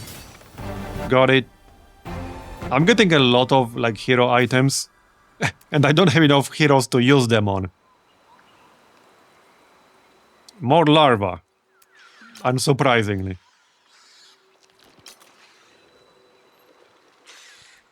Let's check what this faction actually does. I can't, can I? Yes, I can. Yes, this one. +1 intuition per passive at villages. Okay, so this gives you intuition and might on your heroes. That's pretty good. Okay, that's actually pretty good. +100% gains on battle spoils again, okay. +2 industry on at war. I think there's something missing here. +2 industry on what? Like, yeah. There's something missing in here. And yeah, Imperial Pike. So this guy has incapacitating strike. Applies slowed. That's kind of useful, potentially. Right, we're capped on some resources, so now we might as well use them. Yep. Alright. There you go. I mean, I can use Clacks too. But I don't need to just yet. +10 dust on cities. Yeah, this is the only one I'm actually actively gathering right now. Clacks. Yep.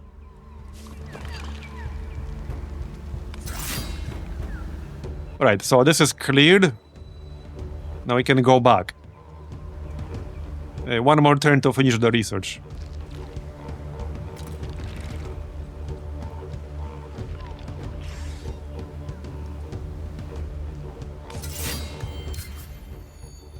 There we go, shock tactics researched. +500 district fortification. Yeah, that's the garrison improvement in the actual city. The guy I was going to attack is proposing a non-aggression pact. A cool story, bro. Yeah, cool story, bro. Why is this glowing so much? Yeah, so I think I need to unlock the keep, which I have to do right here. That will take 6 turns, but I kind of need that. Or at least I would like to get that. Yeah, this dude is actually proposing a non-aggression pact right now. And note how he didn't actually destroy my barrow. I'm not sure if they can, I'm not sure how that works. Whether they can do that. I assume they can. But I don't know for certain. I don't see why they wouldn't be able to. That would make no sense. I don't know. The tooltip doesn't actually specify anything about that.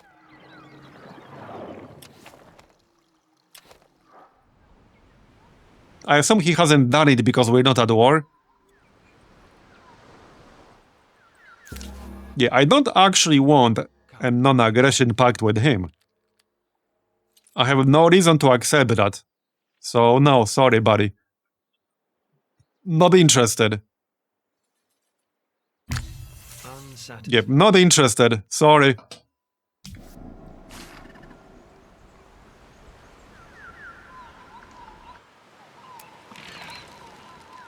Alright, we're going back in this general direction.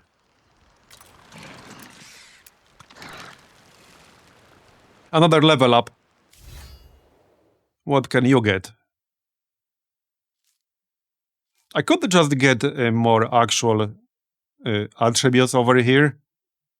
What's your equipment right now? Right. This is more damage. I think that's the only chest piece I got that gives damage.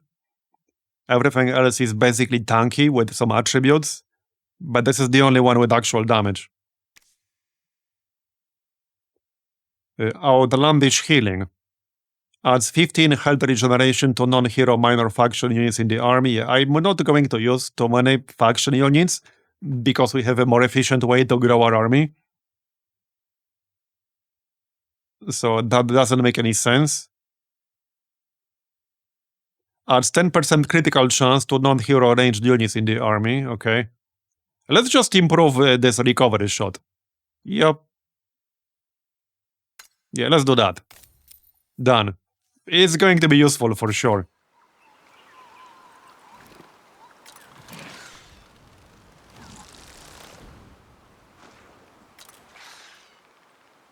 I got 230 corpses. Shame we're not quite close to the next era yet. Because that's where we can unlock 5 more specializations. And I really wanted to test those in combat.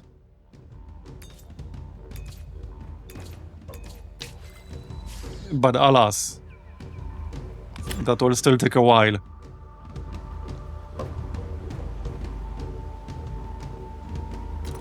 I do have a pretty big army now. Okay, what do we do in the capital now? I could build a garrison. Maybe there's no need just yet.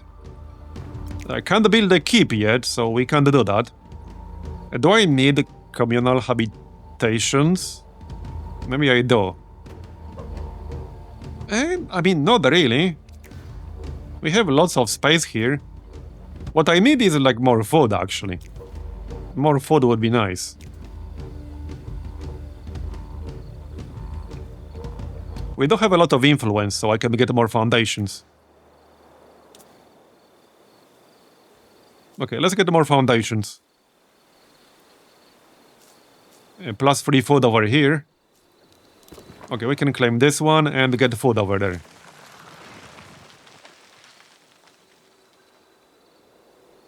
Alright, that's fine. Maybe change some assignments here.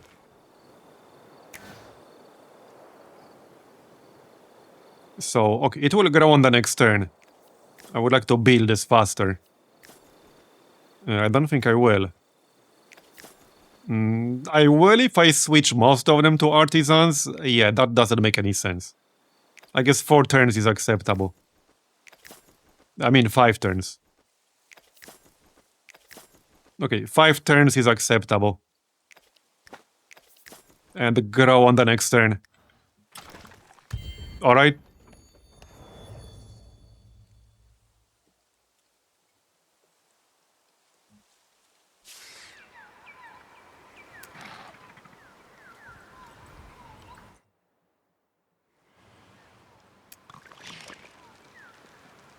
Right, well, let's keep moving then. And there's still a curiosity here. Oh yeah, no, that's corpses after, like, a battle. Right. Alright. I should probably evolve all my larvae here. To have a reinforcement ready. Man, I have so many of them now.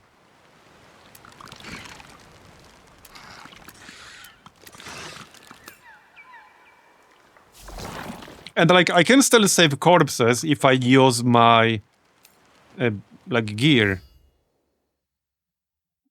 The accessory. With the evolution chamber. That will still save me corpses. Which might or might not be worth doing at this point. But it would save me corpses. So it's a question of how much micro you really want to do. If or when you get that item.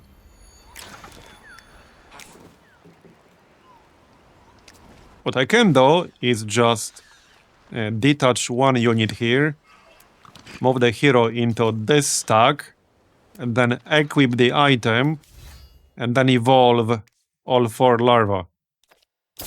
Like this. It's a little bit of micro, but it saves you 75%. Alright, let's just get some non-ranged. I have quite a few ranged, so some non-ranged stuff would be good. Maybe like one ranged guy. Yeah, now we can just move back into our proper stack. Or do this. Yep, that works. That works. And this is our backup stack. 2 backup stacks even.